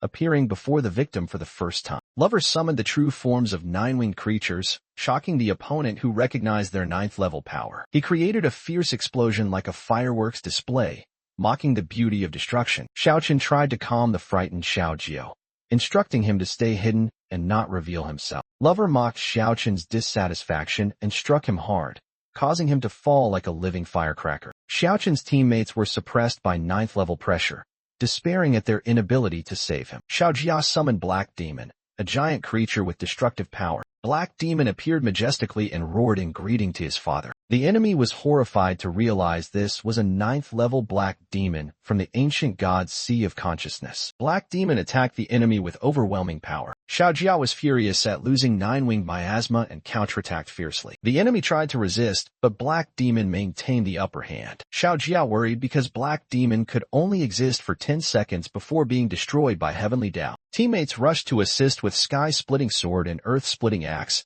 identifying themselves as Shen Tufei. A shout warned that Heavenly Dao had arrived, ordering Xiaojia to withdraw Black Demon immediately. Xiaojia sighed in relief after withdrawing Black Demon before Heavenly Dao destroyed it. A red-robed nun begged for mercy and fear as a red sword pierced her heart. She continued pleading and promised to reveal everything if spared. The attacking group paused to hear her confession.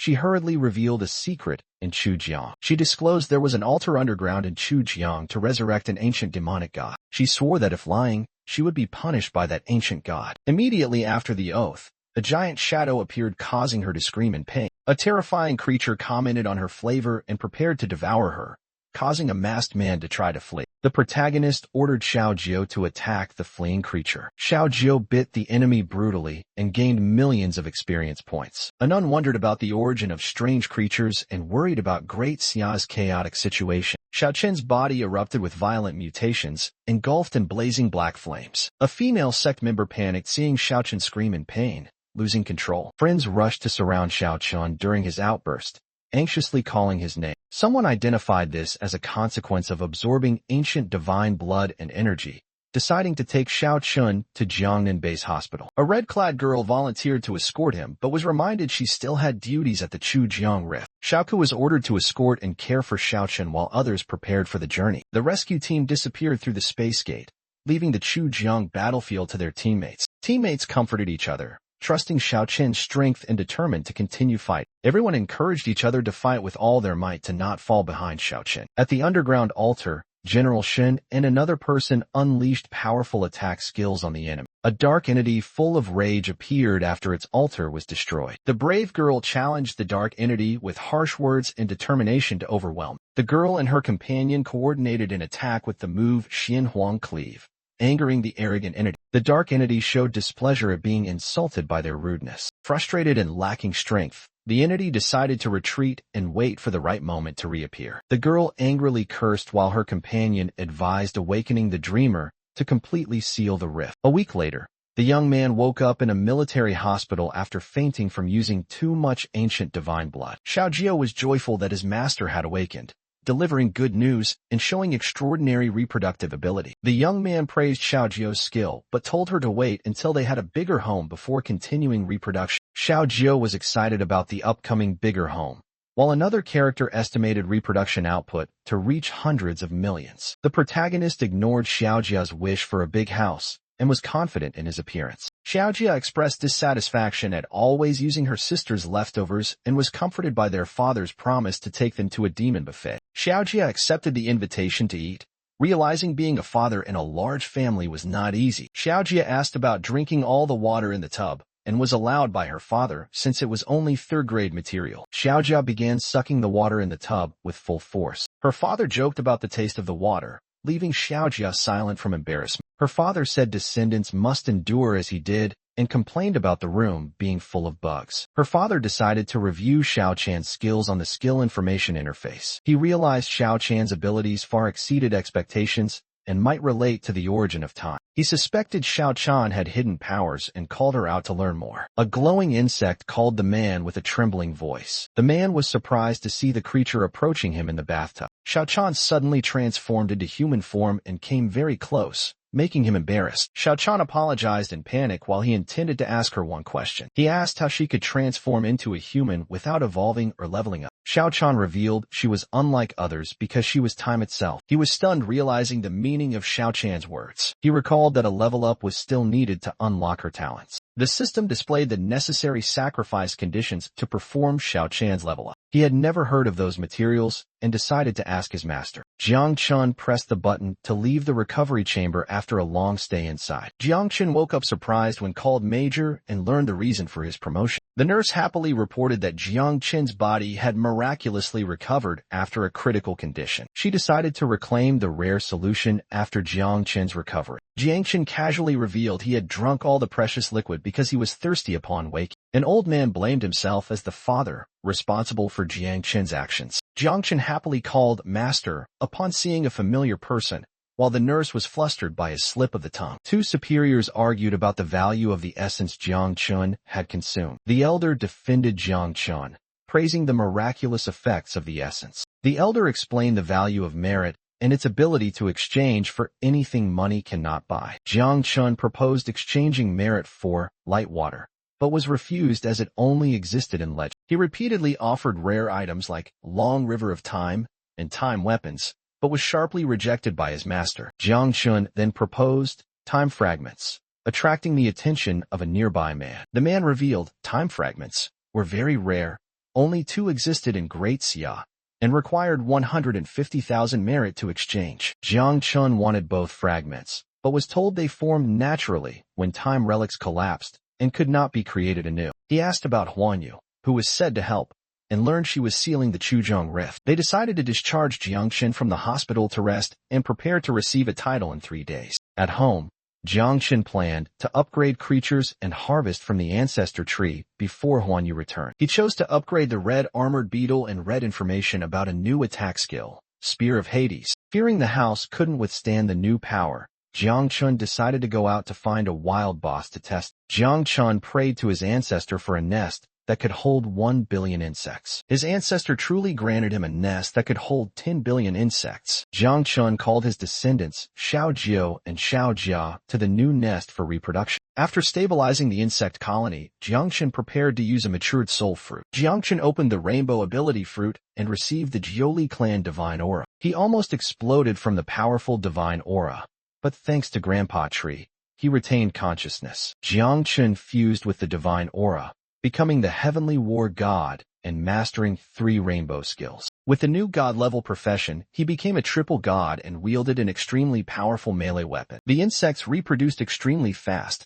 especially the 9-winged miasma and red-skinned elephant beetle. Jiang Chun's information showed he was a level 647-star insect overlord, with 3 god-level professions and a powerful insect colony. When hearing a knock, Jiang Chun was surprised and guessed that Huanyu had returned. 2 men appeared, bringing the dreamer to meet Jiang Chun and reminding him to protect himself. The dreamer appeared, calmly chased the 2 old men away, startling them. The 2 old men left, warning and complaining about the danger of older women. The dreamer teased Jiang Chun, making him begin to understand his master's warning. Jiang Chun recognized the dreamer's divine aura and noticed her different makeup. The dreamer asked if Jiang Chun had become a god, while he hinted at the breath of ancient divine bloodline. The dreamer wondered about Jiang Chun's cultivation level, while he decided to keep secret the condensation of divine aura. The dreamer reassured Jiang Chun and asked about his goal to find time fragments, then suggested a solution. The dreamer mentioned 3 offshore islands where time fragments could be found. The 3 islands in southeast Great Xia were originally relics, later merged into Bong Lai, Phuong Truong, and Don Chao. 500 years ago, the human emperor and Flame Lord conflicted and split.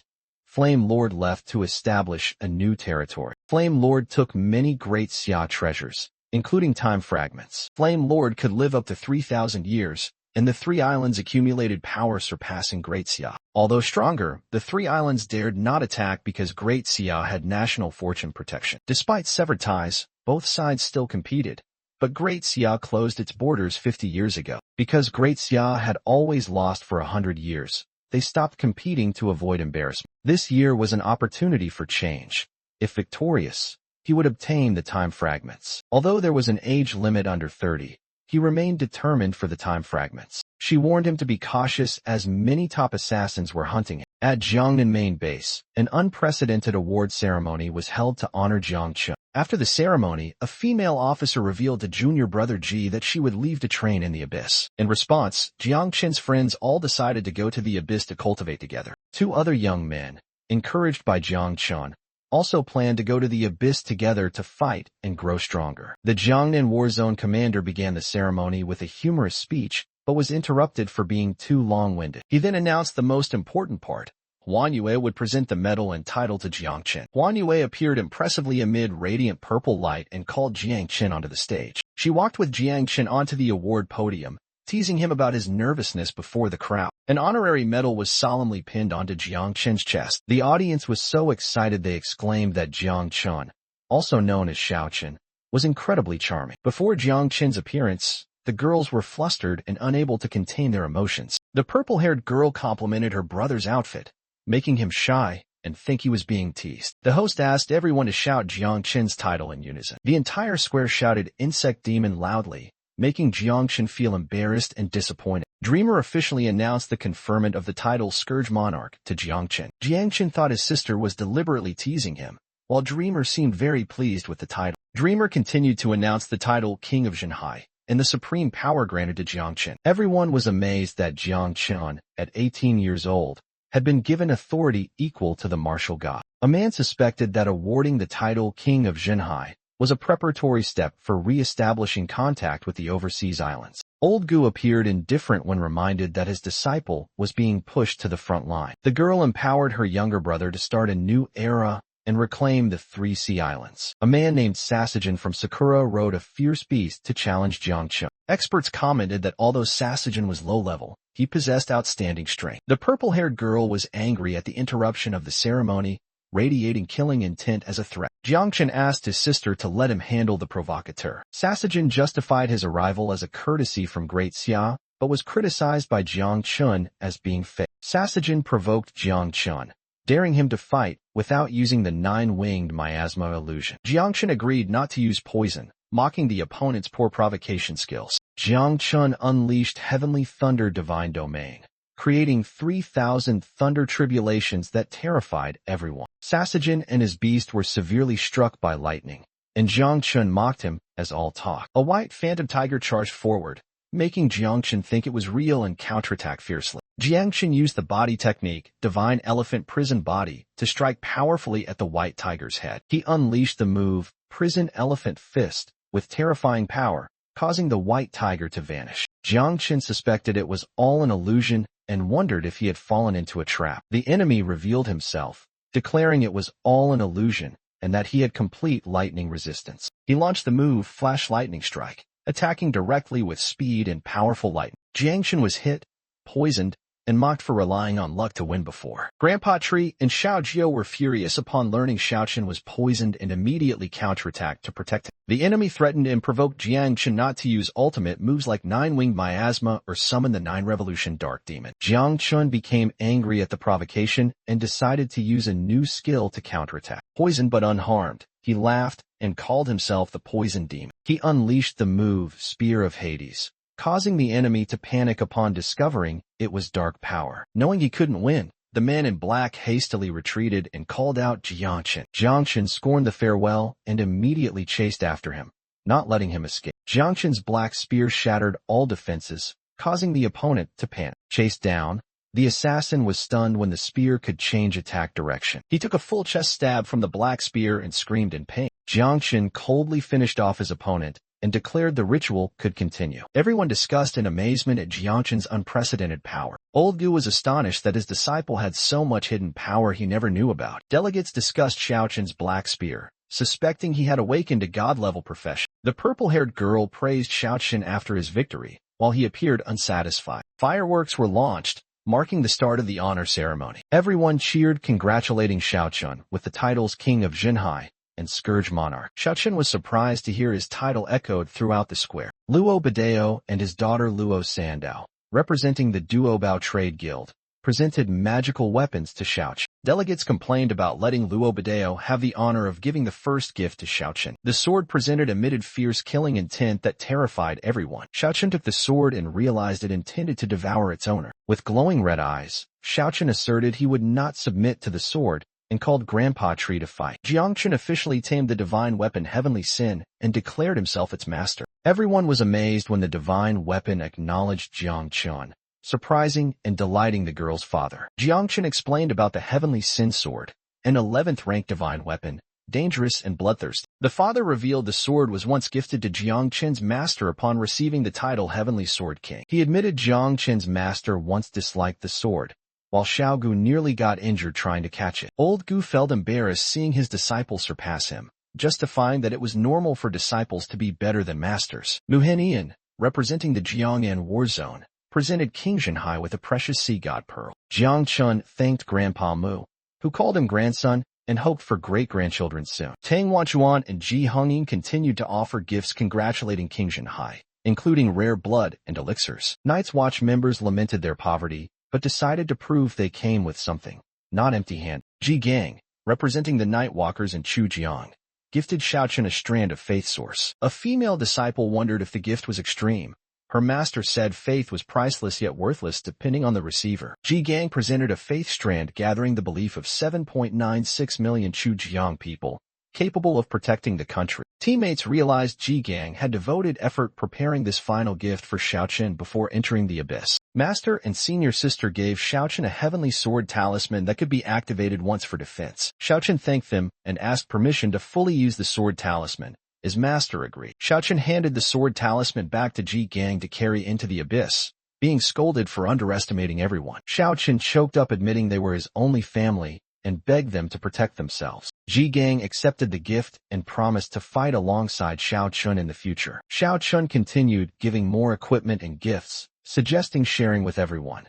Ji Gang reluctantly accepted. Everyone blamed themselves for always relying on Xiaochen and resolved to become worthy of it. A loud noise startled everyone, suspecting a new assassin had appeared. A giant red creature appeared with a man loudly proclaiming the name, Great Xia. The stranger appeared, calling Ji Lingxiu's name challengingly. He declared he had slain the Blood Dragon King and offered it as tribute to King Zhenhai of Great Xia. Everyone admired Ji Lingxiu's power and dreamed of being as heroic as him. Everyone praised Great Xia in unison and wished for eternal everlasting light. In the chaotic abyss space, forces discussed the rise of miasma wings and the threat from Jiangshuanji. Demon Lord Tu Ling called on allied tribes to destroy Daxia. Yunshu Immortal rejected the proposal, affirming loyalty to Daxia since the alliance formed 400 years ago. Demon Lord angrily exposed a 400-year conspiracy to seize Great Xia. Dragon God Xiansong stopped the argument and proposed an attack plan. They feared Great Dreamer, possessing power equal to the divine ancestor, would block their path. The tribes hesitated due to heavy losses if war broke out and shifted frontline roles. Demon King Jiui warned that heavenly Dao rules would destroy anyone who attacked beyond their level. Jiui proposed waiting half a year for the 10th heavenly Dao seal to fully open before counterattack. They agreed to continue covert infiltration to weaken Great Xia. Demon Lord revealed a plan to assassinate Nine-Winged Miasma using global assassins. Sea Clan joined the battle after receiving Dragon Clan's Dragon Blood, determined to kill Nine-Winged Miasma. At Jiang Qin's home, subordinates reported the first wave of assassins had been wiped out. 8 level 6 assassins and 3 level 7 assassins were eliminated, but 1 level 8 assassin remained uncaught, worrying superiors about stronger assassins coming. Jiang Qin wondered if always being protected made him weak and hindered his progress, while he was capable of facing danger himself. Jiang Qin suddenly summoned someone hiding and claimed it was at his father's request to protect him. Jiang Qin politely declined the protection and explained the girl was shy and didn't show herself, though the old man had already discovered her. Jiang Qin revealed Shu Landuo was actually Song Chang'e and had once been tricked by him into a deadly trap, with a special eye ability allowing him to see information within a 30,000-meter radius.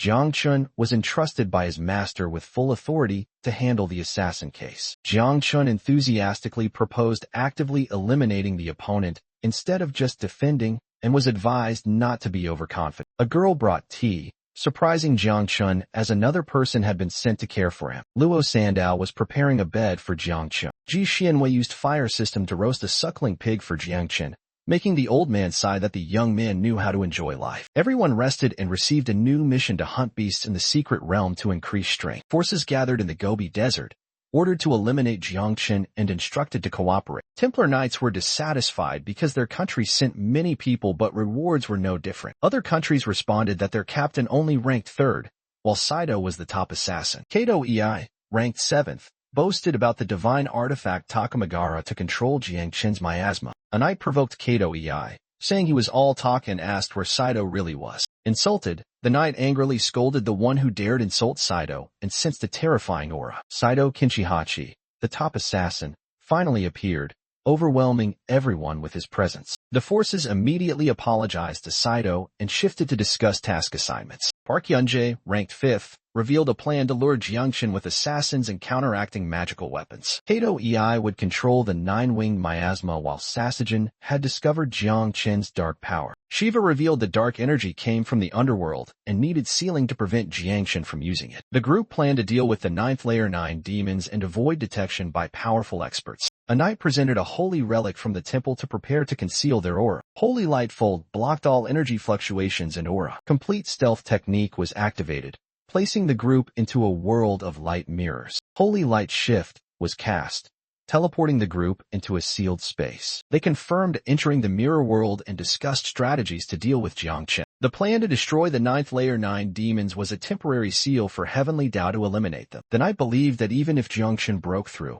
he could still kill him in one move. At Jiangnan main base, Jin Meiji and Quan Zishuan appeared among the crowd, attracting great attention. Jiangshan appeared dominantly, creating eerie black waves in the city. Jiangshan talked with two children, confused when asked about going to school. Amid black smoke, he revealed his goal was to find a mother for his children. The system identified Jin Meiji and Quan Zishuan as assassins from the Ice Kingdom. Jiangshan sensed the city center was unsuitable to lure assassins into action. Jin Meiji noticed Jiangshan had no guards and decided to act on orders from superiors. Quan Zishuan got angry when called sister and sped up chasing Jin Meiji. Jiangshan chose a quiet forest as a meeting place and assassin trap. Jin Meiji pretended to be bitten by a snake, acting with Quan Zishuan to seek help and approach Jiangshan. A man showed disdain seeing the clumsy, staged rescue of a beauty. The man was enchanted by the fake beauty using charm skills. Under the charm's effect, he even wanted to marry the girl he just met like a lovesick hero. He pretended to be chivalrous,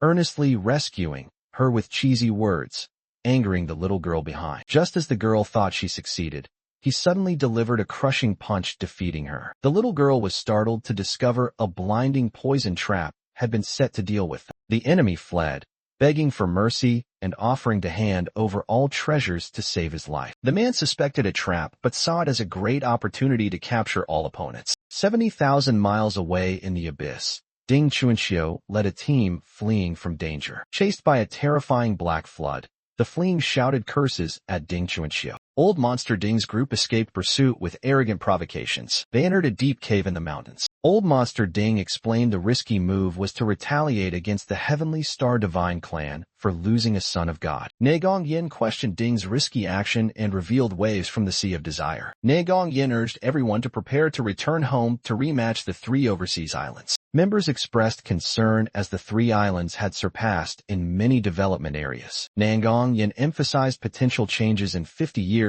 and called for perseverance. A member revealed the competition restarted because of Jiangchen, the genius of Generation 793. Negong Yin added about Jiangchen, who possessed 9-winged miasma and was supported by Jiang Wuxi. Negong Yin and teammates joked about rankings before mentioning heavy losses in previous generations. Fortunately, the current captain was the champion of Class 781, who had killed the number 2 genius of the Demon Clan. 2 years ago, he was ambushed by the Demon God, killed 3 level 6 demons, then disappeared. Now he returned to Pujuan to meet Jiang Wuxin and would regroup later. Wuji reunited with Sir Martial God at Pujuan, praised as the Sword Demon after 10 years. Sir Martial God asked Wuji about his faith when facing the 3 overseas islands. They discussed Jiangchen, who was considered not simple and had leadership potential. Wuji affirmed he would protect Jiangchen, surprising the other party. Though cultivating the unintentional sword Dao, Wuji saw Jiangchen as great Xia's future and worth protecting. Sir Martial God assigned a mission to investigate a desert area with abnormal aura suspected as an assassin trap. Sir Martial God explained he did not stop Jiangchen because his master wanted him to train more. The pursuers reached the Gobi Desert but lost track of the strange female target. A man remarked the opponent moved extremely fast and skillfully concealed their breath. He ordered a creature named Xiaochan to predict the next 30 seconds of the future. Xiaochan immediately created a wave of light with countless glowing butterflies. Under an invisible barrier,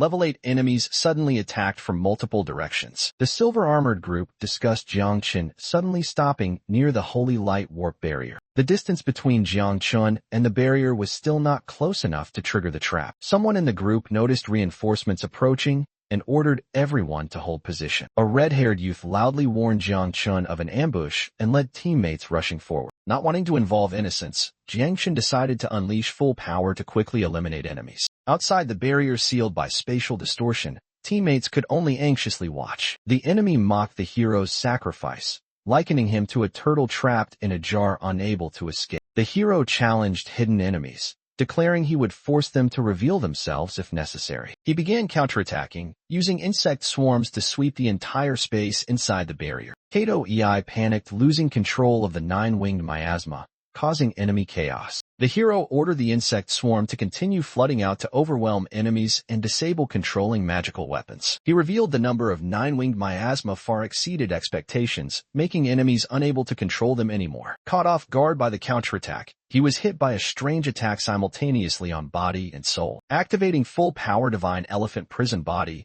he ordered Tree Grandpa to counterattack. The powerful counterattack forced enemies to reveal themselves from hiding. Thunder covered the sky and earth as the moves Thunder God's Eternal Realm and Thunder Punishment, Eye of Evil, were unleashed. The woman in black absorbed all the lightning elements and showed no sign of flinching. The black-haired young man unleashed the powerful move Spear of Hades. Before the radiant golden Buddha light, the young man declared he would use Buddha to suppress demons. A monk recounted the sacrifice of 2 junior monks to protect the Bright Realm and vowed to completely eradicate darkness. The young man laughed, affirming this system was not dark at all, and mentioned Xiaojia's role as Lord of the Bright Realm. On command, Xiaojia charged forward with a giant spear aimed directly at the terrified monk. The monk panicked upon realizing this was not darkness but true hell. The monk hurriedly chanted the Golden Light mantra, creating a golden barrier to protect himself. The young man merged 6 million souls into the Spear of Hades, preparing a terrifying finishing move. Sharma was suddenly attacked and killed, leaving teammates shocked as they called his name. The enemy continued the pursuit, targeting Park Yunjin next. A female warrior called for joint efforts to stop him before the lightning system went out of control. Another person struggled to control the nine-winged miasma that was losing control. A cavalry squad suddenly charged into battle, surprising the protagonist. The father ordered Xiaojia to withdraw 5 million units from the fusion, then led the army forward. The protagonist activated Divine Elephant Prison Body to confront the attack. The counterattack completely failed against the opponent's strange physique. The protagonist challenged the opponent and mentioned the Knights Templar incident 400 years ago. He continued mocking, referencing the death of 3 level 8 cardinals and hinting at a future visit to the Vatican. The fierce attack forced the enemy to avoid close combat and urged Saito to act. A character noticed the appearance of a curse from Saito and appeared confused. Tree Grandpa was summoned to attack the enemy with overwhelming thunder power. The curse was nullified, surprising the old wizard, who realized the risk if he didn't defeat the opponent in one strike. Knowing Saito would change tactics, the protagonist decided to speed up the battle and called Xiaojia and the 9-level U spear. The villain ordered Decius to launch an attack at a critical moment. Decius used the skill Holy Light Folding with overwhelming light power. Decius's attack targeted Xiaojia with a spatial isolation effect. Xiaojia screamed in anger while trying to break the spatial confinement. Xiaojia disappeared in a flash of light, enraging the protagonist's side. The young man threw a Divine Elephant Prison Fist to take down the knights, but was countered by a mirror. The sacrificial knight used holy energy and the skill evolved Mirror Image to create an energy mirror. The young man's punch was reflected by the mirror, colliding powerfully. The reflected punch threw the young man back, causing him to cry out in pain. He realized his attack was reflected and needed to find a way to strike from behind. He silently resolved to continue using Divine Elephant Prison Fist with a different strategy. Spear of Hades retreated, making the 2 girls think they were safe. He continued to throw Divine Elephant Prison Fist, but was mocked by a knight who said the move would kill him. He struck the mirror with a surprisingly weak punch, causing the knight to suspect something. Suddenly, a counterattack from the mirror reversed direction, targeting Spear of Hades. He rose and fiercely counterattacked with power bursting from his glowing red arm. A critical punch shattered the mirror from behind, where it could not reflect attacks. He discovered the spear was linked to the enemy's body, creating an opportunity to attack. The powerful counterattack caused the opponent to lose sensation and become confused about what happened. Within the strange energy flow, he escaped with an expression of astonishment and amazement. He was horrified to realize this strand of faith had activated automatically, indicating excessive damage. The enemy was shocked that he survived and suspected he still held a trump card. He delivered a finishing kick, shouting with hatred, calling the move Spear of Hades. The piercing attack charged at the enemy, ordered to prioritize killing assassin Gross. Shaji was scolded for refusing to fight and threatened with expulsion from home if he didn't join the battle. An enemy summoned a dark attack in a desperate rage. He sacrificed his soul and swore loyalty to God Saito to unleash his final move. Despite casting the forbidden spell, 10,000 swords piercing heart, the move was easily countered by the opponent. Shachan sensed bad omens and reported to his master from the spirit world. Dark energy in the shape of a skull erupted, threatening to destroy everything. The young man counterattacked with the skill Lightning Bolt, swiftly closing in on the target. He assigned Tree Grandpa to dispel the curse and launched a decisive attack. The enemy was horrified as his assassin strike was easily evaded. Xiaojio appeared and finished off Kato Ei, delivering an unexpected victory. The young man summoned Spear of Hades to pierce the soul of Saito Kenichi. The enemy was shocked to be detected despite hiding with top-tier skills. Jiangchen unleashed 9-winged miasma combined with 3,000 thunder tribulation. The group outside the battle thought Jiangchen was dead or unworthy of legend status. A white-haired man doubted Jiangchen's abilities and considered him a burden. The group decided to retreat, believing Jiangchen could not be saved. Suddenly, an unexpected attack made the group turn back to look. A level 8 aura emanated from dense fog as an enemy appeared. The captain ordered readiness for battle, and the group immediately took combat stances. Jiangchen appeared calmly before the defeated opponent. Jiangchen's allies were amazed by the unexpected turn of events. A minute earlier, the old man in black had screamed in terror and surrendered amid fierce thunder. The man in red warned that surrender and apologies were not enough to survive. He presented a soul contract scroll, demanding servitude in exchange for sparing his life. He promised to help the old man break through to the 9th layer if he remained absolutely loyal. The old man was stunned to learn he possessed the Taisu tablet, the key to Great Xia's enlightenment. Drawn by the dazzling light from the 9-layered gate, the old man trembled with desire. Just as he was amazed, the gate suddenly slammed shut, leaving him stunned. Jiangchen coldly observed, realizing the prey had fallen perfectly into the trap. The old man knelt, declaring himself Saito Kenichi and pledging to be Jiangchen's servant. Saito Kenichi signed the soul contract, swearing absolute loyalty and readiness to commit suicide if he betrayed. Jiangchen warned that merely thinking about betrayal would kill Saito Kenichi through the soul contract. Saito Kenichi fervently pledged loyalty,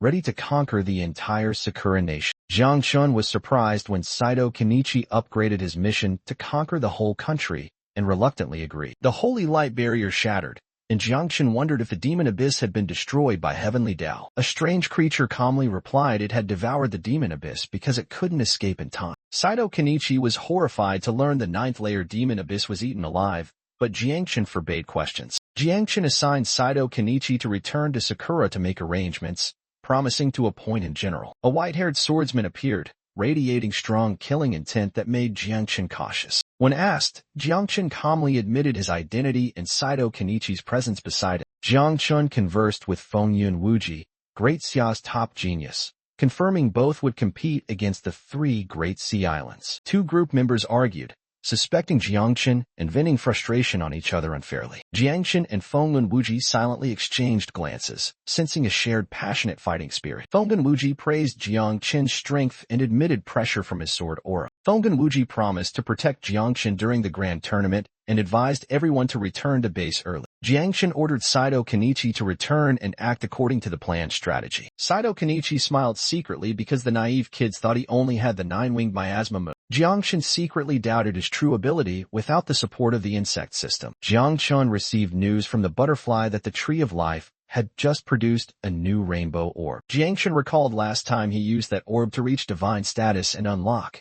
where God heavenly Tao. Jiangchen was amazed that the new orb was automatically formed by Tree Grandpa absorbing battlefield remnants. Jiangchen obtained the item Brand of Faith after opening the unique rainbow function fruit. Brand of Faith allows permanently imprinting fanatical faith onto the souls of extinct races. The faith mark is deeply engraved and cannot be erased even through reincarnation, rebirth, or reproduction. Jiangchen thought the activation conditions were harsh but worthy of such extraordinary power. Jiangchen chose Bind, engraved the mark on his hand, and officially possessed the eternal brand of faith. Xiao Xiao worriedly inquired, but Jiang Chen said he was just lost in thought. Jiang Chen recalled his master's advice to seize opportunities to build his own power. He believed Brand of Faith could eradicate all threats and planned to use Tam Dao as an experiment. The status board showed Jiang Chen as insectoid sovereign owning 3 mother bugs, Xiao Xiao, Xiao Jia, Xiao Chang. Jiang Chen was scolded for single-handedly defeating the Heavenly Punishment team and subduing an 8-turn expert. The master was stunned to learn the number of insects under his disciples' command had exceeded 10 million. Upon hearing 12 million, he panicked and asked again, receiving a nod of confirmation. He guessed it might reach 20 million, increasingly unable to believe it. Jiang Chen awkwardly revealed the real number was 80 million, nearly causing his master to faint. The master trembled, asking for calm, while Jiang Chen silently waited. Jiang Chen thought it best not to reveal the full truth yet to avoid shocking his master. The master instructed Jiang Chen to keep the secret to conceal his true forces as a trump card. Jiang Chen asked how many 9-winged Blightwings were needed to defeat Flame Lord, startling his master. To fight Flame Lord, at least 100 million were needed just to barely bring him down. Jiang Chen revealed he had increased from a few million to 80 million in half a month thanks to wild beast meat. The master was surprised that insects could reproduce by eating wild beast meat, but the huge number made supply difficult. Jiang Chen suggested issuing the Peerless Order to mobilize nationwide hunting, and his master agreed to implement it tomorrow. The master warned Jiang Chen not to use 9-winged Blightwings in the Tam Dao battle because the rules forbid external forces. Jiang Chen reassured his master he had over 2 months to train and nurture the insects, putting him at ease. Jiang Chen planned to upgrade Tyrant Battle God before the grand tournament, knowing experience sharing among 3 cultivation paths would slow down. The upgrade condition for Tyrant Battle God was simple: hunt 1,000 beasts using related skills. But Jiang Chen wanted to challenge himself further. Jiang Chen predicted that after issuing the Peerless Order, the 9-winged Blightwings would reproduce another wave, raising their number to 80 billion. Jiang Chen decided not to rely on Elder Shu anymore and would establish the Abyss Cave as the main base for 9-winged Blightwings. He chose the Abyss, once guarded by Spider Sovereign, as the training ground for Tyrant Battle God. At Madu, someone praised the Ji family for enjoying life with a rare divine peach tree, while Ji Hongyin secretly worried about losing the treasure she had painstakingly cared for. The meeting began with assessments of the new era and the need to stabilize Great Xia before the Great War. A long-haired man said he had planned to seize Tam Dao 5 years ago but lacked an effective method. He admitted he could not defeat Flame Sovereign, making retaking Tam Dao impossible. A purple-haired girl revealed her true body had to stay in the cave, and that defensive power was only effective in Great Xia. A man in black concluded they could not rely on those two, and suspected they had a plan. He requested they only protect Jiang Chen, causing others to doubt Jiang Chen's role in the plan. He recalled once saving Jiang Chen when he touched a taboo, leaving both stunned. He explained rumors about 9-winged Blightwings threatening the results of 100 years of war. When asked if he risked protecting Jiang Chen due to some incident, he admitted and said he could only reveal one thing. He revealed meeting someone from 10 years in the future who brought a butterfly to find him. He refused to disclose more, fearing all 3 would die from karmic retribution. The 3 agreed to protect Jiang Chen with the nation's full power. The girl worried Jiang Chen might die in the first round despite Fengyan Wuji's presence. They were forbidden from interfering with Jiang Chen's fate to avoid karmic retribution. He declared their mission was to protect, not obstruct, and to cooperate with Jiang Chen. Looking at Jiang Chen, he hoped for Great Xia's glorious future. He silently recalled Great Xia's bloody past. On the devastated battlefield, he knelt among fallen comrades' bodies. His bloodied head was impaled on a spear, eyes still glaring fiercely. A long-haired man was also pierced by numerous swords. The grand tournament on Bong Lai Island officially began with the presence of sects and noble families. Yang Ming, Flame Sovereign's direct disciple, declared Sky Cloud Grand Tournament must be won overwhelming. Some elders doubted Yang Ming's ability due to weak cultivation and talent. Despite weak cultivation, Yang Ming was rated the strongest fighter among the disciples. Yang Ming was once the Great Xia Emperor's guard, but betrayed him, leading major clans to eliminate him. He then apprenticed under Flame Sovereign and quickly became the top disciple. Yang Ming's ruthless tactics made everyone admit he deserved to represent Flame Sovereign. Yang Ming challenged dissenting elders, forcing them to bow in agreement. He ordered mobilization of all Great Xia forces and spread news of the human emperor's defeat. Finally, he declared Fengyan Wuji and Jiang Chen must be eliminated per Flame Sovereign's orders, causing great unease. Sanctuary Master Yang inspired a counterattack spirit after long patience. A young leader encouraged everyone to rise, declaring the time for change had come. Someone voiced concern over lack of mid-level forces and mentioned the threat of the Great Dreamer. Another mocked that worry and mentioned Lord Flame Sovereign. He revealed Lord Flame Sovereign was negotiating an alliance with the Sea Clan to prepare for war. He promised Sanctuary would grant supreme power to geniuses to ensure victory. Jiangchen issued the Peerless Order, commanding all citizens to hunt beasts for materials. An excited student urged friends to leave the city to kill monsters. A roommate objected, saying studying was more important than monster hunting. But upon learning Jiangchen had issued the Peerless Order, the whole room became excited. Receiving the Peerless Order in the chat group, students hurriedly prepared to act. They rushed out of the dormitory, ignoring studies to earn merit points from killing ferocious beasts. Outside the city, students were amazed to see more experts gathered than ferocious beasts. Seeing the unfavorable situation, they decided to move to the Howling Tomb area to optimize merit points. At Jiang'an Battlefield headquarters, major families discussed how to support their son-in-law per the Peerless Order. In Great Xia's war zone, the warehouse quickly received all supplies within half a day. The sight of tens of millions of beast corpses piled in the warehouse horrified all who saw it. Major families and trade guilds emptied their treasuries to support, earning everyone's gratitude. Faced with the huge number of carcasses, they discussed feeding them to the larvae before storage filled up. Xiaojiu eagerly prepared to feed the larvae meat, guided to sort meat for each group. The protagonists summoned a swarm of buglings from the dark vortex. The buglings appeared like a black flood, ready to consume 80 million units of wild beast meat. The young man explained that to reproduce, the buglings need 10 to 100 times the current amount of meat. The old man realized that raising calamity-level blight wings on wild beast meat was already a miracle. The protagonist planned to use the Abyssal Chasm as the new base for the Blightwings in the future. However, he decided to personally undergo trials in the chasm without relying on the Blightwings. Though worried, the master agreed to this decision upon seeing his disciple was prepared. Xiaojiu did not want to stay and wished to follow his father because there was meat to eat together. Xiaojiu asked to go to a buffet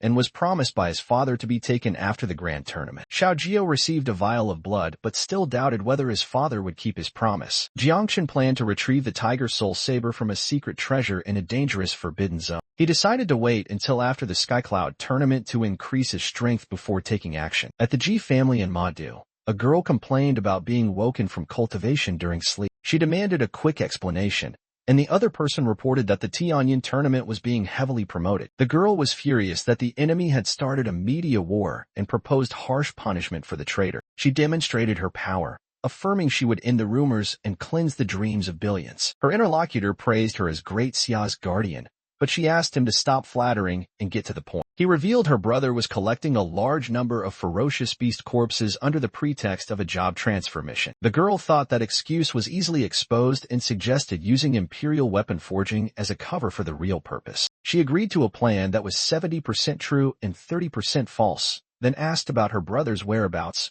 He was fighting in the abyss. He was surprised that he could not defeat a level 2 monster with a single strike. 3 ferocious beasts charged simultaneously, forcing him to be cautious with his dodging speed. In the midst of danger, Xiaojiu appeared and warned his father to be careful. He blamed Xiaojiu for appearing and scaring the beast away, asking the boy to wait until after eating. Xiaojiu was worried, but he reassured him that he still had plenty of strength to fight. He activated the move Indomitable Divine Fist and charged into battle with the monsters. Unable to land a critical hit immediately, he chose to strike multiple times to finish them off. He delivered the final punch and defeated the opponent, gaining 1086 experience points. Half a month later, monster corpses piled up and counting echoed throughout the cave. He gained enough experience for his first level up and prepared for the job transfer mission. Upon receiving the level up mission, he decided to eat and rest before starting. Xiaojiu quickly used his power to eliminate weaker wild beasts. The second level up mission was successfully completed. 2 months later, he faced a giant level 6 wild beast. The monster quickly launched a highly venomous attack. He recognized the dangerous poison and dodged to stay safe. Though not afraid of poison,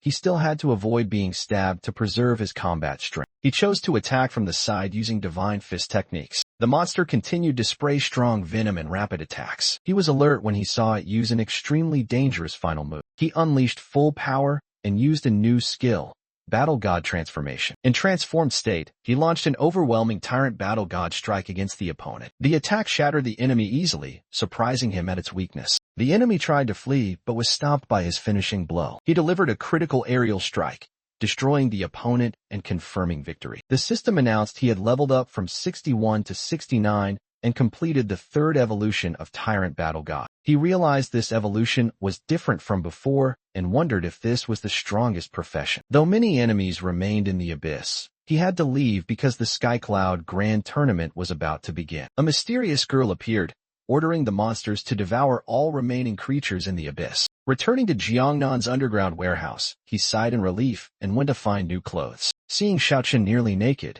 his master guessed he had suffered an abyssal chasm, but Xiaochen just evaded the topic. The master warned Xiaochen not to be shocked by the number of wild beast corpses in the great Xiao mystic realm. Xiaochen was surprised to see the floor covered in blood, but no wild beast corpses as expected. Both were stunned to find no wild beast corpses left. The master suspected the creatures had eaten too much. Xiaochen called the foodies back, implying that the nine-winged blightwings had eaten everything clean. Xiaochen and the white-haired girl confirmed the blightwings were full and ready to reproduce massively. The master asked if the nine-winged blightwings could increase to 100 million, and Xiaochen affirmed they could. Xiaochen calculated the breeding potential thanks to the proliferating evolution effect and requested to seal off the abyssal chasm. Xiaochen ordered all blightwings to begin reproduction, activating proliferating evolution. The breeding process of the nine-winged blightwings began, with the countdown quickly passing. The destructive will of 80 billion nine-winged blightwings rose, threatening to engulf their master. Terrible energy emanated from the white tree, where the nine-winged blightwings were awakened. His wife warned about the world-ending desire of the insect swarm and asked Xiao Jiao to intervene and control them. Xiao Jiao appeared in a demon form, preparing to control the blightwing swarm. She immediately cast Abyssal Constriction, suppressing the riot from above. After the chaos, the protagonist clearly felt the terrifying energy of the abyss. A notification confirmed 80 billion nine-winged blightwings had completed reproduction. He ordered 10 billion elites to return to the nest, while the rest continued sweeping the abyss. Confident with his massive force, he declared he was strong enough to destroy Flame's sovereign and pacify the three islands. At Jiangnan base, violent tremors caused fear that the nine-winged miasma had gone out of control. In the chaos, someone asked Old Gu what was happening, but he only ordered activation of the grand military formation and called for reinforcements. Old Gu drew his sword and charged into battle, determined to hold the line so his comrades could respond. He realized abyssal aura was flooding in, and that the number of nine-winged miasma had reached 800 million. Ji Lingxiu appeared, establishing a soundproof barrier to protect the area. Ji Lingxiu seriously asked Old Gu about the number of miasma monsters Jiangchen controlled, as the tremors were becoming dangerous. Then, the sudden tremors stopped, proving Jiangchun had regained control underground. Ji Lingxiu demanded Old Gu reveal the truth, emphasizing that war between Grand Xia and the three overseas islands was imminent. Old Gu hesitated between telling the truth about whether Jiangchen possessed 8 million or 80 million miasma fiends. Ji Lingxiu was shocked to hear the actual number was 800 million, a revelation that horrified him. When Jiangchen appeared calmly asking what was going on, Old Gu was angry that he still pretended not to know. Jiangchen unconsciously caused divine souls to resonate and generated a will to subdue. Confused, Jiangchen asked Sword God Ji about the concept of suppressing life order. Sword God Ji explained that suppressing life order is the ability to overwhelm opponents without energy, usually seen in supernormal beings. Sword God Ji recounted how martial god Jiang was once suppressed by a demon clan elder with just a glance, causing him to retreat in fear. Jiangchen realized even 80 billion nine-winged blightwings had limits in forbidden lands like caves. He suspected that Demon Clan Elder did not act because he was restrained by something. A man asked Jiangchen about the limits of divine weapon rankings when the strongest weapon only reached level 6. The man revealed the existence of the Heavenly Dao Seal, a limit created to maintain balance in the new era. Despite surpassing level 6, divine weapons like Human Emperor's Sword were still limited in power by the Heavenly Dao Seal. The Heavenly Dao Seal once activated the 9th Promotion Seal, ushering in an era of powerful figures like Human Emperor, Fire Lord, and others. Due to the influence of the Heavenly Dao Seal, those at 10th advancement and above cannot act in caverns without being destroyed. The protagonist realized the reason he was forbidden to use his powers after evolution was because of the Heavenly Dao Seal. A character announced the upcoming Skycloud Grand Tournament and called for everyone to gather at the Magic City War Zone. Jiangchen asked Sword God Ji when the Heavenly Dao Seal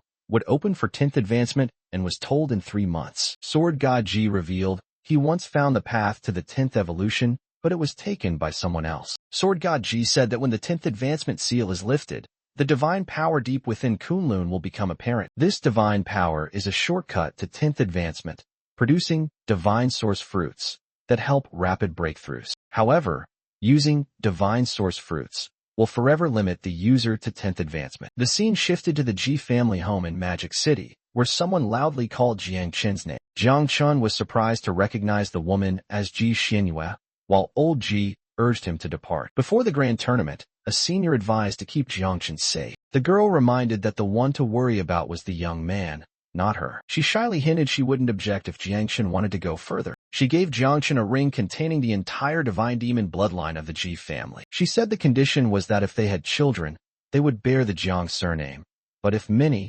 one would carry the Ji surname. Jiang Chen dodged answering as she pulled him to meet someone new. She introduced Su Chanqian, holy maiden of the Qinghu clan, Jiang Chen's new teammate. Su Chanqian greeted Jiang Chen and praised him based on Lei Zhe's account. Jiang Chen shyly returned the greeting, guessing Ji Xianwei had changed due to befriending a fox spirit. The three got into a car, with Ji Xianwei emphasizing Chanqian's top-tier strength comparable to Feng Gunwuji. Though aware of his still weak strength, he decided to participate in the isekai'd Grand Tournament. When asked why they came to the hotel, both girls were embarrassed. The scene shifted to Pulai Island, where Zubadian was cultivating. Zubadian roared, activating powerful regeneration abilities. A demon bird screamed, flying towards Zubadian standing beneath a cliff. Zubadian activated the fire god Bronze, beginning to merge its power. Streams of blazing red fire from Zubatian's eyes swept across the battlefield. Zubatian was pleased with his new power and resolved to claim Jiang Chen's head. In the 100x gravity room of Battle God Academy,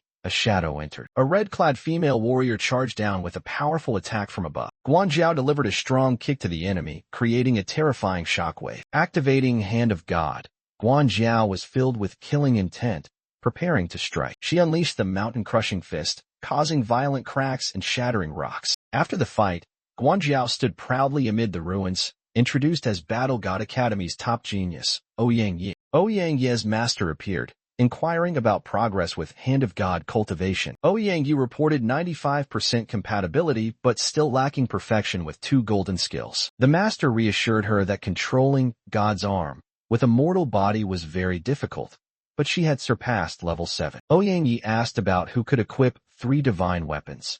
The master confirmed it was Flame Sovereign's disciple. That person was the first holy son of Sanctuary, the most terrifying genius of the 3 islands, In Wuxia. In Wuxia was sent to eliminate the Great Xia team.